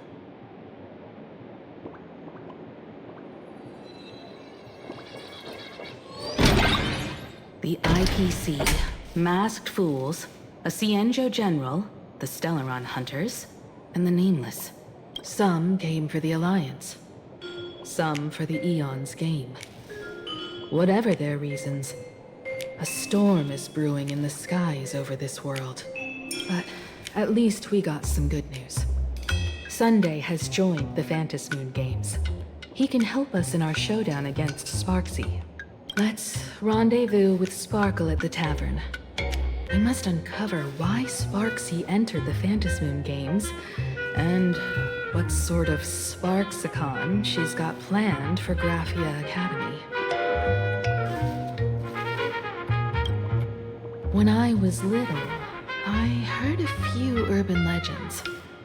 They say the entrance to the tavern exists behind every single door in this land. But those who aren't invited, or haven't found their destined path, can never step inside. This time, we already have the Fool's invitation in hand.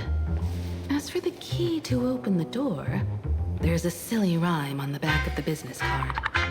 For revelry and drinks galore, no need to search from door to door. Heed the fool's riddle with care to find the key that leads you there.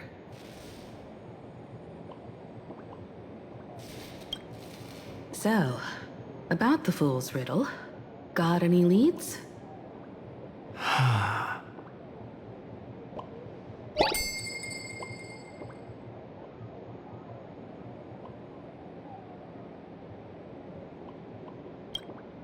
Whether they look up or down, the moon that humanity gazes upon in the sky is always the same Phantom Moon. Looking up makes sense, but looking down?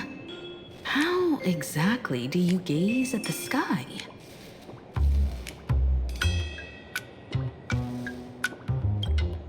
Oh, it seems fate ties you to the tavern. I get it now. The answer is Dovebrook.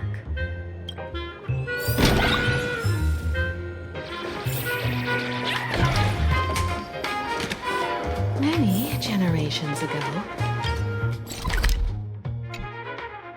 the Dovebrook was already a river flowing with countless legends. It's no legend has it that the master painter Graphia once drew water from the Dovebrook to wash her paintbrushes. Many later artists followed suit, hence its other name, the Painter's Stream.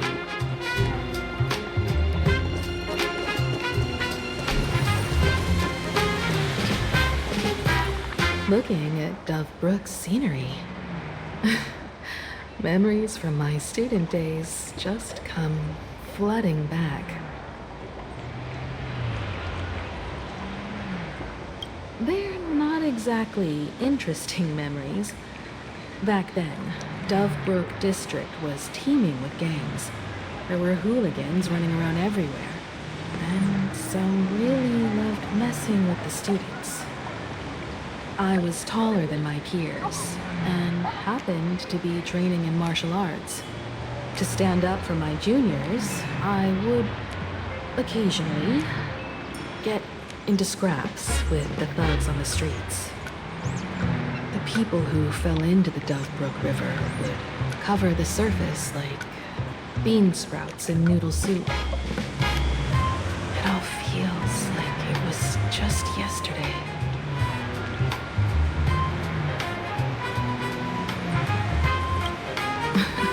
Sometimes the thugs fell in. Other times, I took the plunge myself. Back then, I was a bundle of restless energy. The teachers always said I was like a wind-up toy that never stopped banging its drums and cymbals, stirring up a commotion wherever I went. In the blink of an eye, 15 years have passed.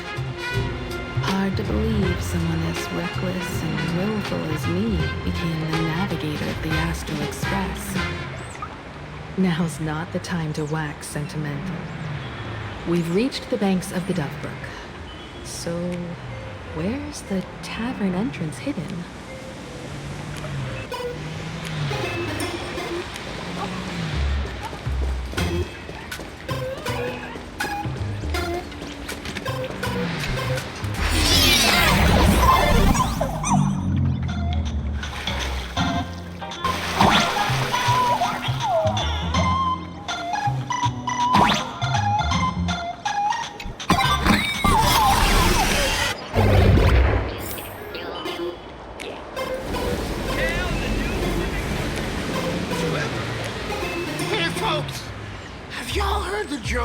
About the Dovebrook?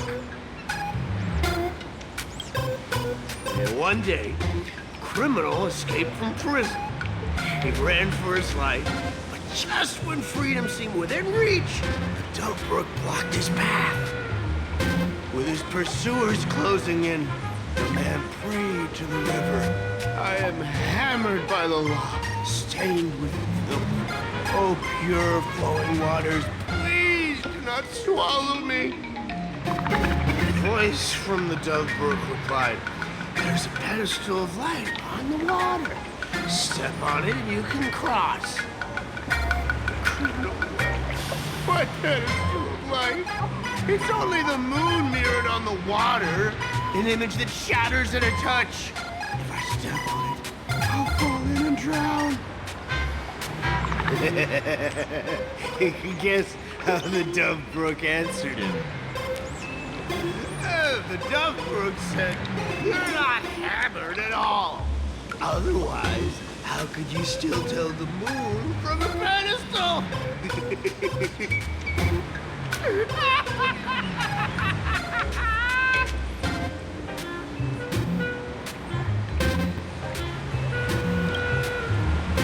It's fine. You don't have to buy me a drink as long as I can make you laugh.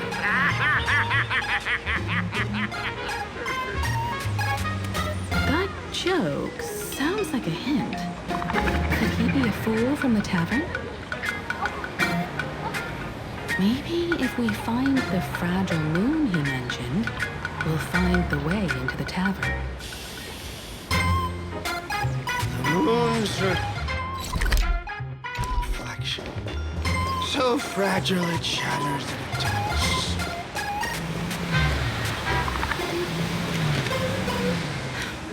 Sparkle's riddle says this. Whether looking up or down, they all see the same phantom moon when gazing at the sky.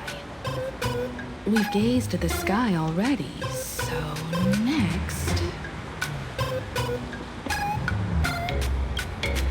From this angle, the moon's reflection is right here. It does look strange in the water. If what the card says is true, and the fool's riddle is the key to entering the tavern, then this moon must be the door lock. Come on, let's take a closer look at this strange moon.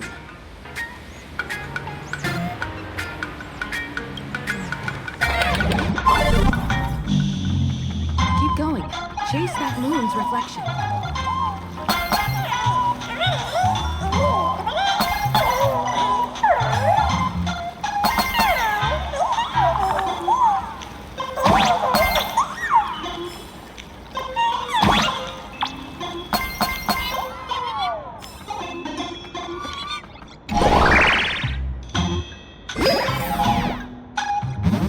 The fools are going to shatter the moon lock, and we're one step closer to the tavern.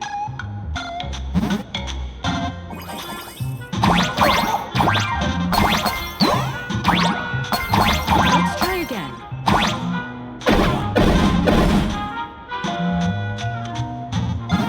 Something's back there. Is that a key?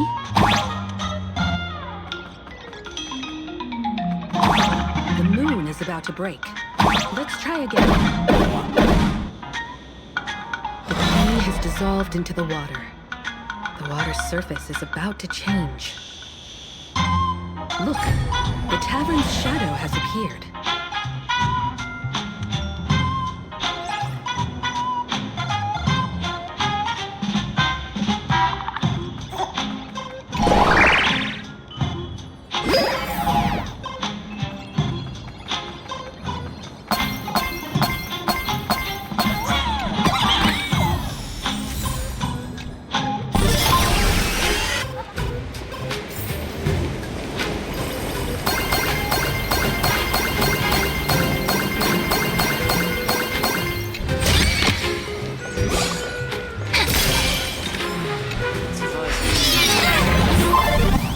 If we follow this path ahead, we should reach the tavern.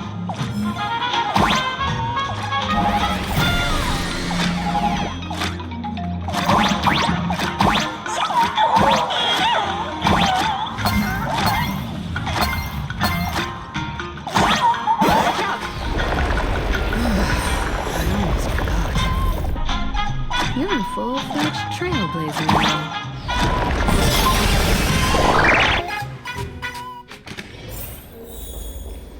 Welcome. Please left.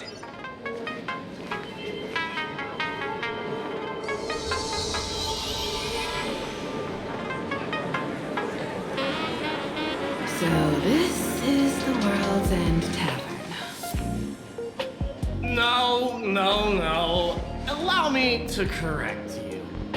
If you think this is all there is to the tavern, you're sorely mistaken. Like a single grape on a great bunch, this is just the part where the tavern connects to this world. Sorry, but this looks like a regular lounge. The so-called Plan Arcadia isn't really an Arcadia either, but who's complaining? Life goes on, doesn't it? If you're looking for something that's true to its name, take a ride on the Astral Express. Funny thing is, it's literally a train. You know, can't find a single trace of astronautical engineering on it. Wait, you two are navigator of the Astral Express and the raccoon on board, right? I've seen you in the news.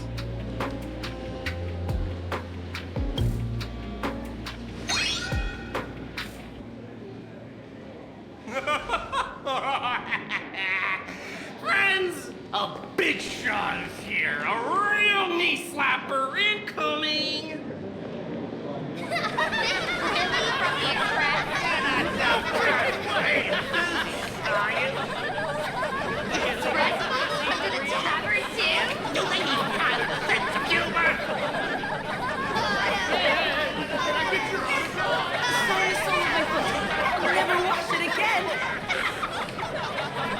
Everyone, curb your curiosity. These two are my guests. Even the most mischievous among you should know when to stop and mind your manners. Well, if it isn't little Sparkle. We've all heard your joke. Take the mask from a masked fool, and what's left but a fool?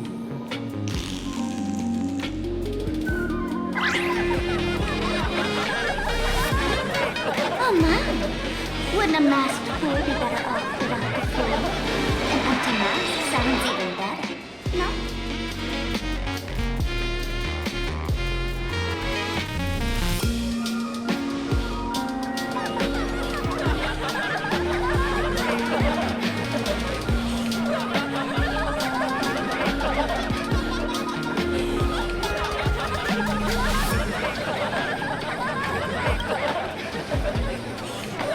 Don't take an idiot's words too seriously.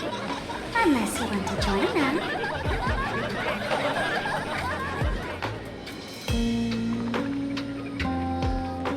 Alright. Now I can finally entertain my guests without interruptions. You two, this way. Let's talk about the imposter.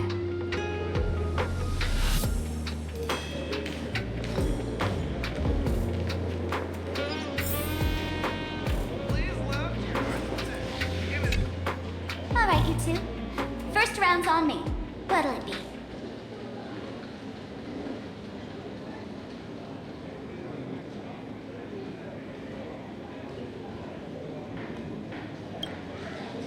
We're not here to drink. Time's ticking. Did you find anything on Sparxie? Don't pull a long face. You'll sour the vintage in the cask. While you were gone, diligent little Sparkle was gathering intel non-stop and didn't waste a single minute. Sparxie. She did come here disguised as me. I called Giovanni. You might not remember him.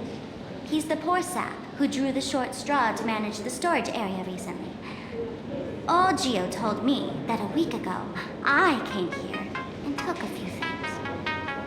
Among them was a vial of mimetic virus. A mimetic virus. No wonder she could take over Graphia Academy and distort March and Weld's cognition, making them believe they're a student and teacher.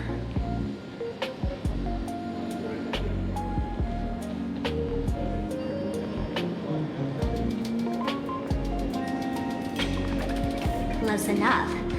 The so-called Sparxicon is a front for spreading a mimetic virus.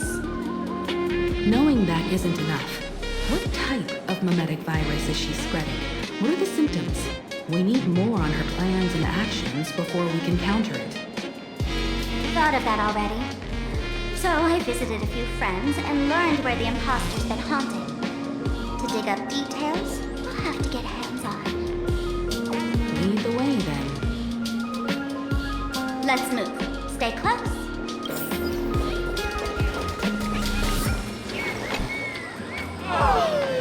Abandon all despair! to pass, then amuse me. By the way, to ask, your Aunt Aha themselves are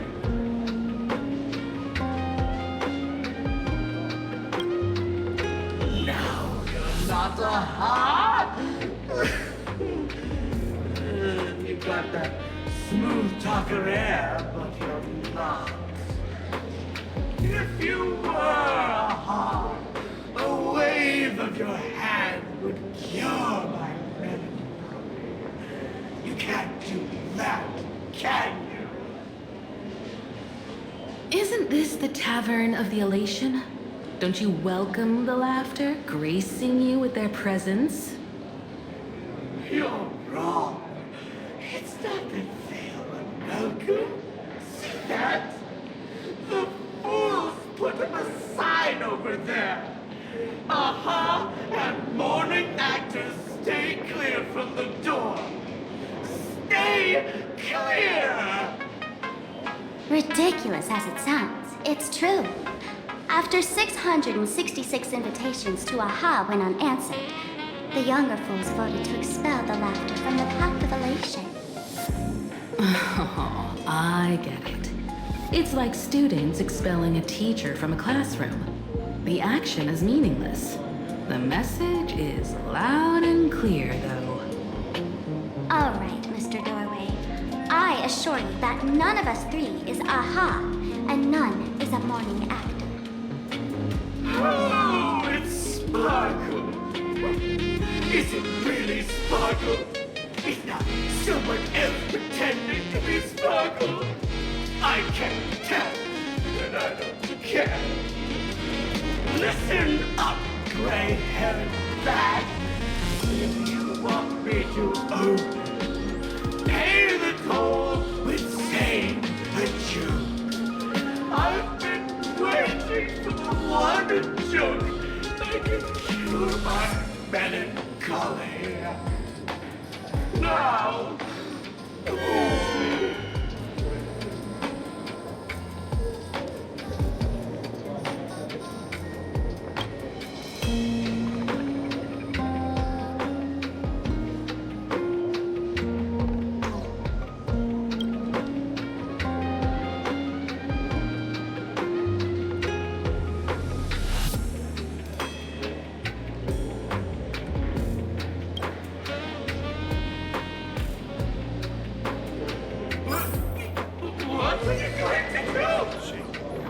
I'm gonna break you open.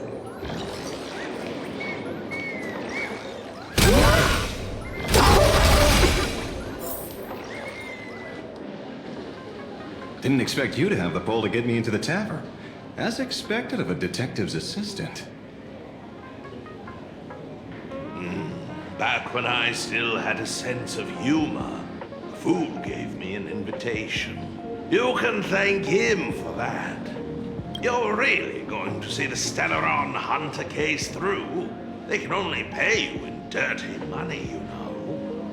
What else can I do? The boys need the money. Credits aren't black or white, they're ones and zeros.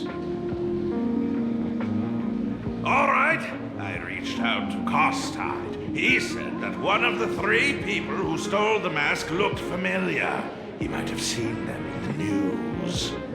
Based on his description, I spent ages sketching the suspect's portrait. And I suspect it might be Don Hung, the nameless from the Astral Express. Costide. You owe him another favor. No paying this one back, huh? Speaking of which, Don Hung. That's a Xianzhou name, isn't it? Where have I heard that name before? It sounds so familiar. So, which of these 3 is Don Hung? The one with gray hair? The redhead? Or that black-haired girl who looks like she's ready to stir up trouble at any moment? No, don't tell me yet. Let me guess. I know a bit of the Xianzhou language. The word Don can mean red. So Don Hung is the lady with red hair, right? Your deduction skills never fail to impress. Fine, I'll just give you the answer. none of these three is Don Hung. Oh, do you even watch the news? TV, newspapers, the internet, it's all fake news. What do you expect me to look at? Ugh, let's get down to business. I couldn't find any trace of Don Hung's actions. It's like someone wiped them clean. So I decided to try a different approach. Keep tabs on the other members of the Express crew. Maybe following their trail will lead to clues about the mask. Nice work, Mr. Wren. They're heading deeper into the tavern. Follow me. I see, gray hair. The tavern not inviting you sooner was their loss. Come on in. Is the drink in these barrels really brewed from jokes? Yep, you know your stuff, man. Just it's... Where's this? Ta-da! Welcome to the dazzling lights of the Bliss Star, the heart of the tavern, Plan Arcadia's dazzling dance floor. There are some tasteless masked fools who consider this place the secret to keeping the laughter going. If life's cruel, don't beg for fairness. Dance! Shake away that sadness until it's all well mixed with the joy in your body. That huge light orb up there.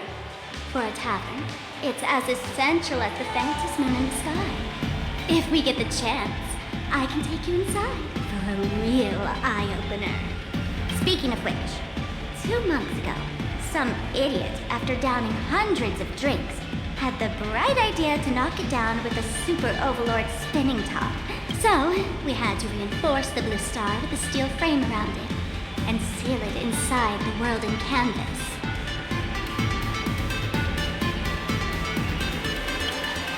Aha! Take care! Weren't they banned from the tavern? And given the laughter's personality, if they took care of it, they'd just egg someone on to blow the place sky high.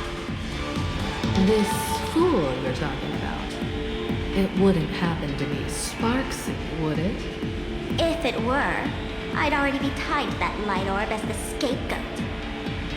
Anyway, the next stop is the Golden Confessional. The eyewitness says Sparxie was there. The Golden Confessional? What kind of place is that? A place where you can let go of all your worries. Well, words won't do it justice. Let's go see it for yourself.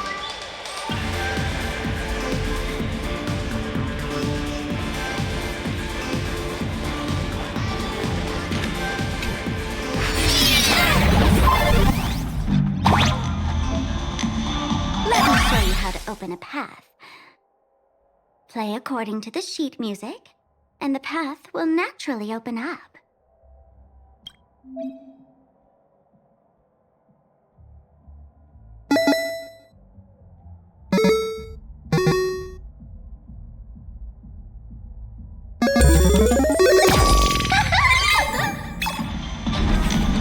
The steel frame actually opened.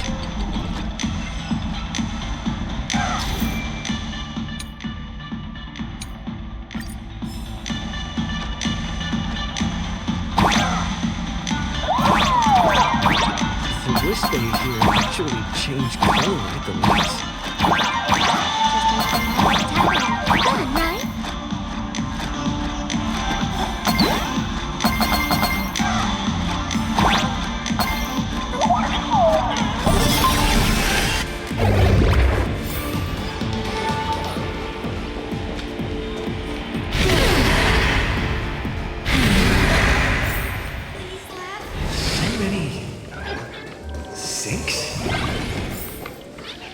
Witnesses say a week ago, I came to the bar, knocked back a few shots of Bomb's first drop, then headed here.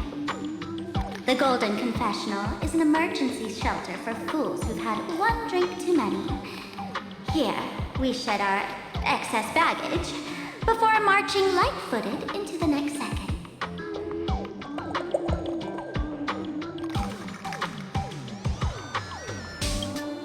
Of course! This is just a place where everyone comes to let off some steam. Well, if it isn't my old friend. Sparkle said you'd be coming to the tavern. Old Sampo's heart is bursting with joy. And a teensy bit of sorrow. How did Sparkle beat me to inviting my number one buddy to the tavern for a drink? You knew? And what made you link me to this place? That's kinda harsh, bro. Hello, Miss Higo. Long time no see. Mr. Sampo, hello. What business brings you here this time? No business. Just here to repay an old favor. Ms. Fool here sent me a message asking for H-E-L-P. Someone's been parading around the tavern impersonating her. Well, now, this is some juicy news. Miss Sparkle's usually the one impersonating others, but look how the tables have turned. The trickster's getting a taste of her own medicine. Shush, Sampo. I brought you here to repay a favor, not to gossip about me. Oh, I've suffered the embarrassment of losing my mask myself. Thanks to Miss Sparkle's mercy, I didn't end up stranded, so here I am today, ready to help you out. No questions asked. All right then, let's get to work. Get to work? What are we doing? Naturally, we'll fish around in these thrones where humans dump their worries and find the worries that Miss Sparxie left behind. You want us to unclog your toilet?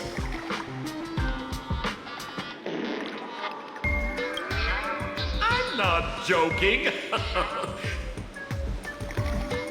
Don't be too shocked, you two. Let me share a little secret about how we masterfools stay mentally healthy. Drink a mood lifter like Bomb's First Drop, and all the harmful memoria in your body, you know, the pain, the worries, gets purged in one go. That's how fools pull pranks and have a blast without a shred of guilt. So, all that memoria has settled under this bathroom. And you want to sift through it to find Sparxie's worries and catch her thoughts before she acts? If luck's on our side, maybe we'll even dig up the secret to beating her. What's wrong, man? You don't look so hot. I've got no objection to the task, but doing this barehanded, I refuse. Oh, don't worry. When has old Sampo ever come unprepared? Trust me, I won't let you get off that easy. Emotional impact drill. Sorry. Wrong gadget. Oh, this one. Hey, heard of a dowsing rod? Well, forget it. I'll spare you the theory. Oh, I tuned the drill bit to resonate with Sparkle's temperament. It'll drill out memoria fountains with similar emotions. But fair warning, use it carefully. It's been a week since Sparxie was here. Keep your guard up in case something else comes bursting out. Well, if you ask me, leave it to luck. We don't have time for luck. My radar says that pompous imposter would pick the highest spot to vent. Exactly. The Golden Throne. Give it a try.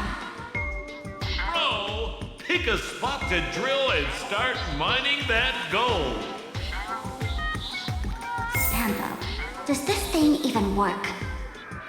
Of course it works. Don't you trust your old pal, Simple? Give me a glass of today's bad taste joke.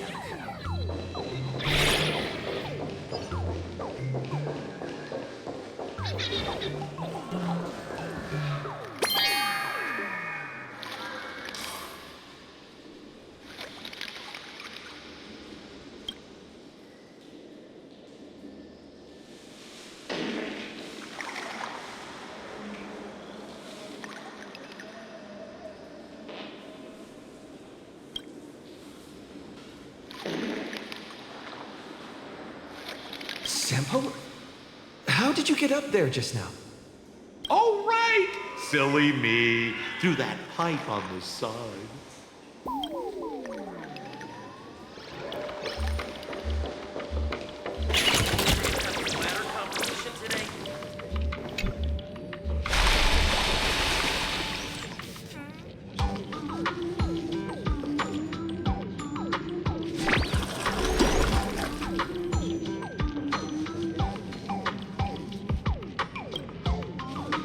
Watch out, bro! Must be some weird thing a fool dumped into the sewers, huh?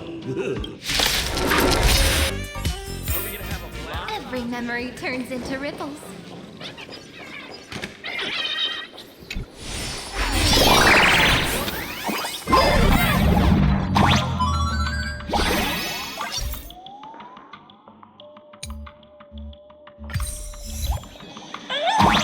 What's this?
What did I tell you?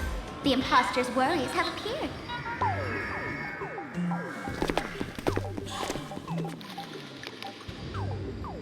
What a rare sight. Sparxicle used to always connect with everyone online. But now, for the first time, she's meeting her fans through the sewer network. Sorry, but we're your haters. Come clean now. What are you planning to do with that mimetic virus you stole? Use Sparxicon as a front to turn everyone into mindless zombies or dancing monkeys? How could I ever harm my dearest, most beloved fans? You took an entire school of teachers and students hostage and turned them into your puppets to help you enter the Phantasmoon Games. You're going to argue that you did it all for them? Of course I did. From the very first day I was created, I've been doing exactly what my creator asked of me. Listening to every fan's questions, empathizing with their pain and troubles. They feel insecure about being ordinary, cry when ignored by those they like, and strive to stand out because they desperately want others' approval. Sparxie hears every wish, and she answers. During these fantasy meetings, I'll grant their wishes through the ceremony of the Master of Elation. No, I'll give each of them a choice. The choice to become me. Because deep down, every one of them longs to become Sparxie. To wear this dazzling mask, capture the internet's attention, and bask in praise. You must have heard that saying. In the future, everyone gets their 15 minutes of fame. Now, that moment has come. Sparxie will turn every spectator into me! For reals? She plans to use a mimetic virus to turn everyone into herself? Oh, the answer was right there in the riddle all along. You know, I gotta say, that's very Sparkle. As expected of my imposter, you're absolutely bonkers! Sis, is now the time to be tooting your own horn, just thinking about being turned into a copy of you? I can't even force a smile.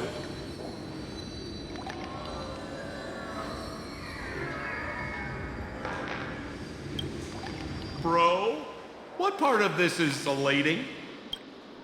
Oh? And who gets to define elation?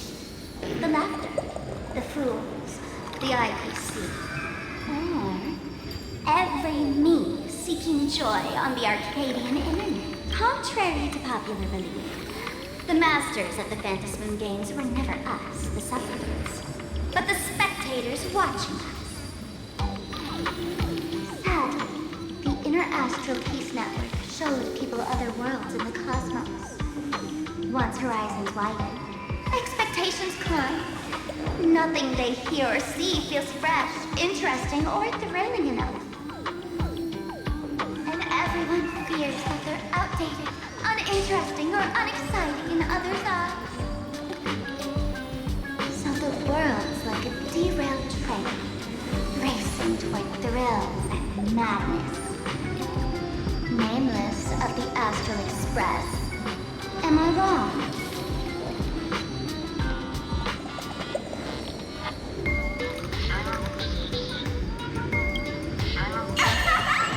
Bingo! You got it. I'm a part of her. Wherever there's a screen, wherever my audience is, my eyes and ears will be there too. I want to see how far you and this outdated model can go. The harder you struggle, the more spectacular it'll be when I live stream the Astral Express crew's derailment at Sparxicon. I'm looking forward to your resistance, Nameless. Oh, heads up, everyone!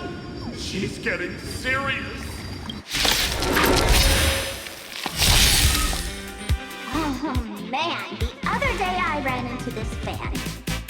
They insisted on showing me some gallows humor, the jokes they found online, saying they were absolutely hilarious.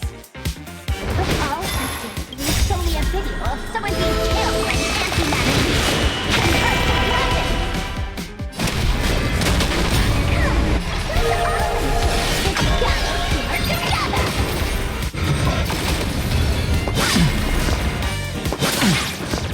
But the Trinity is before me. Existent future will come. Flowers, bloom for tomorrow. My purpose is to protect.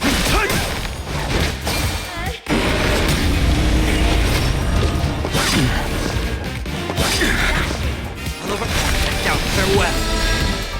Tomorrow.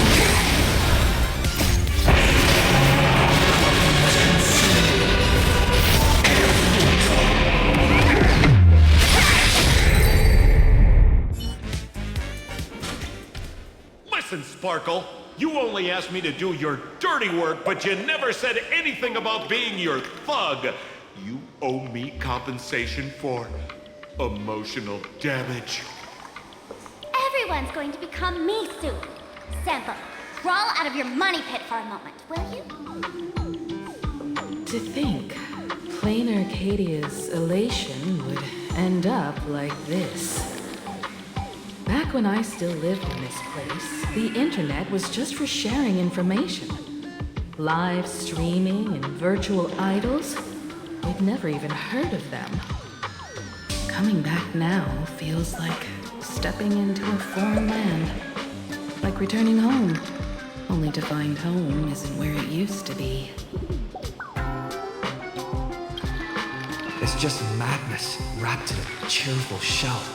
She's convinced that we'll be powerless to stop her plan, even if we know what it is. That I'm not ready to roll over just yet. I know. Even I don't want to turn into that phony's lookalike. Though, the fools stash dangerous things like mimetic viruses in the tavern, I assume they must have also prepared some countermeasures? Man, you give us fools too much credit. This is the tavern, not the well-ordered Herta space station. But I do know a place. With some luck, we might find a mimetic virus cleanup expert. All right. Now that you folks have a lead and no shortage of fighting spirit, old Senpo's calling it a day. The Astral Express always has a way of handling crises, doesn't it? With big shots here, a sidekick like me doesn't need to steal the spotlight. Oh, if you run into trouble, you can always ring old Senpo then. I'll even give you folks a special discount, sort of. Well then, farewell, everyone. So, where are we heading next? Let's check out Fatal Joke. Fatal joke?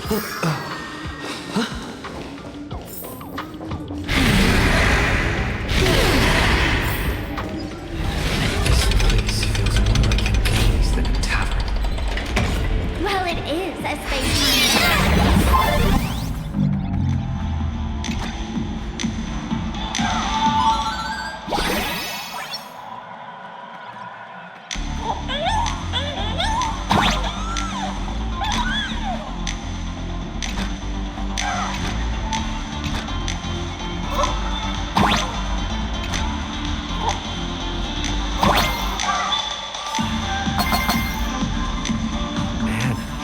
I wish we had one of these light orbs on the Express.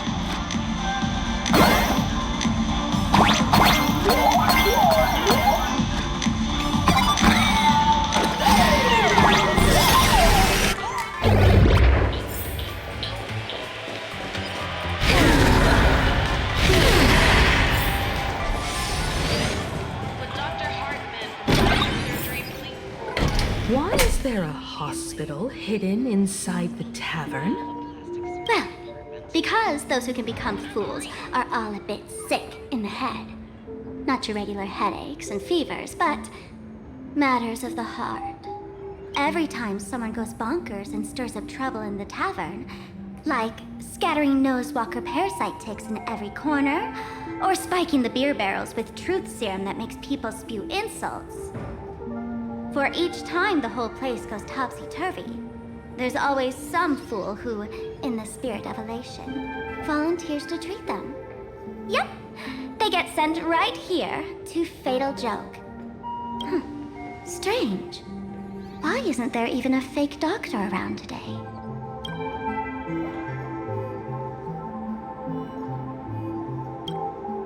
Even if some fool claims to have a legit medical license, you wouldn't dare trust them, would you?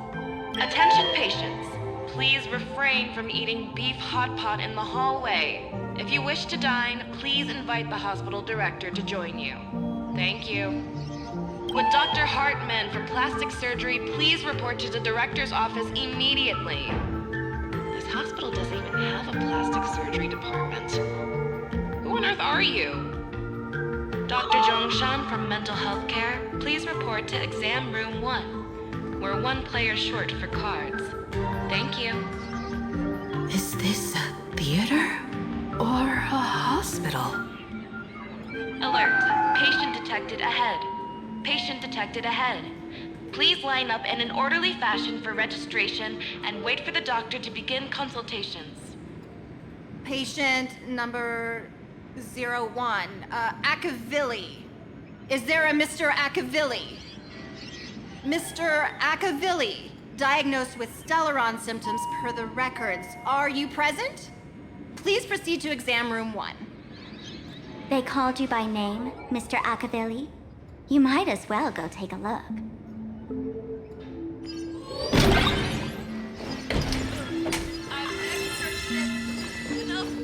Everyone I see! It would be so funny if you were not funny. Attention all doctors and patients. Do not believe any information from this broadcast. I repeat, do You're finally back, Akivilli. Thank you. I've reviewed your clinical records. Your Stellaron symptoms are stable. Continued observation will suffice.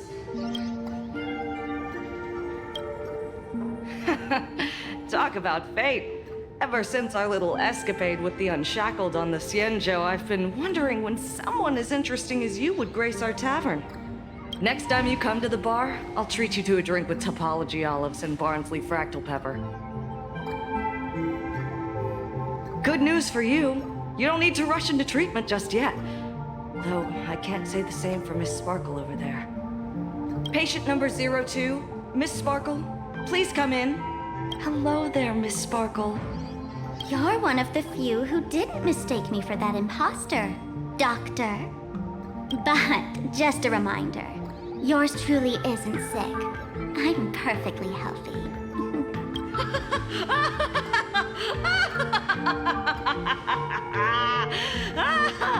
Oh, everyone who comes here says they're perfectly healthy. I've seen so many patients, and you're among the most severe. I could already make an initial diagnosis at first glance.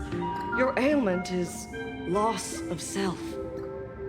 If someone can transform into 10,000 characters, would she still remember her original self? Good question. But if someone could become 10,000 characters, does the original even matter anymore? By the way, Doc, are you familiar with any treatment protocols for mimetic viruses? Mimetic viruses. I've heard about it. The city sent over a few cases. The patients had one thing in common. They were all heavy internet users. The medical records are in the room. You can take a look if you want.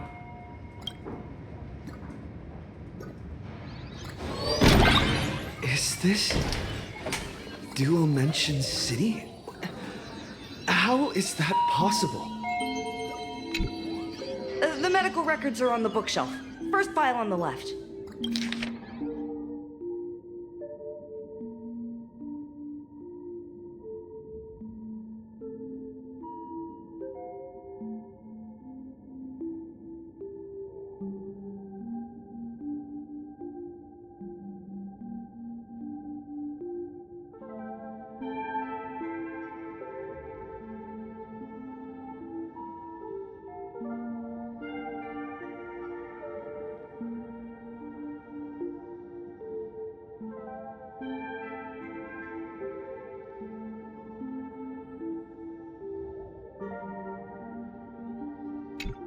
Are there already victims in the city?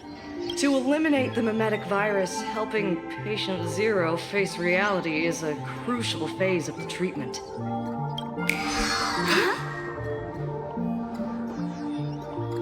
What's happening? You've never been to Fatal Joke before? That's not surprising. I don't spend much time at the tavern. And to reiterate, I'm perfectly healthy. I love patients who deny their illness. I'll personally shatter their self-confidence. Miss Sparkle, I'm going to write up a detailed diagnosis report for you. In the meantime, why don't you chat with your fellow patients who share your affliction? Gray hair, let's go. I don't want to waste any more time with this quack. Miss Sparkle, please wait in this room until the consultation is complete. Sparkle, you're back! You seem happy. Yeah, I'm keeping my spirits high, just like she asked. Sparkle, Sparkle! You're the one who told me that a smiling mask will never have bad luck, aren't you? This world doesn't want to see too much sadness, cruelty, rage, or pain. You told me that I just need to smile, no matter what. I did everything you asked. But why did you abandon me? Right now, I just want to scream, to cry, to shout. I just want to devour you all! Just how many masks have you thrown away? Don't worry about it. Everyone sheds just as many versions of themselves in a lifetime. Do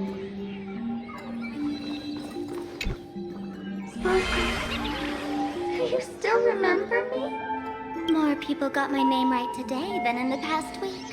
I'm so touched. I am your original mask.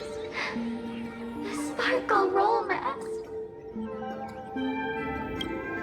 The archetype of a bright maiden doomed for a short life. The avenger who perishes with her nemesis. The lover who dies for love. The young artist driven to madness. You used me to win fame, applause, and countless eager gazes. So why would you cruelly cast me aside? Please, wear me once more. The worst thing an actor should do is be tied down to one type of role. Do yourself a favor and stay down. The diagnosis results are in, Miss Sparkle. Hey there. Are you also troubled by the same illness as me? What illness do you have? I once suffered from a disease called Fool. A masked fool named Sparkle grew out of me, slowly becoming one with me. She used me to bear all the pain caused by her performances, left me battered and bruised, while she slipped away from everything. But I was lucky enough to find this tumor called Sparkle. And I expelled this malignant growth from my body. You're just a tool I discarded.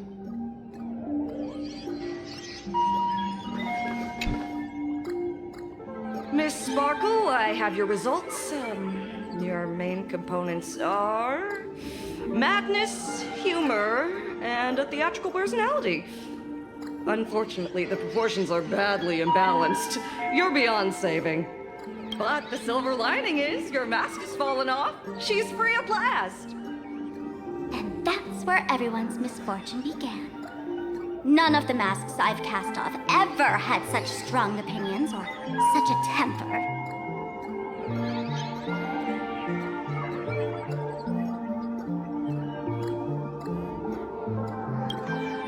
She no longer needs to be corroded by your cancer of rationality.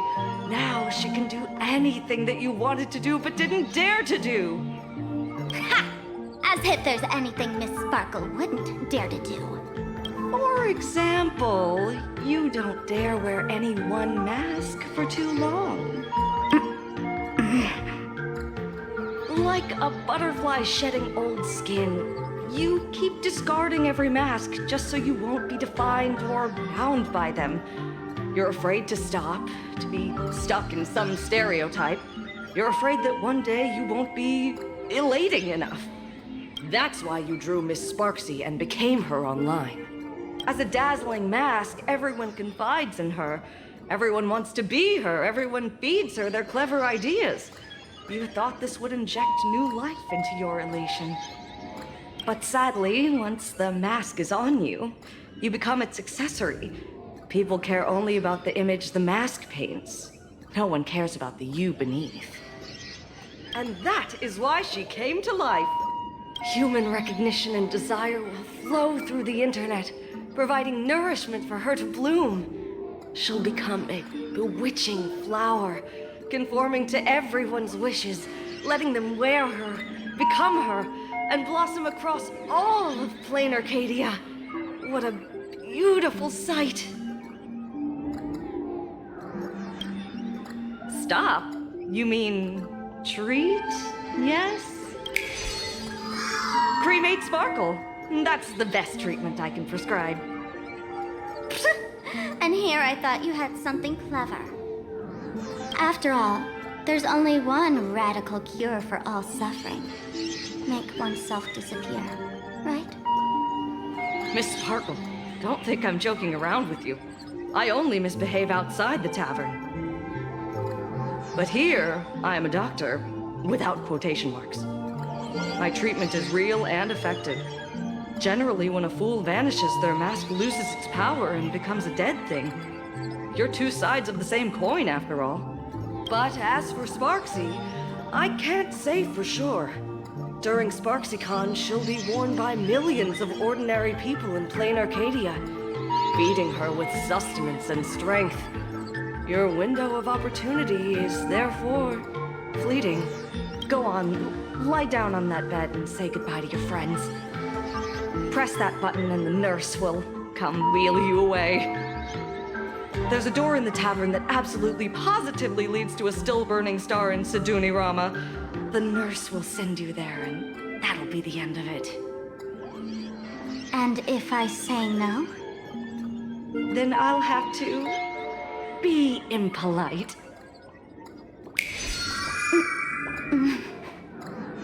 Miss Sparkle, nameless, the choice is yours. As for me, by the laughter above, I've got to catch the next ship out of this dump. Hey! What's going on? Why am I pinned here? Gray hair. Ma'am, navigator. A little help? You need me! I can help you defeat Sparxie! Hey! The mask of the masked fool represents what you wish to become. You use it to focus your power, but the mask will gradually bind you as well. That's why you've been avoiding Sparxie all this time. She didn't just steal a vial of mimetic virus. She stole your strength. No wonder the fool at the bar joked, when a masked fool loses their mask, what remains is just a fool. Yes. Every fool has at least one such mask. Not mere decoration, but a part of our destiny, crafted by our own hands. It might be a morning actor mask you took a liking to and stole from them. It might be a head accessory you personally sketched in a moment of inspiration. Or it might be something that one day fell from the sky and latched onto your face.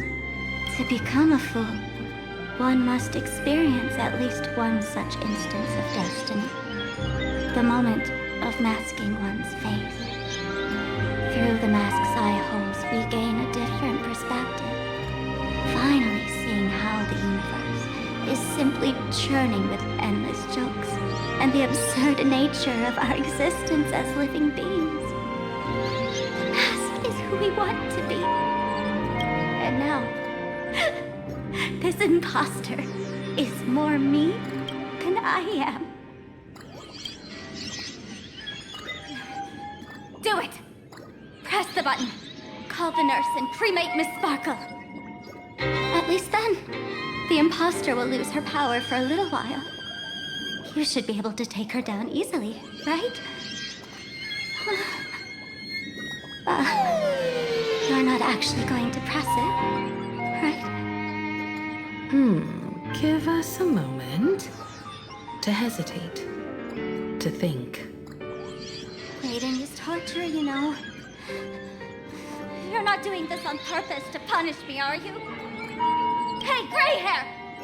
Say something!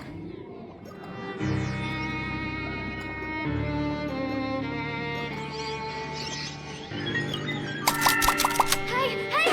Gray hair! Have you forgotten our friendship? You'll make the button smoke at this rate. Too bad. I took the battery out of the button earlier while no one watched. It was a test, and you failed. Since the fool made her choice, she must have a plan to reclaim the mask, right? If you dare say no, I'll press this button and let the orbital cannon cremate you for real. Your sticky little fingers aren't fast enough to steal this battery, are they? There's a way. There's always a way. Miss Sparkle will definitely take responsibility and work together with everyone to stop SparxieCon. What's with this applause? Have we been watched the whole time?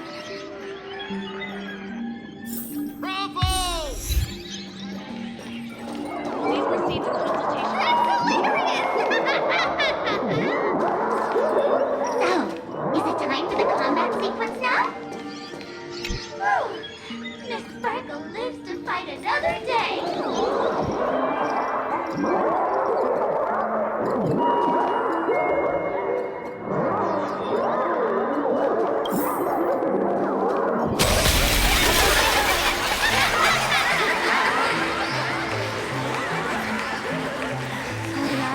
Watched our every move in that treatment? Is this a hospital or a theater? That's life for you.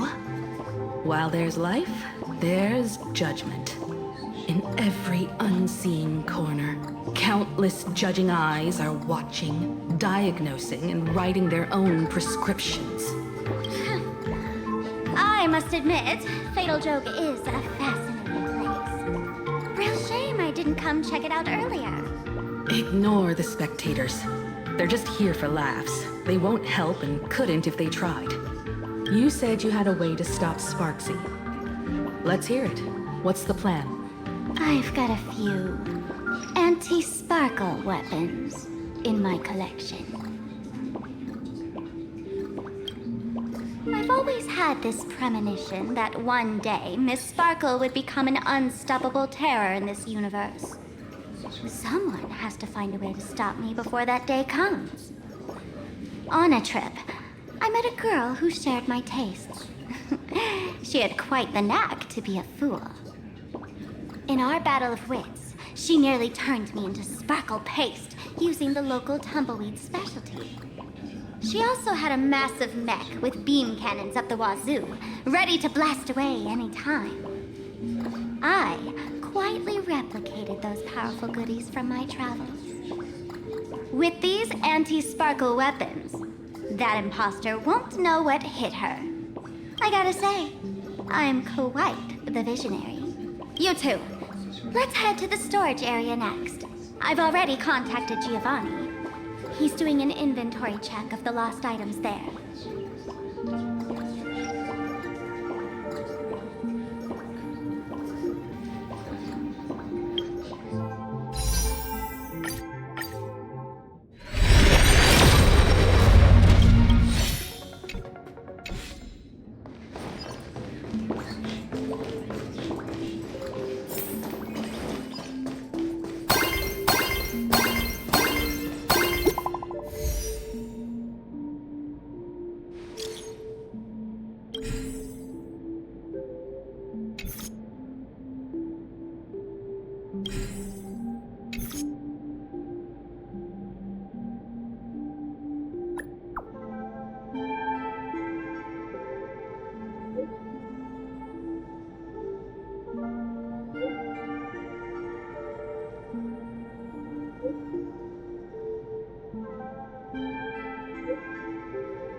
Intel from the school?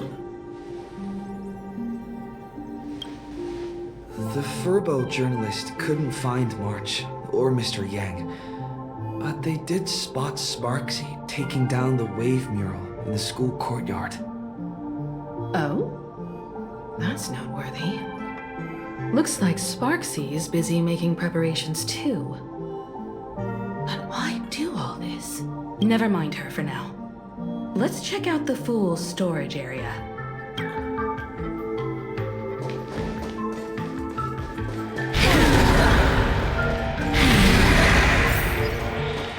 This tavern is huge. It's all right. I have more fun spots around here. Wait, there are that many people under the dance floor?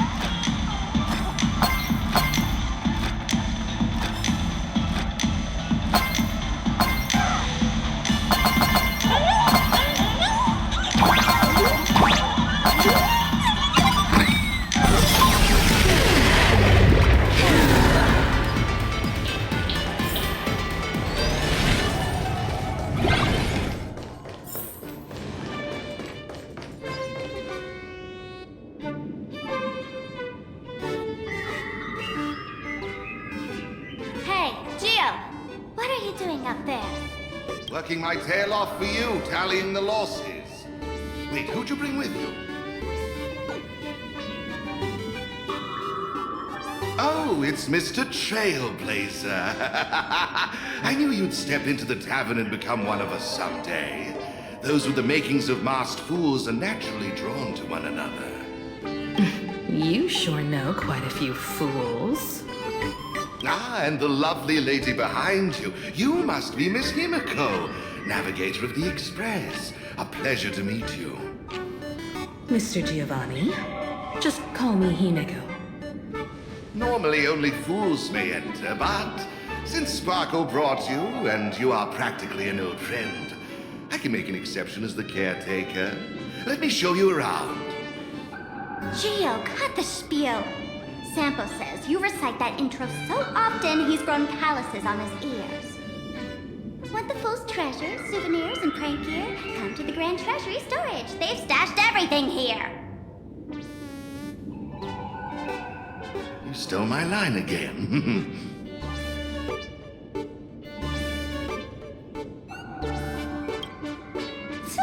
With our theft rate, that tagline's probably to blame. I'll admit it's catchy. That's why I used it as a slogan. Storage area visits went up by 26% after that. Business first.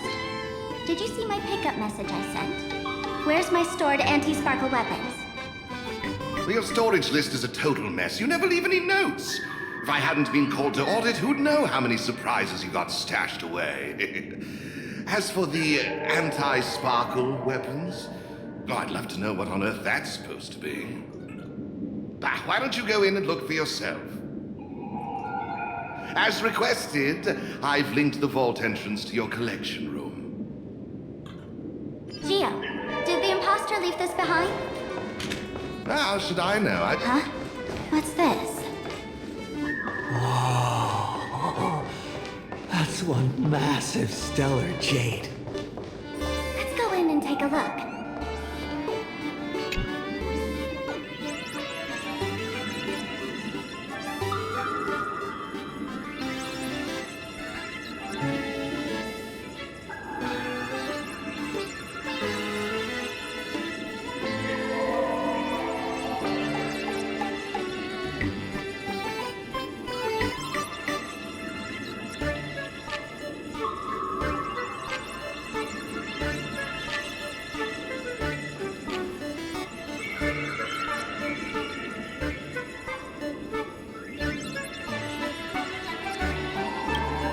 Wake up!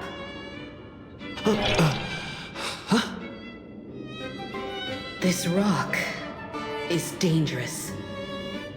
Dangerous? I'll smash it with one swing. You've got it! Smash that last one and bring them all back.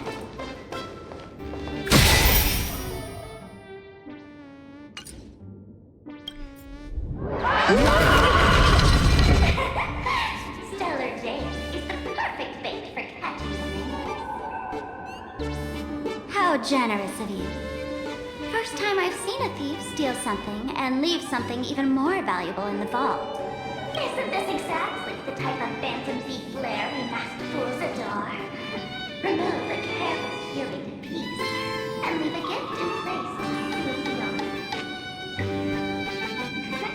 A jumbo-sized Stellar Jade is surely worth a jar of mimetic virus and a few anti-sparkle weapons, wouldn't you say? And you stole my other prized pieces too? That worthless junk? Consider it a complimentary vault cleaning. Before Sparxie begins, I'd like a little warm-up entertainment. Old model and the nameless.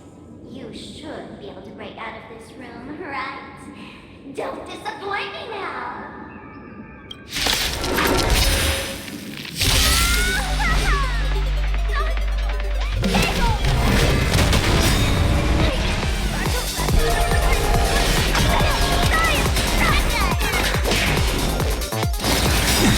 Dragons, soaring above the land! This is permanent! Watch over you. Guide you on your path. Tragedy is before me. This future could come! It's my turn to shine.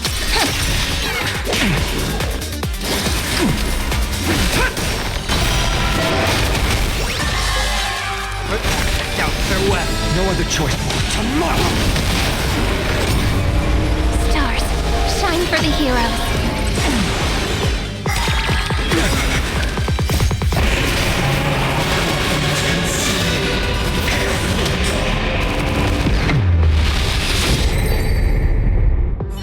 Damn! The security here is an absolute mess. You're in no position to talk. Even the drinksmith here is a temp. Count yourself lucky I'm kind enough to help tally your storage. She didn't just steal my power and my collection. She completely destroyed Miss Sparkle's reputation. This is the worst day ever. A correction. Miss Sparkle's worst day so far. Wanna make fun of me? Go ahead. Don't get me wrong. I also don't think gear tumbleweeds and giant mechs would work on someone spreading mimetic viruses. I thought of a way just now that might suppress the mimetic contagion at Graphia Academy. You can fight fire with fire, but a mimetic virus can be scoured away with water. What do you mean? Our informant at the school reports Sparxie is removing the central mural there.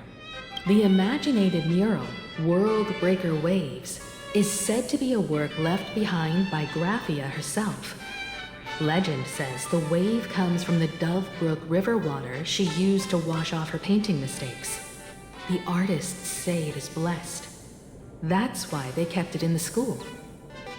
I couldn't understand why Sparxie went to such lengths to tear it down. Now I do. Painting mistakes are redundant information that stain a painting. A mimetic virus is redundant information that stains the mind. If someone knew how to harness this Dovebrook wave to wash over the school, they could cleanse the infection she spread. That's why Sparxie wanted to hide the mural.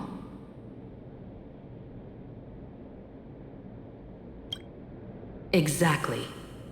As a Graphia Academy alumna, I know a bit of traditional painting. Right now, our most directly effective plan is to break into the school, regain control of the mural, and use it to suppress Sparxie's movements. Let's go. I'll make this imposter pay 100-fold. Looks like our paths must part in haste. I wish you all fair winds on your journey ahead. Oh, if any of you feel uncertain about what's next, here's a small suggestion. Take a detour inside the Bliss Star Light Orb. A quick prayer to the gods before battle hardly counts as wasting time, does it? For us masked fools, that light orb holds the same significance as the Phantos moon hanging above. Deep within the orb, everyone can find the divine revelations of the elation.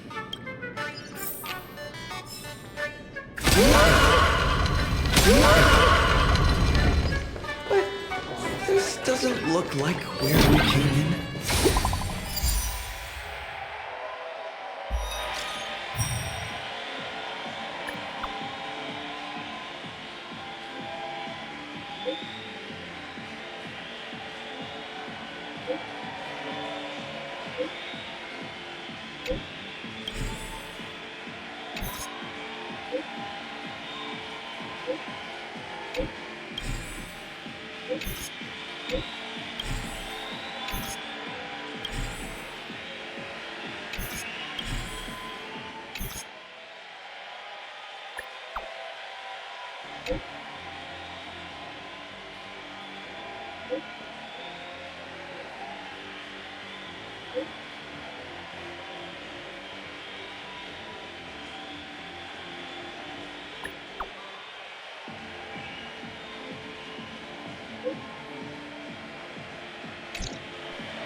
Darn it. They found something else at the school? We need to pick up the pace.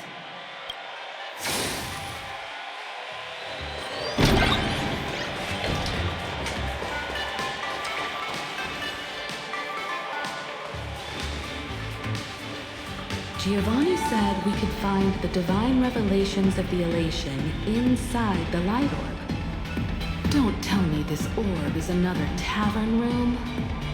Bingo, your intuition's spot on. It isn't just a light-polluting orb.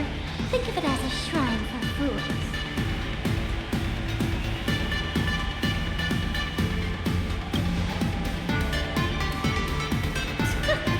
Worship sounds a bit too serious, no? Most masked fools treat the laughter like an invisible, mischievous drinking buddy. Fine for mental toast. But if they really come looking for you, it's usually bad news. Inside this light orb is a miracle tied to a hub. It responds to any fool who approaches.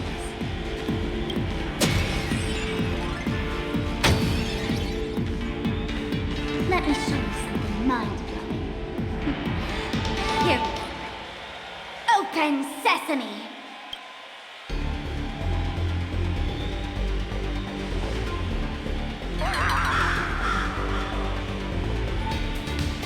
I said, open sesame! Open sesame! Sesame? Open?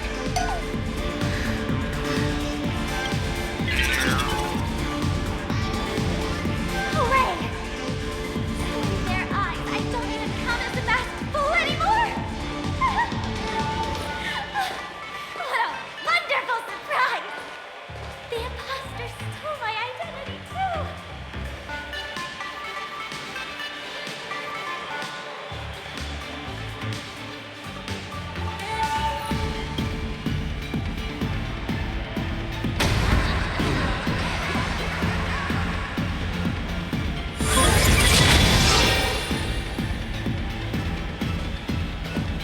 The good news is, at least one of us is still a masked fool.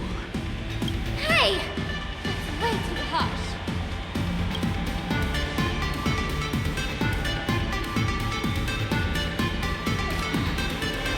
I hate to admit it, but gray hair, it's opened for you. The light orb has acknowledged you.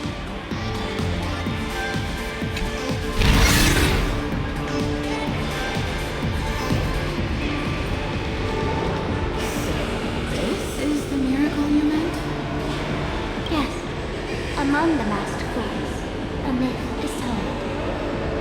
When the Master of Elation climbed the highest boughs of the Tree of Existence, they glimpsed the cold, abhorrent void.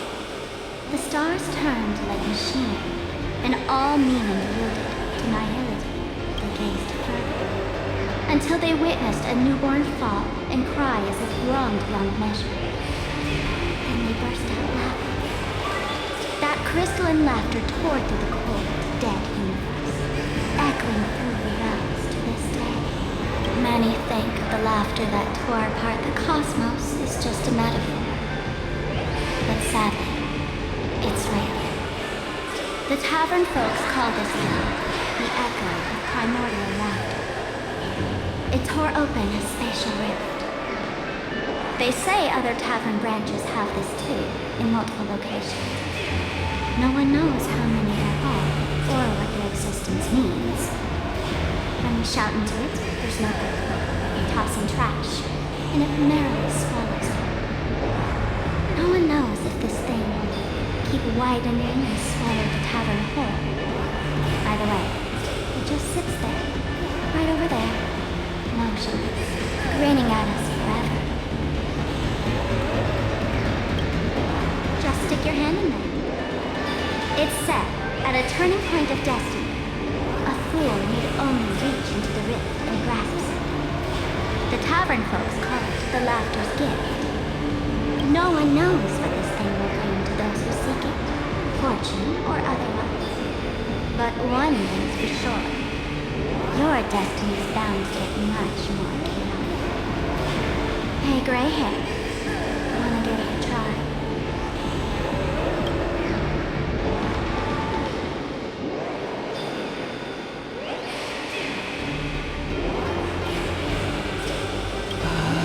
Akivili, have mercy. In Akivili's name, please don't hurt me. My hand doesn't taste good.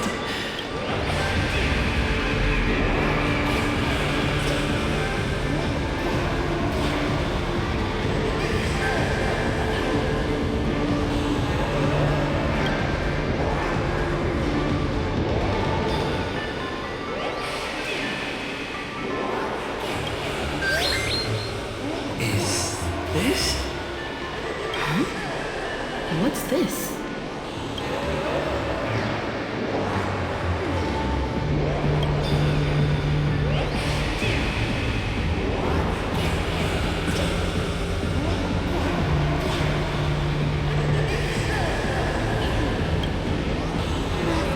But they really answered.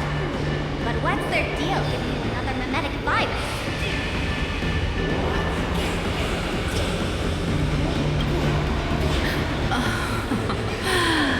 Now I get it. Audiences infected with the Sparxie virus naturally won't be able to resist Sparxie. We'd end up like that soon after breaking into the school. But if we're already infected with another mimetic virus, well, that changes things. And this banana serves exactly that purpose. To buy us some time to resist. The elation really has a twisted sense of humor, huh? All right, let's move.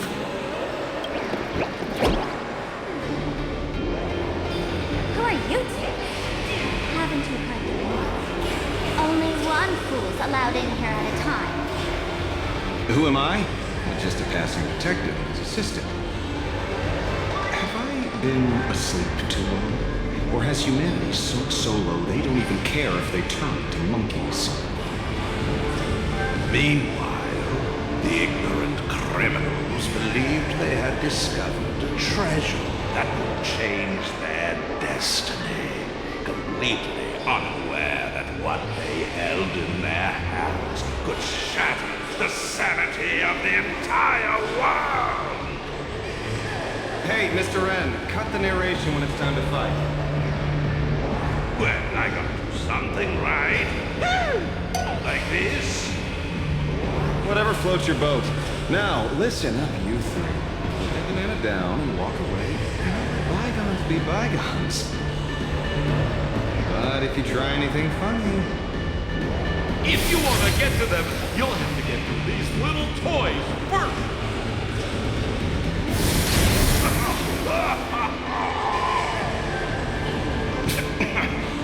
This one's really nameless. In all my years, I've never seen a nameless dealing with mimetic viruses. The real deal. Just some nameless person. Mr. N, I've got to go after them. You won't be able to keep up with me. Just head home and wait for the news. I swear, I won't let the tragedy that happened to you repeat itself in this world.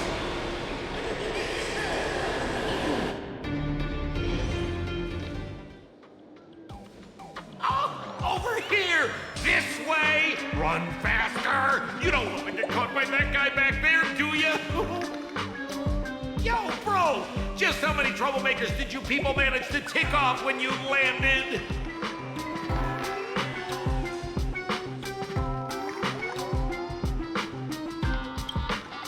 Good old Sempo came through with top-notch service, saving your lives in the nick of time. Thank you, Mr. Sampo. Now that we're all set, it's time to head to Graphie Academy for the rescue mission. Mr. Sampo, do you know which door in the tavern can get us back to the city the quickest? You don't even need to ask.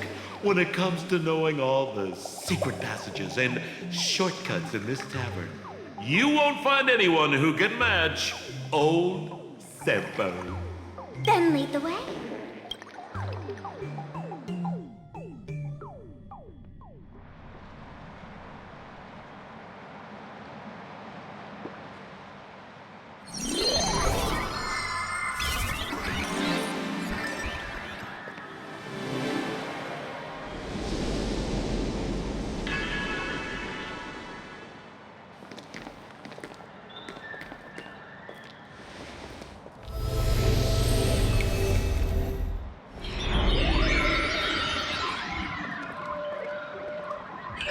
Your thoughts tell me that you still have doubts about me.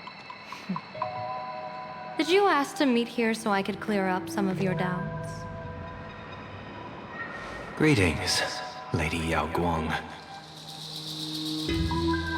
Being able to hear others' thoughts anytime. This tuning ability sure comes in handy. Compared to the seer strategist's ability to come and go as she pleases, this is nothing but a parlor trick.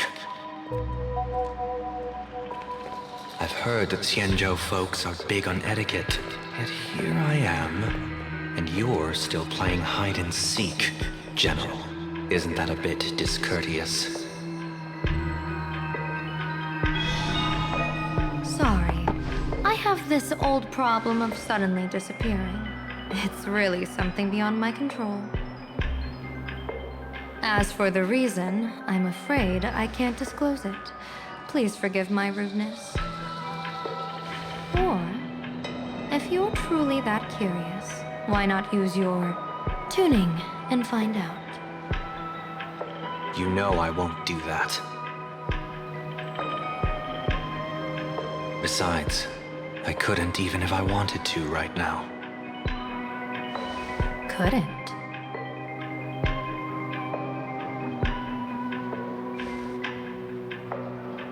At this moment, the crowd's thoughts are crashing over me like a tidal wave. I can't block out all this mental noise. Just keeping my own thoughts from getting tangled up in everyone else's is hard enough.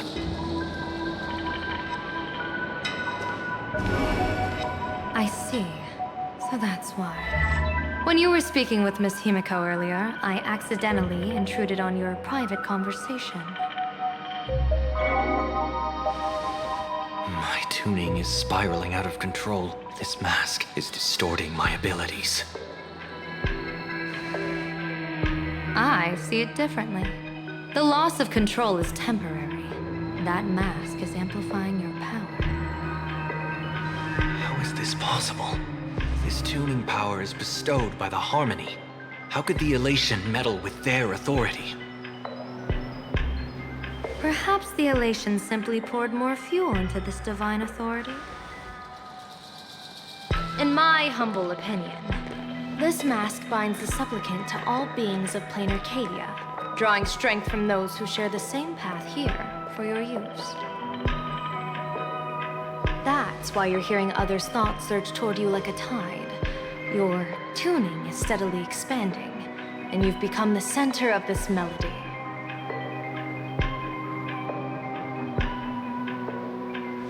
You sure gave me quite the gift, General. But why would such a precious gift be placed on my face? I need an honest answer. You want to know the reason? Didn't I explain it already? Your reasons about me make sense, but what I really want is your answer about yourself. General of the Yuchue, who sees into the future. Why not wear the mask yourself and personally step into the fray with its power?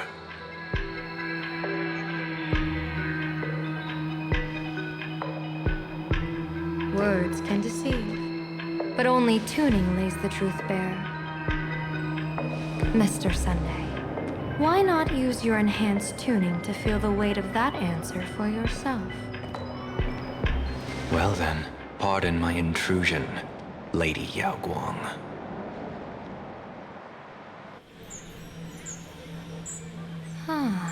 So this bird on my shoulder is the manifestation of the tuning's resonance? Exactly. And these symbols I see floating above people's heads.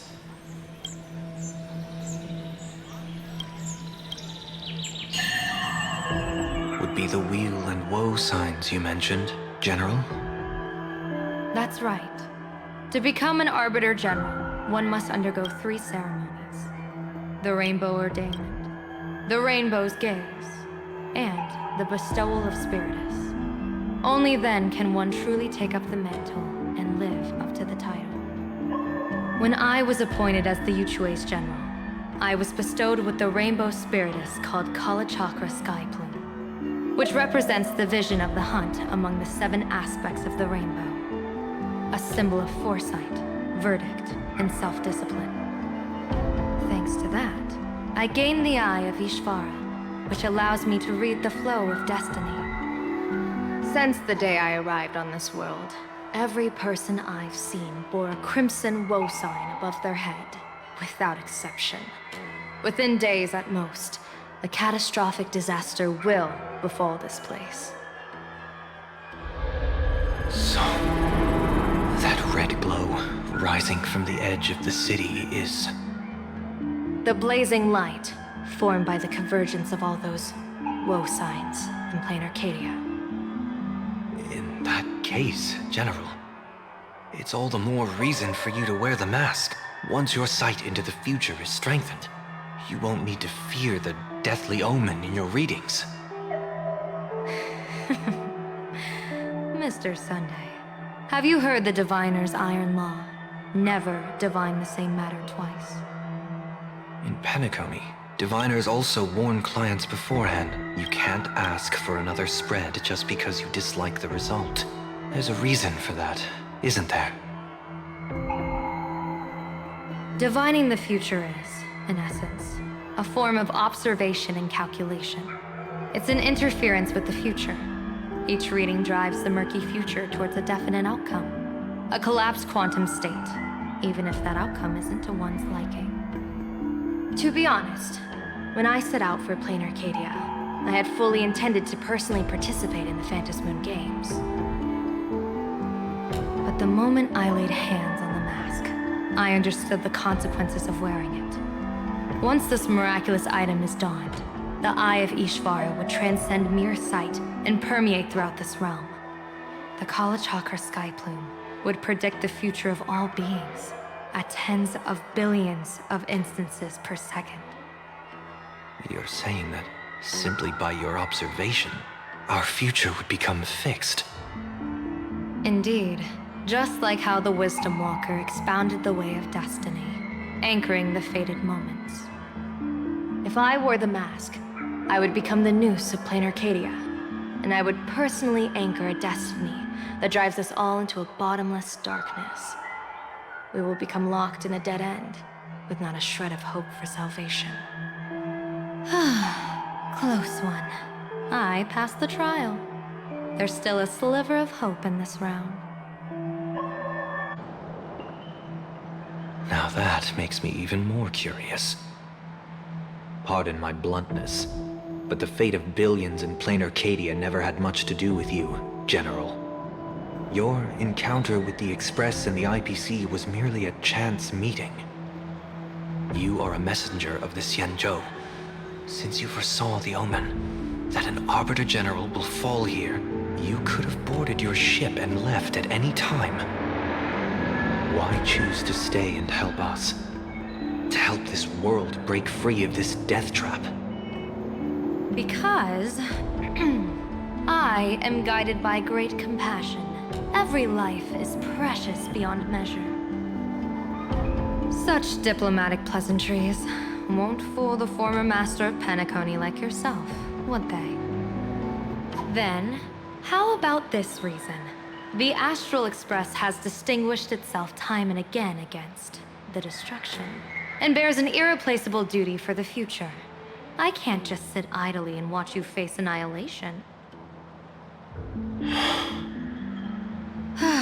Give me a break. I really am terrible at all this diplomatic talk. Mr. Sunday, what makes you think that everything I've done is just to save Plan Arcadia? What?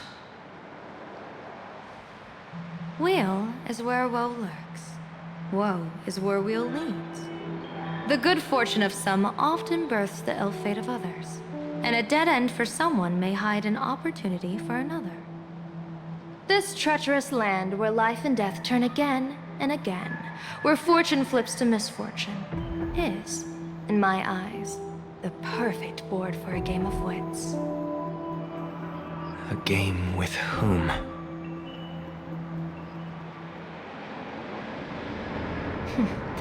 with the gods. Mr. Sunday, have you heard of the Battle of the Fong Hu 30 years ago? I've heard rumors of that war, but not the details. General, are you suggesting Plan Arcadia is now facing dangers just as perilous as the Xianzhou Fang Hu was back then? You got that right. 30 years ago, the Abundance Axis broke our lines and invaded the Fang Hu homeland. The abominations awakened a living demonic star, intending to sink the Xianzhou Fang Hu. With no other options, the Alliance staked everything on my Junior Soar's plan to operate the astronomical observation device, the Cloud Pier Telescope, to signal the rainbow for aid, using their Lux arrow to strike down the demon star. Whoever operated the Cloud Pier Telescope would not return. It was to be a one-way trip. So, you're Junior Soar. You guessed wrong. The one who offered his life was my master, who taught me divination. It was Master Jingtian, then Liu Chui's Master Diviner, and the only high official authorized to operate that device. He accepted his fate and ventured to the Fang Hu. Going with him into certain death were Yueyu, the previous Yao Qing general who guarded the Cloud Pier Telescope, and the Verdant Knights under her command. I was responsible for assessing the entire plan's feasibility and mending its gaps. I activated the Deca-Light reflection barrier, calculating and casting lots again and again. I watched as the starlight, representing countless possibilities, flickered within the reflections, faint, wavering, until the vast shadow of a pondering god swallowed them whole. And they vanished into the abyssal dark at the edges of the universe. And in that moment, I understood that I had cemented my master and countless soldiers into an inescapable doom.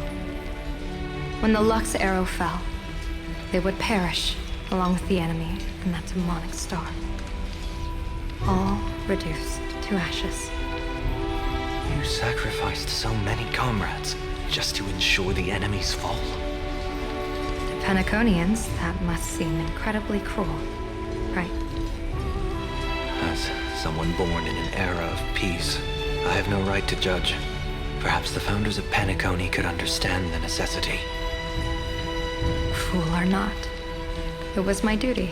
And so I had to witness and remember their sacrifice. When I saw the Lux arrow descend, I realized the Xianzhou Alliance had actually directed an Eon's actions. This realization illuminated the mission of my remaining years.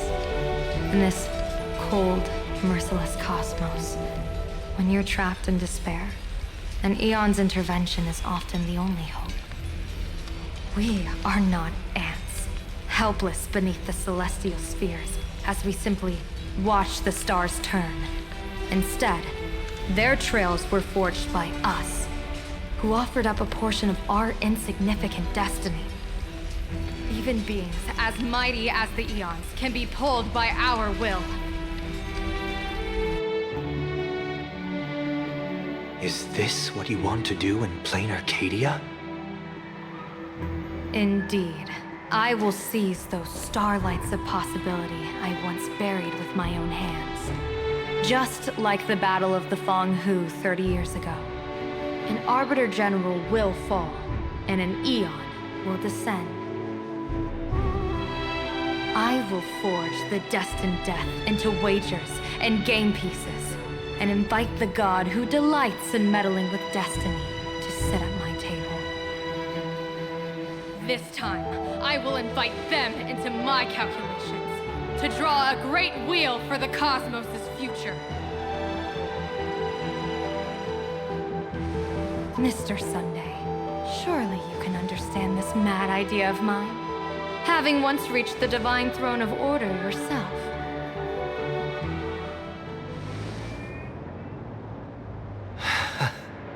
Our common ground goes far beyond mad ideas. But I was reviving a god who already lay dead and buried in the infinite dark. General, how can you be sure that the most capricious Eon would be led by your fancy?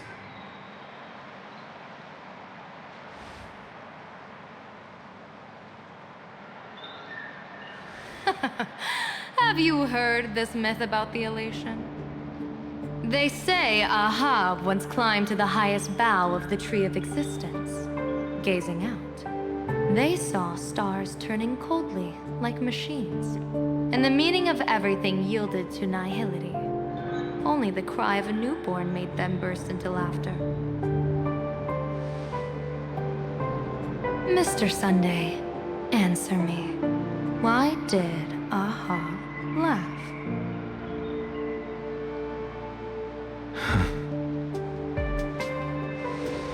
I think it's because they finally saw an audience arrive at this long, empty stage we call the universe.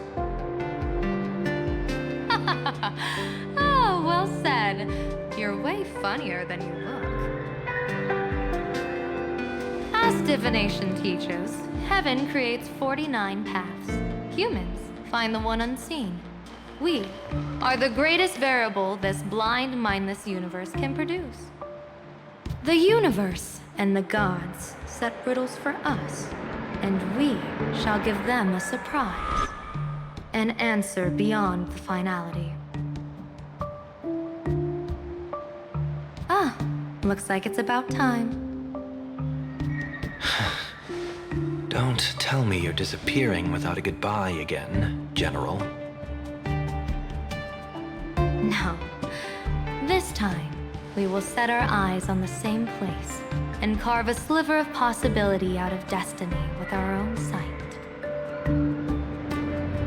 Could you be talking about the school where Himiko and the others went?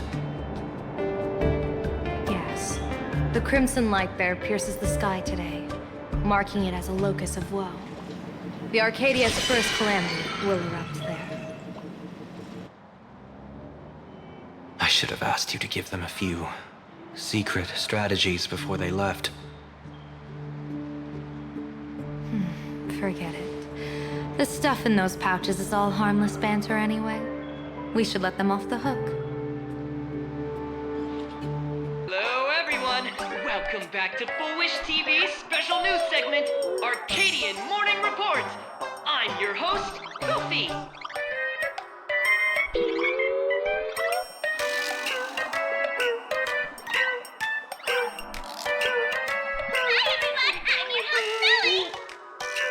It's been 3 hours since our first supplicant, Miss Sparxie, announced her entry into the Phantom Moon Games. The performance she announced to all her fans, SparxieCon, is also about to begin. How curious! Plan Arcadia's day-night cycle was completely scrambled in ancient times. Scrappy Academy's location just happens to be bathed in light. So, in broad daylight, what kind of fireworks show does Miss Sparxie have in store for us? Who knows? Maybe she'll blow the school sky high in a blaze of fireworks. After all, at the Phantom Moon Games 15 years ago, Graphia Academy also. You can't joke about that. Dear viewers, our apologies. Let's move on to news about other supplicants. According to the Department of Aberration Defense's staff, during a routine inspection of the Phantom Moon courtyard, 2 additional mask shapes manifested on the altar. In other words, 2 more supplicants have appeared. Although none of them have publicly announced entry into the games yet, the altar's masks mean someone, somewhere has quietly donned the masks of elation. As for the 2 masks, Department of Aberration Defense staff described one as a raccoon and the other as some kind of bird. A raccoon mask, huh? Hard not to think of the Astral Express that just arrived in Plan Arcadia. Will the nameless from the Astral Express join the Phantom Moon Games? I hear they've even invited them to SparxieCon as special guests. Will it be a formed out of the collaboration between supplicants or a head-to-head showcase between two famed contenders. Countless streamers are already live, broadcasting the scene at the venue. Let's cut to the feed now.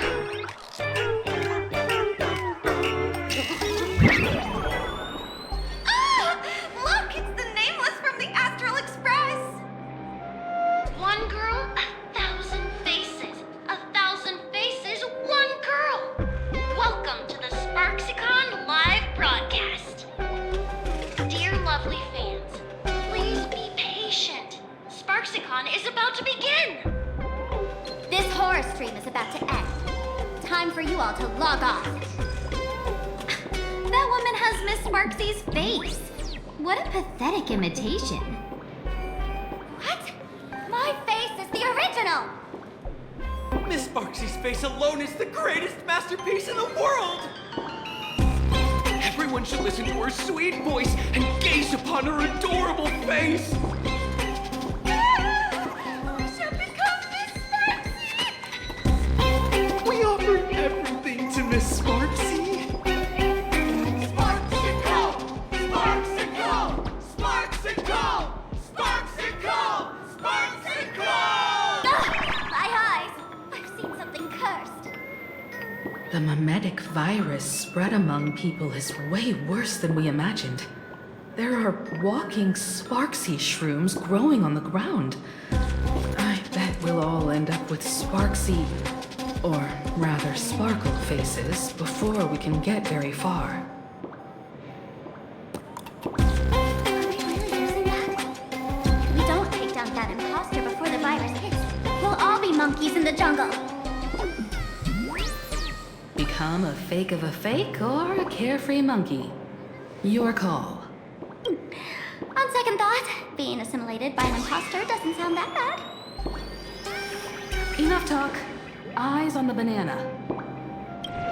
Ow! Ma'am, a little warning before you stab someone with a banana, please?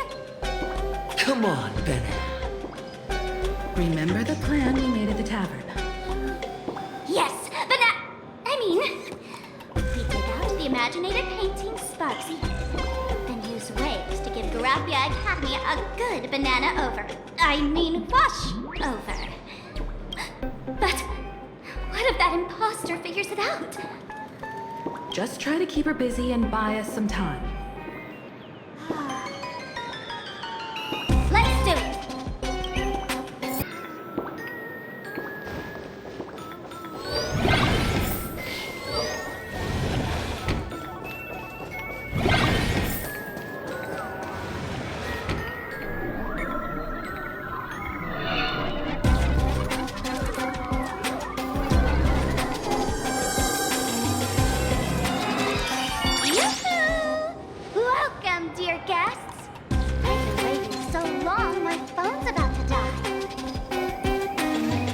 The act, my dear Mask. I shouldn't have called you an imposter. That was harsh of me. Come back to Mama's arms. It's not too late. If the Astral Express crew gets involved, they won't be pulling any punches.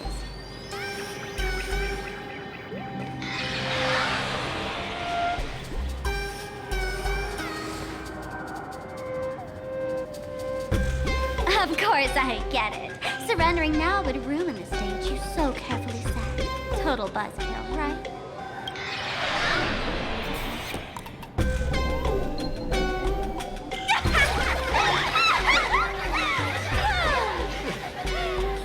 So you still don't get it?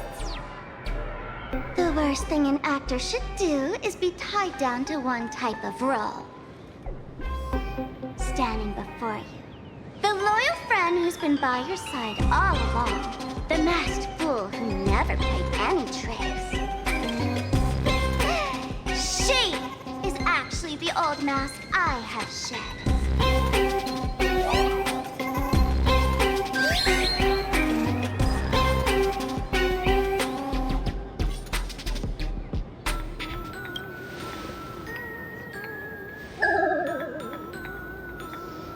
I've been telling you all this time. She's just an old model. No wonder the light orb in the tavern didn't react to Sparkle. For real? That explanation is kinda awesome.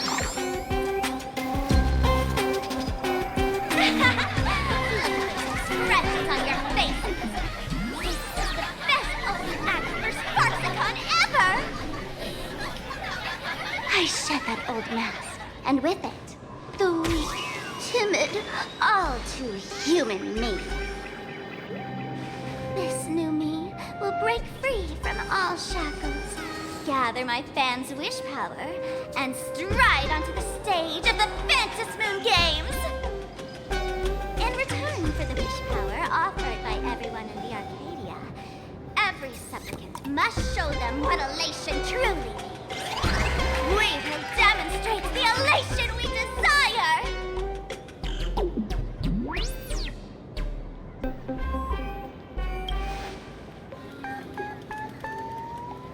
There's no coercion involved anywhere in this. It's a simple yes or no, like scrolling to the bottom of the terms of service. Talent, Quick Cash, Universal Praise. Download the Sparxie virus. Ta-da! Click confirm, and you're set. Isn't that exactly great? Elation in 3 minutes flat? Nameless, you're doomed to lose. You can't stop what people desire. We can't stop their desire. But in this stream, we'll show this Arcadia world another possibility.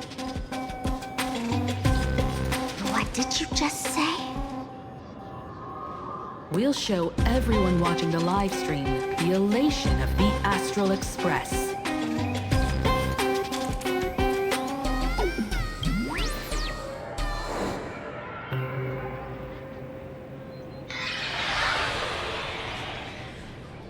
You got another mask? Before Sparxicon begins, the hero of the Express will defeat the villain who tried to spread the virus. And soon, the world will watch it happen live. In their hearts, they'll long for the Trailblaze too. You were never the only option for the audience, Sparxie.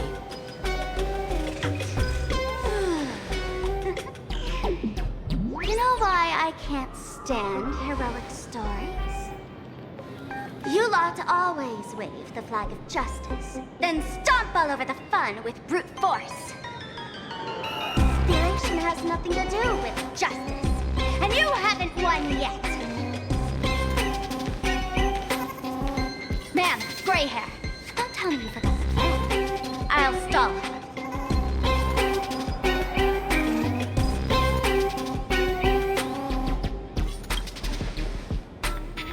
We don't have much time left, do we?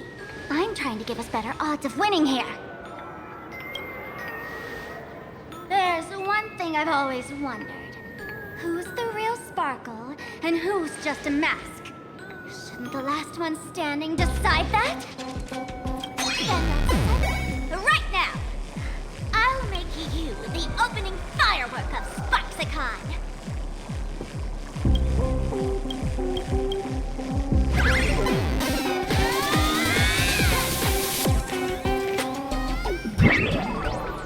Unbelievable! A girl who looks exactly like Miss Sparxie just rushed in and started throwing punches! Could she be a high-grade lookalike rival? Looks like when it comes to top-tier V-Streamer wars, the fanciest fights are fought the old-fashioned way. Hey, friends! Over here! Look this way! Is that March's voice?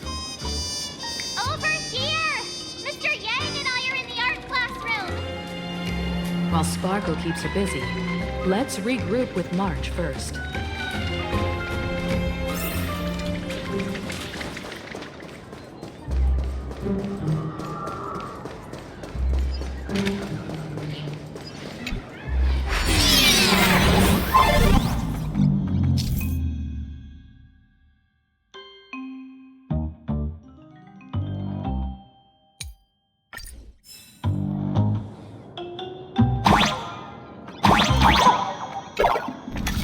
Move this platform, and you should be able to get up there.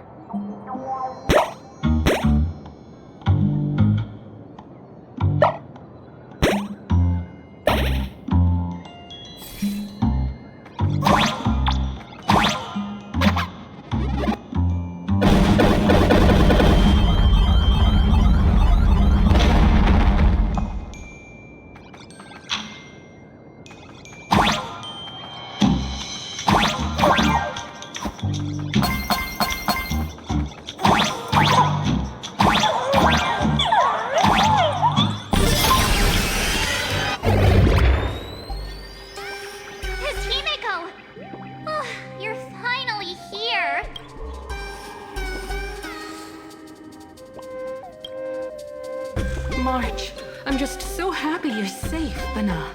After he escaped the school, I figured he'd bring you back. So while Sparxie was away, I found a classroom to hide in.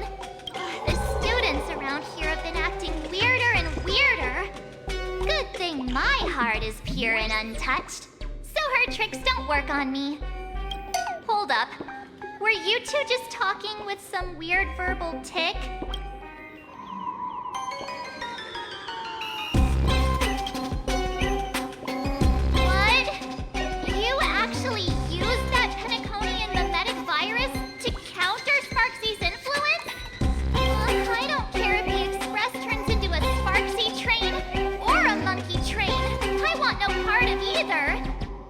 What about Welt? Is he all right? Mr. Yang, it's our friends. Come on out. You look perfectly normal, though. So that Professor Welt he saw on the news...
From Teacher Yang.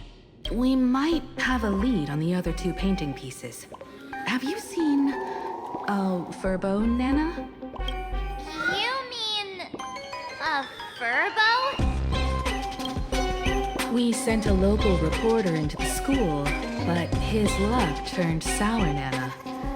Sparxie caught him red-handed. Before he was taken away, he managed to take a photo of the library. I want to check it out with him. What about me and Mr. Yang? Now that we have a lead, no way we'll just sit here doing nothing.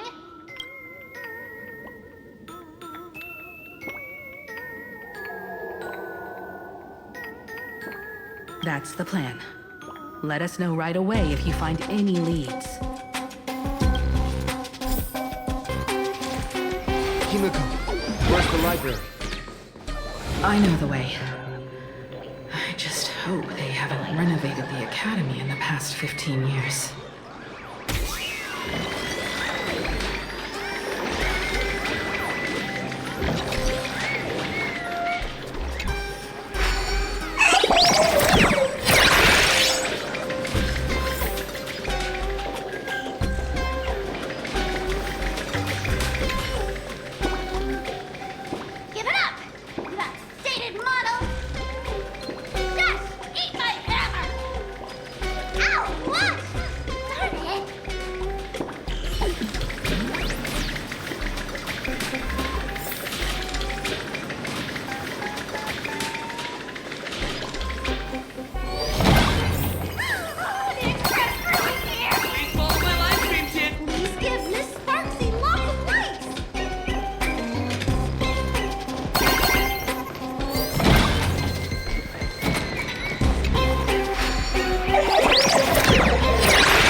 Library's just up ahead.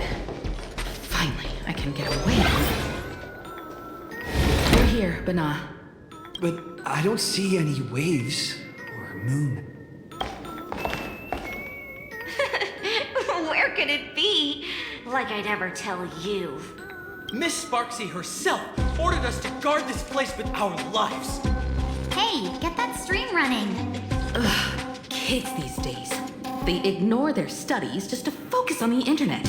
As an alum of Graphia Academy, it's my duty, as tradition dictates, to give you all a proper extracurricular lesson. Hey, juniors, ready to roll?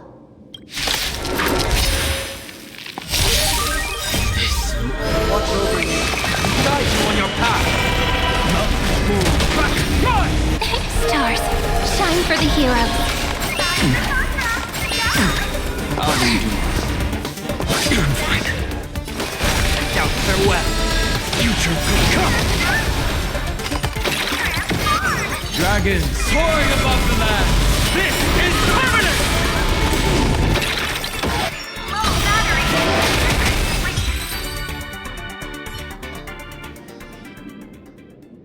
Where could they be hiding the landscape painting? After all, it's an image Nana thing. Once sealed in a scroll or something, it'll be a pain to retrieve, Bana. Oh, right. Let's check out that photo Nana the reporter left us. Maybe we can find some clues.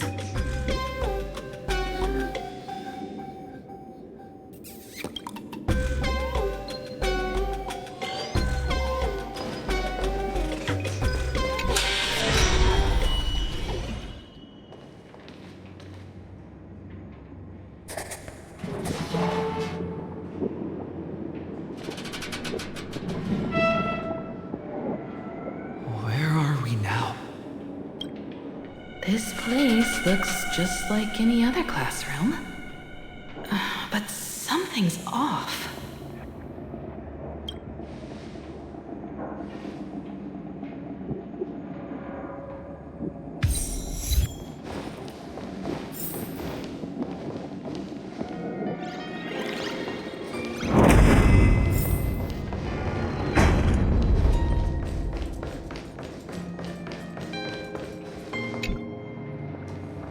So this is where they stashed the wave. Did you hear something? I think I heard someone laughing. Something's not right. Is there something hidden here?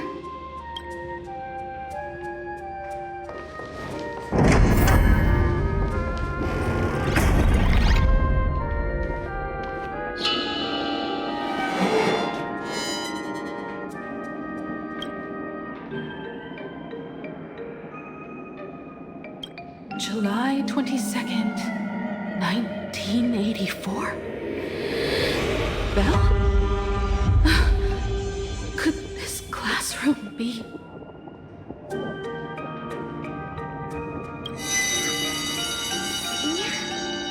You're back!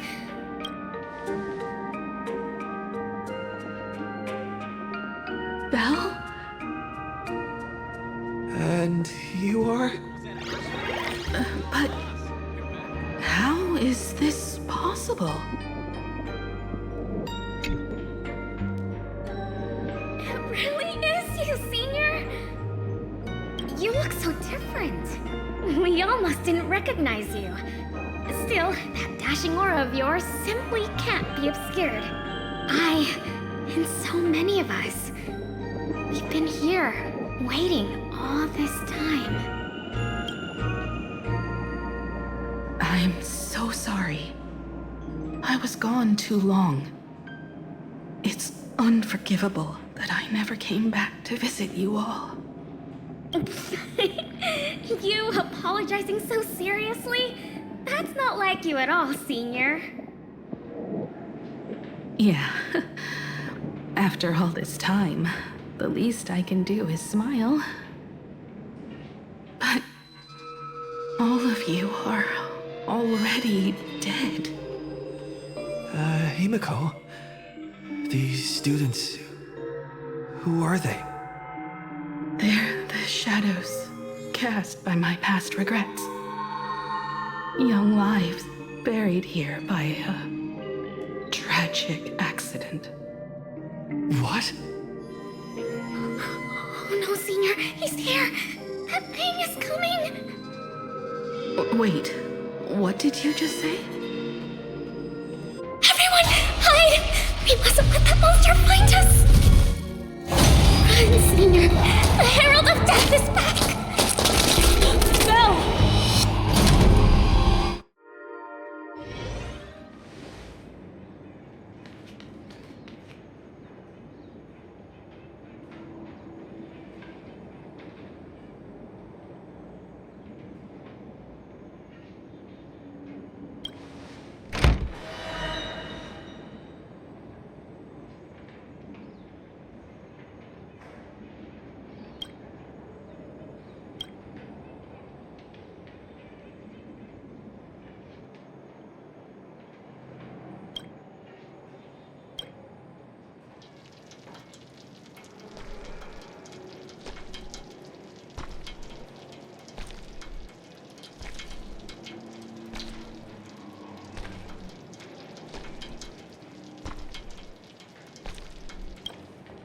We've got the wave now.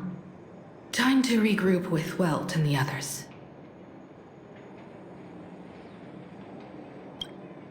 You can't save them. They're already ghosts. It wasn't Sparxie who attacked them, but something far more cruel. And they didn't die in the present, but during a certain twilight 15 years ago. We can't change their fates. However, this definitely isn't some kind of time travel to the past. Someone created this space for unknown reasons, only to reenact before an eyewitness the bloodbath at Graphia Academy from the Phantasmoon games 15 years ago.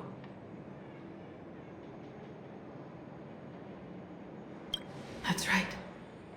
But that has nothing to do with the enemy we're facing right now. I know you have a lot of questions now, but we'll have time to talk about all this in detail after we deal with Sparxie. Come on. It's time for us to meet up with Welt. He just messaged and said he and March found the missing Furbonana reporter, Bana, and the final landscape painting piece.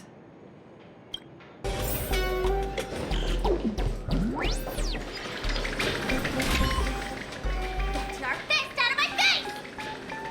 Then move your foot first!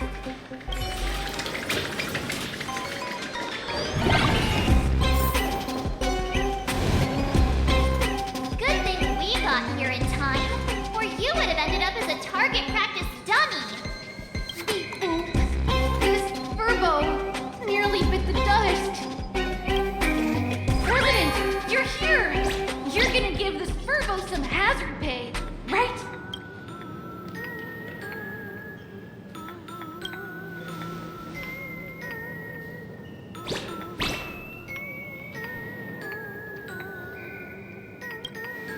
Sparxie must have given the moon to one of the emotes to look after.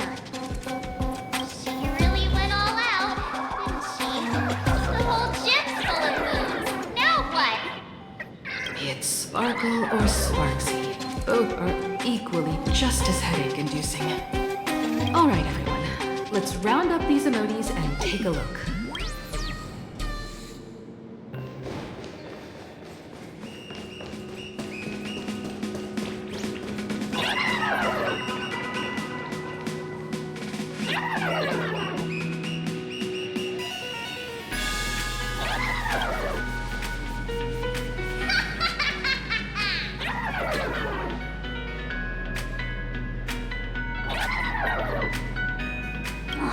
Sneaky laugh. It probably does know where the moon is hiding. But how are we meant to even reach the thing?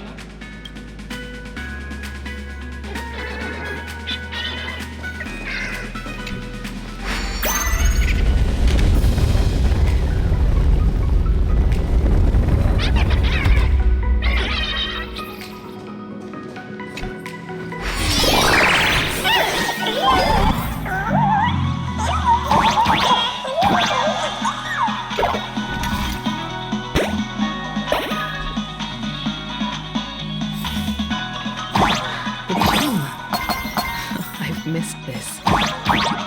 There was a time when I really envied those classmates who could sprint across the field, giving it their all.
Graduated by the time I started feeling this way. Due to some circumstances, I went back to my father's school to work.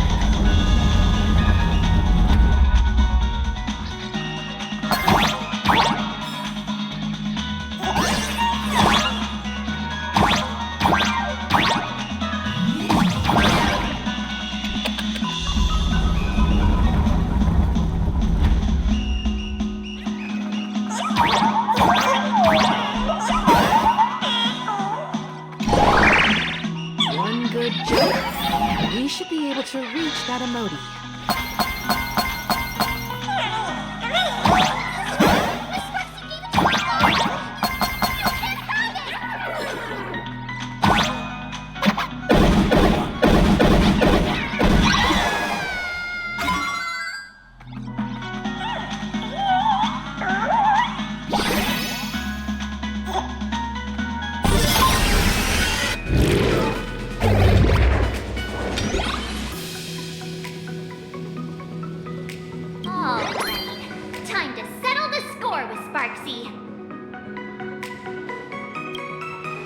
Since Sparxie dared to target the Astral Express, treating us like stepping mana stones in the Phantasmoon games, she had better be ready to become a spoil of war herself.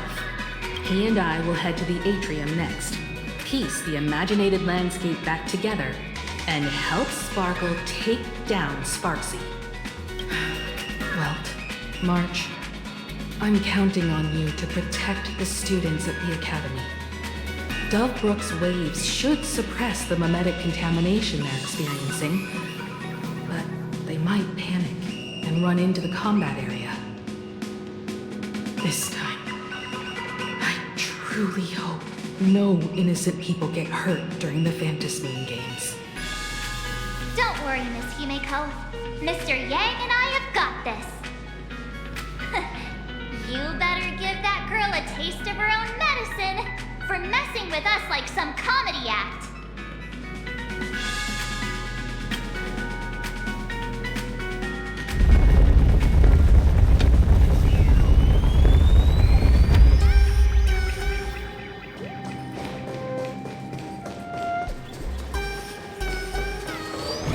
What does everyone think? Let's cheer for Miss Sparxie! Who will emerge victorious? Miss Sparxie or the Astral Express? Sparkle and Sparxie are gone? And the students too? If you think you've got this in the bag, you're in for a rude awakening. SparxieCon hasn't even started! Da-da-da-da!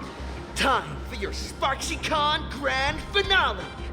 Because I, the Nameless of the Astral Express, will challenge you as a fellow supplicant and crush your elation. Challenge me? I'd love to fight you. Hurry up and put the scenery pieces together.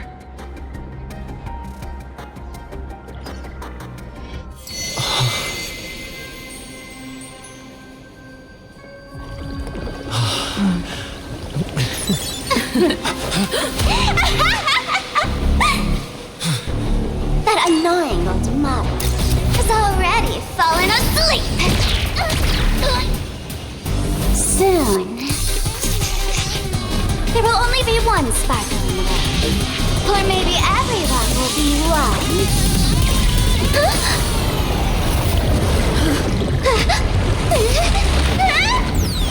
Don't attack during my transformation!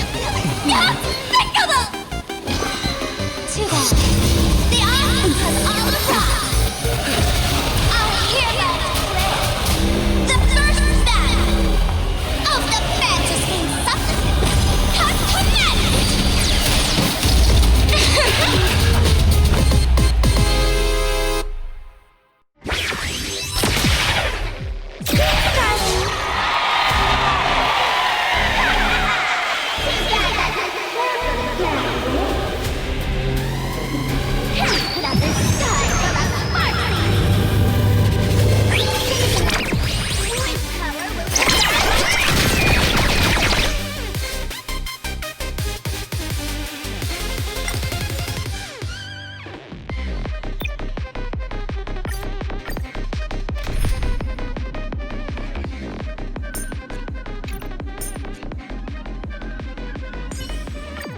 My lord, may your light bring hope to everyone in this calamity.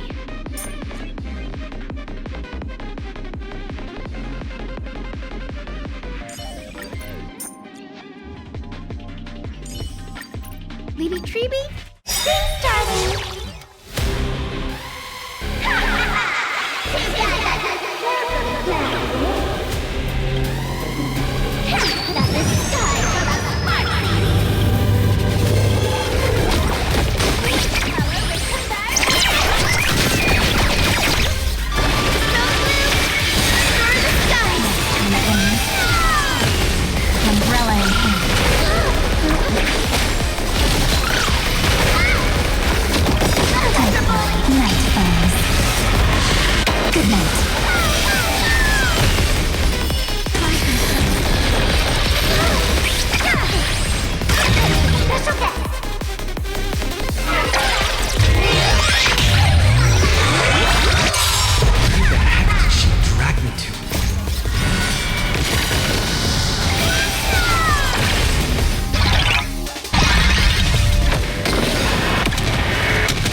chill than mine.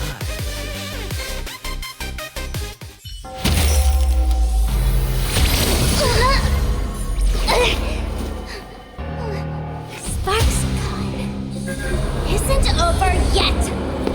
Stop her! She's trying to escape to the crowd!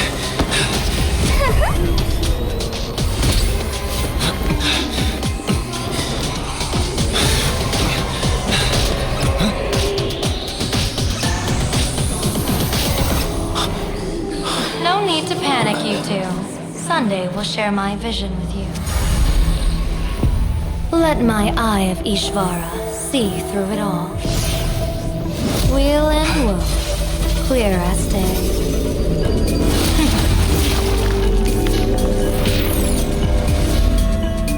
I see where the culprit is.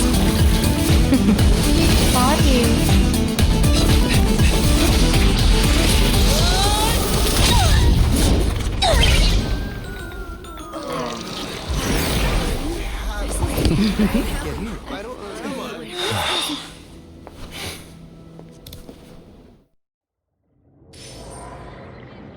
Are you okay?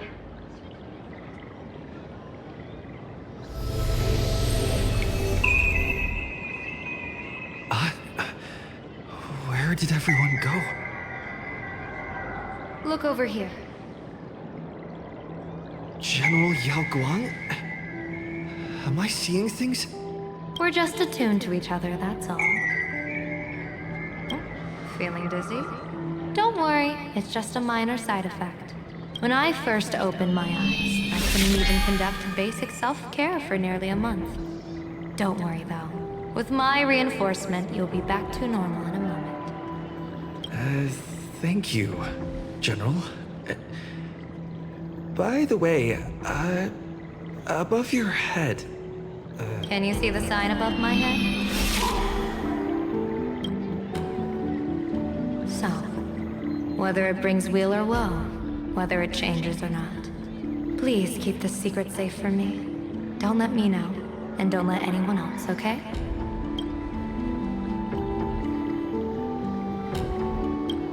Hey, I went out of my way to help you here. Can't you give me a discount? Consider it good karma. I'm afraid not. As an observer, your gaze reaches far deeper than his. In that fleeting moment, your eyes gained insight into my destiny. For those who wish to defy their own destiny, the best approach is to avoid gazing too long into fate, especially not letting powerful observers do so. Now that you know the reason, surely you'll do me this small favor and keep this secret?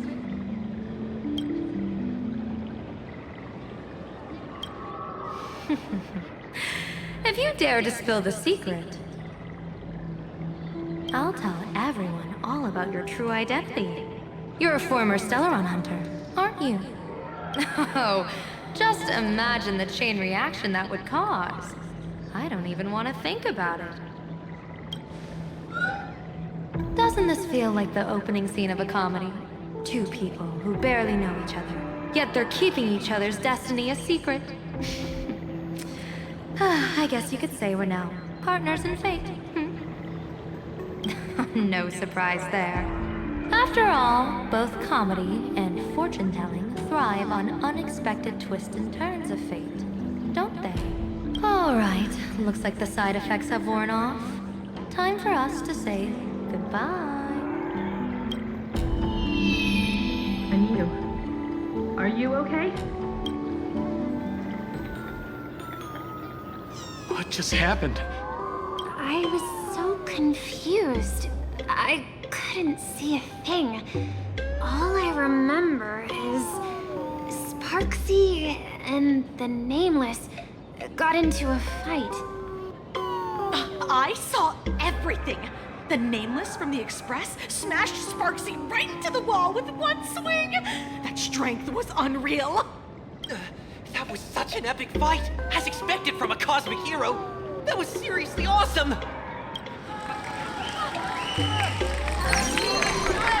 Astral Express! Astral Express! Looks like the students have all recovered from the contamination. Did they recover?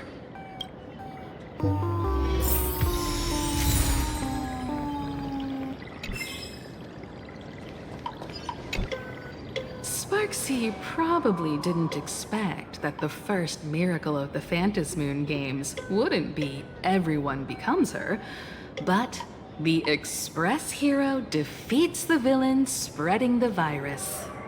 Compared to a streamer reflecting people's desires, the fearless trailblazer of the Astral Express is more of an attention grabber.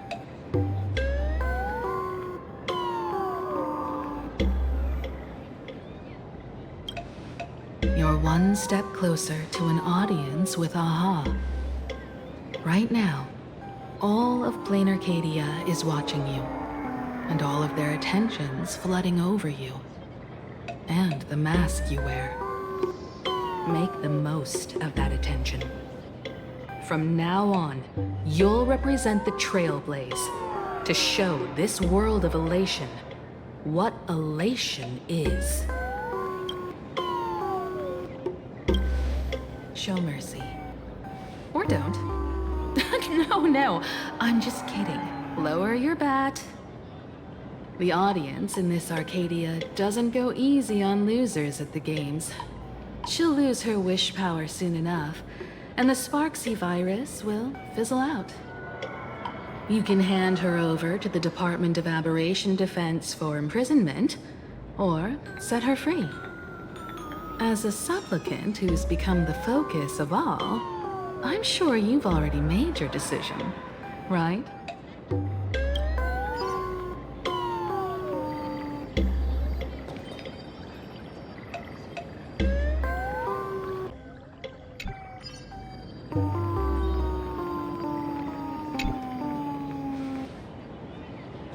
So, Victor, here to claim your prize? Very well. Sparxicle has no objections to that. So what'll it be? Gonna hand me off to the Department of Aberration Defense? Lock me up as a hardened criminal? But knowing you, you're not that heartless, are you? Or maybe you want to take away my streaming account as punishment. I'll live stream 24/7 and sing praises of your valor. All right! Let what belongs to the Graphia family return to the Graphia family. But don't let this little win get to your head. You've still got a long, long way to go before you meet the laughter. We can keep working together. Better to have a friend at the Phantasmoon Games than another enemy, right? What? No parting words?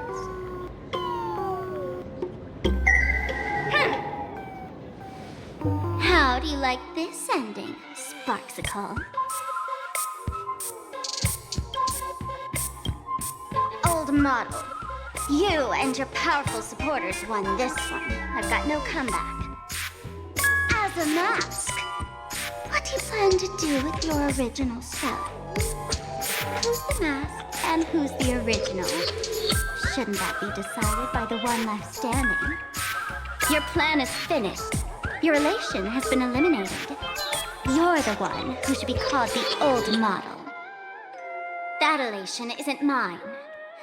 It's the elation everyone chose. And besides, wasn't it your idea in the first place? What?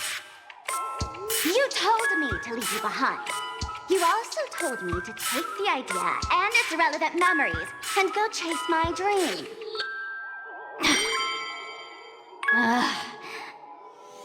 That's totally something Miss Sparkle would do. How do you like this ending, Sparkle? How does that joke go again? Take the mask from a masked fool, and what's left but a fool? But take the fool out of a masked fool, and all that's left is the mask. Come on, Sparkle. Time to end this little charade.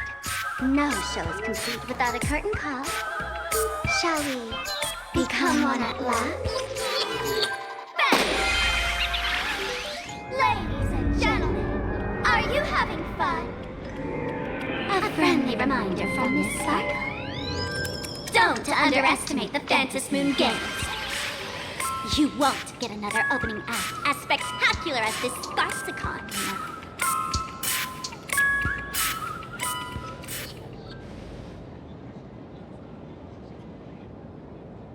Sparxie. No. Sparkle? Which one is which? Perhaps it was just a masked fool, playing a harmless trick under the watchful eyes of the gods. Or maybe she just wanted to remind us that the elation in Plan Arcadia has become something even the gods no longer recognize. In any case, everything here has come to an end. We should move on and unravel the next plot.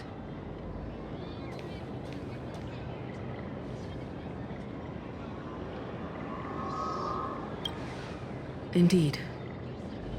I want to investigate and find out who exactly created that place and why. Let me know when you're ready to head out.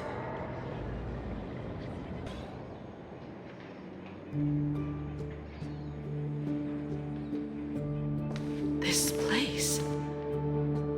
It's like nothing ever happened. The ghosts are gone.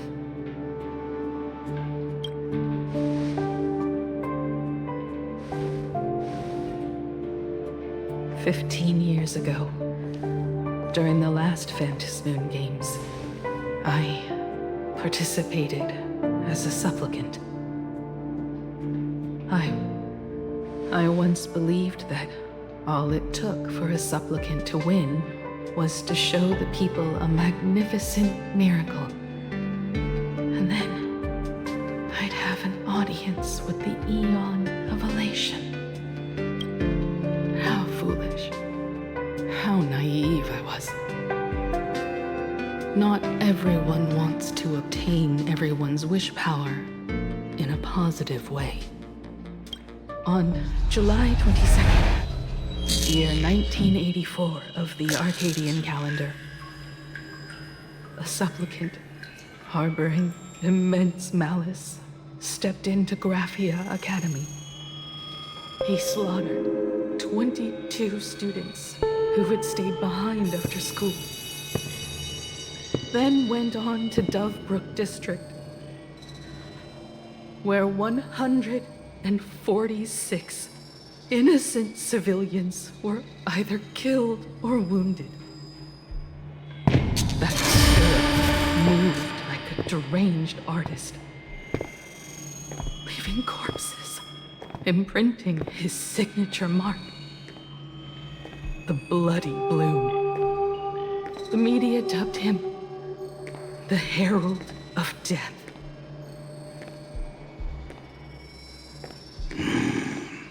It was a tragedy that the world could not forget.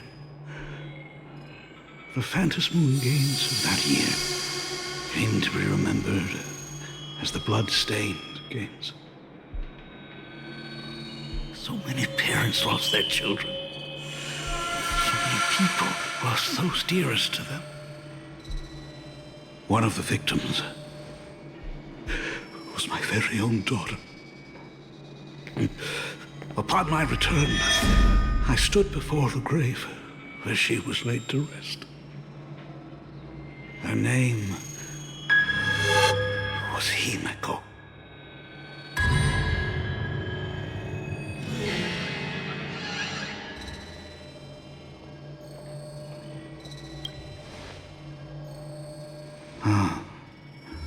Forgive me.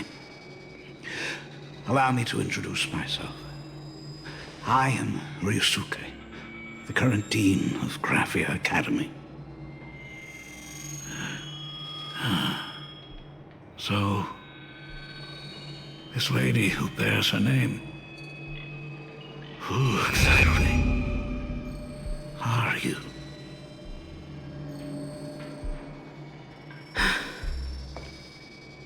"15 years ago, when I made up my mind to join this Phantasmoon Games. My father wasn't with me.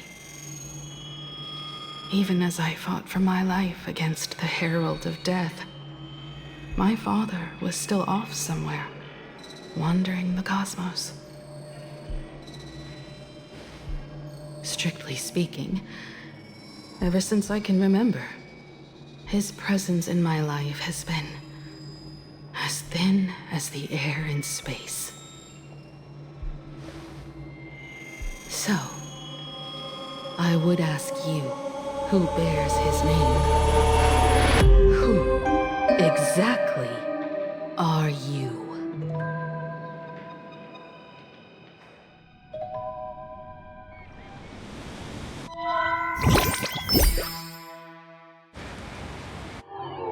Welcome back to the Arcadian Morning Report Special Edition. We continue to bring you updates on the Phantasmoon Games.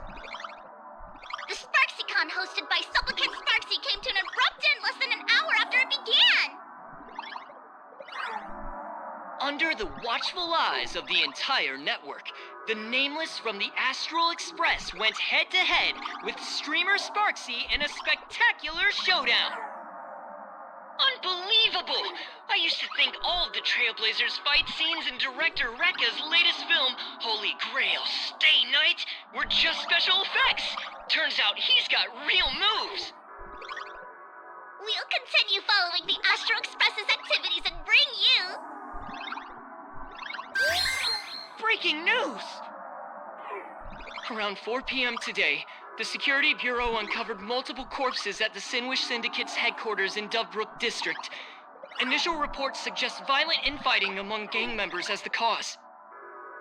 Even more shocking, an IPC employee was found dead at the scene. According to the investigation, the victim was identified as... Lyndon Scott. Lyndon Scott, age 34. Field operative in the Strategic Investment Department. Ring any bells, Mr. Ashvale? Never heard of him. What was someone from the IPC doing here? Word is, the Sinwish Syndicate recently got hold of a mask. Maybe Mr. Scott came to negotiate for the Phantasmoon Games, and got caught in the fallout. Apologies for interrupting your work, Mr. Ashvale. Wouldn't call it an interruption. The mess at Graphia Academy cleared itself up. But this... Initial assessment, 33 Sinwish Syndicate members. Leader Polwave included, along with second-in-command Costide, were murdered in the same time frame. Costide. The victims show clear signs of trauma and fractures, along with massive blood loss. Exact cause of death still pending further autopsy. These stylized handprints. We both know what they mean. Bloody Bloom. Only one person ever used that as their calling card. The Herald of Death is back. Your suspicion isn't without merit, but that guy was executed 5 years ago. Executed? Who witnessed it? Was the execution broadcast to the public? Who can prove he's dead? Who's to say you didn't let him out to rig this entire game? You've heard the rule, haven't you? No one can enter the Phantasmoon Games twice. So let me give you a piece of advice. Don't let rage gnaw away at your reason. It's bad for your health. The case's info is in the dossier. Get to work. The Department of Aberration Defense isn't paying us to bum around,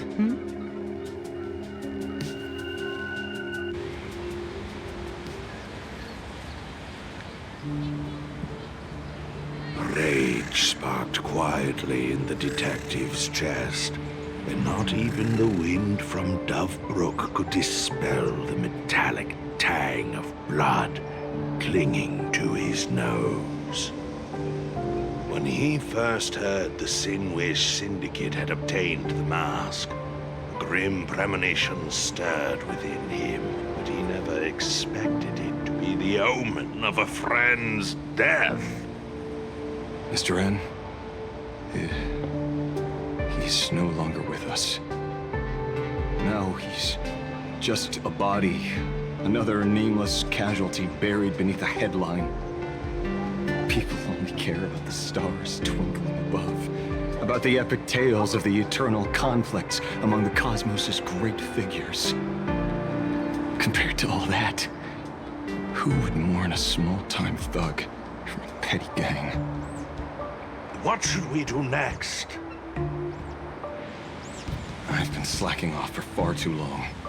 It's time to make a choice. Mr. Asheville, if you're calling now, may I assume you've accepted my offer? You are right, Miss Pearl. I'll join the games. Assuming you still need me, of course. My offer still stands. Just like 15 years ago, the same omen returns. There are signs the Phantasmoon games are spiraling out of control again. Mr. Asheville, I ask for your strength to steer the Zeonic games back on course. All I have to offer is a heart set on revenge. Today, 33 citizens of Plan Arcadia and one IPC colleague perished under mysterious circumstances. Someone is imitating the Herald of Death's methods, attempting to interfere with the games. Only victory can bring solace to the fallen. No. What consoles the dead is only justice.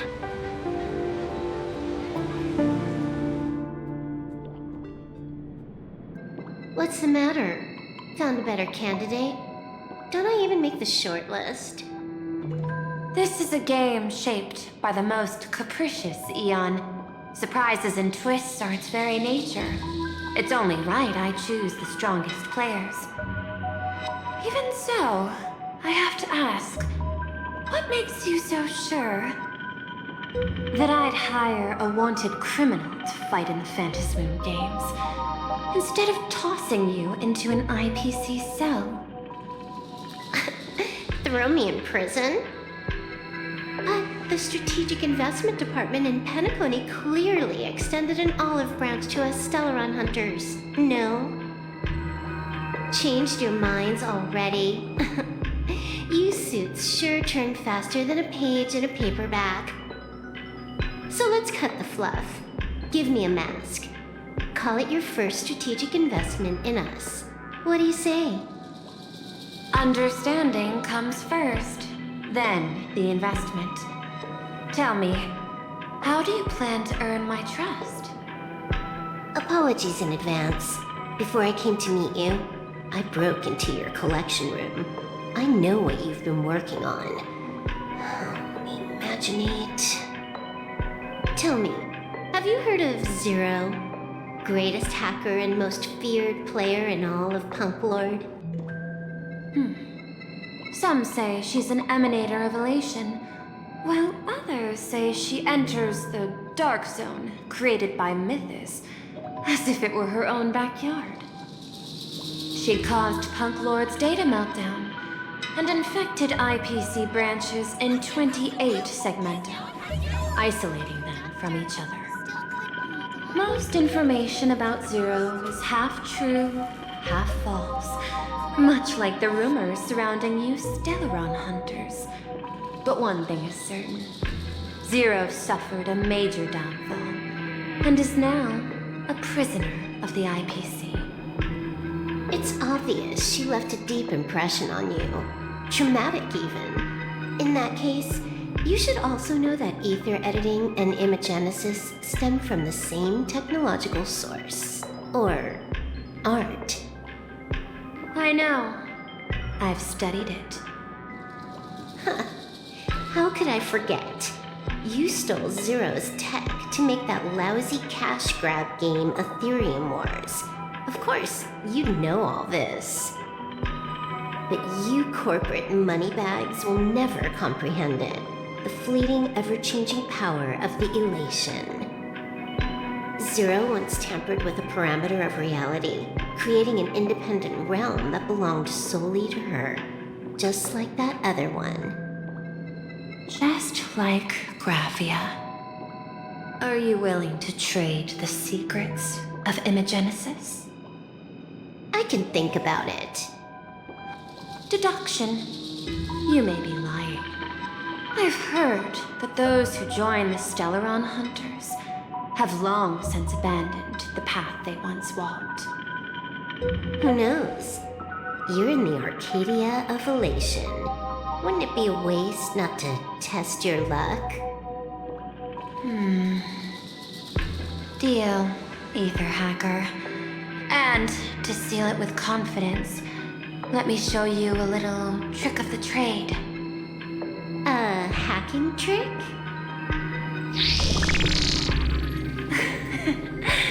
Not exactly professional. Negotiating while soaked in a bathtub. I took one of your data slices. This will help us have a more honest conversation. How did you do that? Because I've studied you, including that cyber battle between you and that genius Schoolum. I even logged into all 76 of those banned accounts. I scattered just enough data breadcrumbs online for you to sniff out, leading you to the Ashen Detective. I even let you stroll through my collection room to explore as you pleased. Miss Silverwolf, a word of advice. Don't treat that mask like some 10 Stonehearts investment in a Stellaron Hunter. Just think of this deal as something private, between you and me.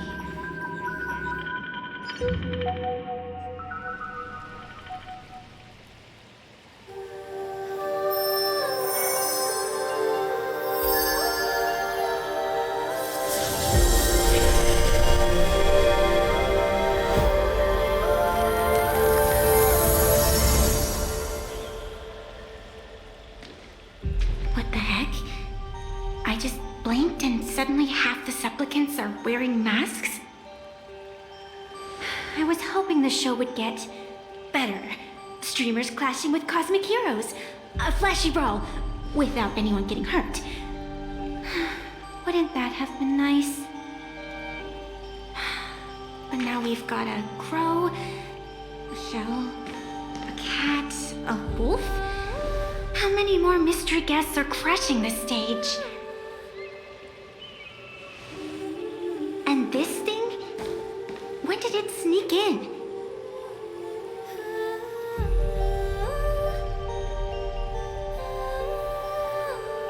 In the end, everything always spirals into the abyss.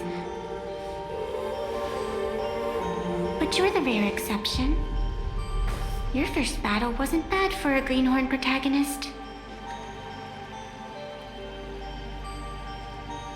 Since you came out on top, let's wipe the slate clean on that doom-filled oath.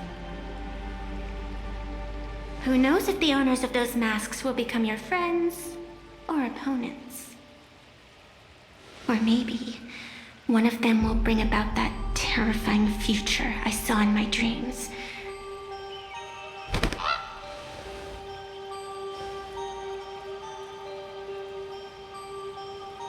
Little one, how'd you find your way here?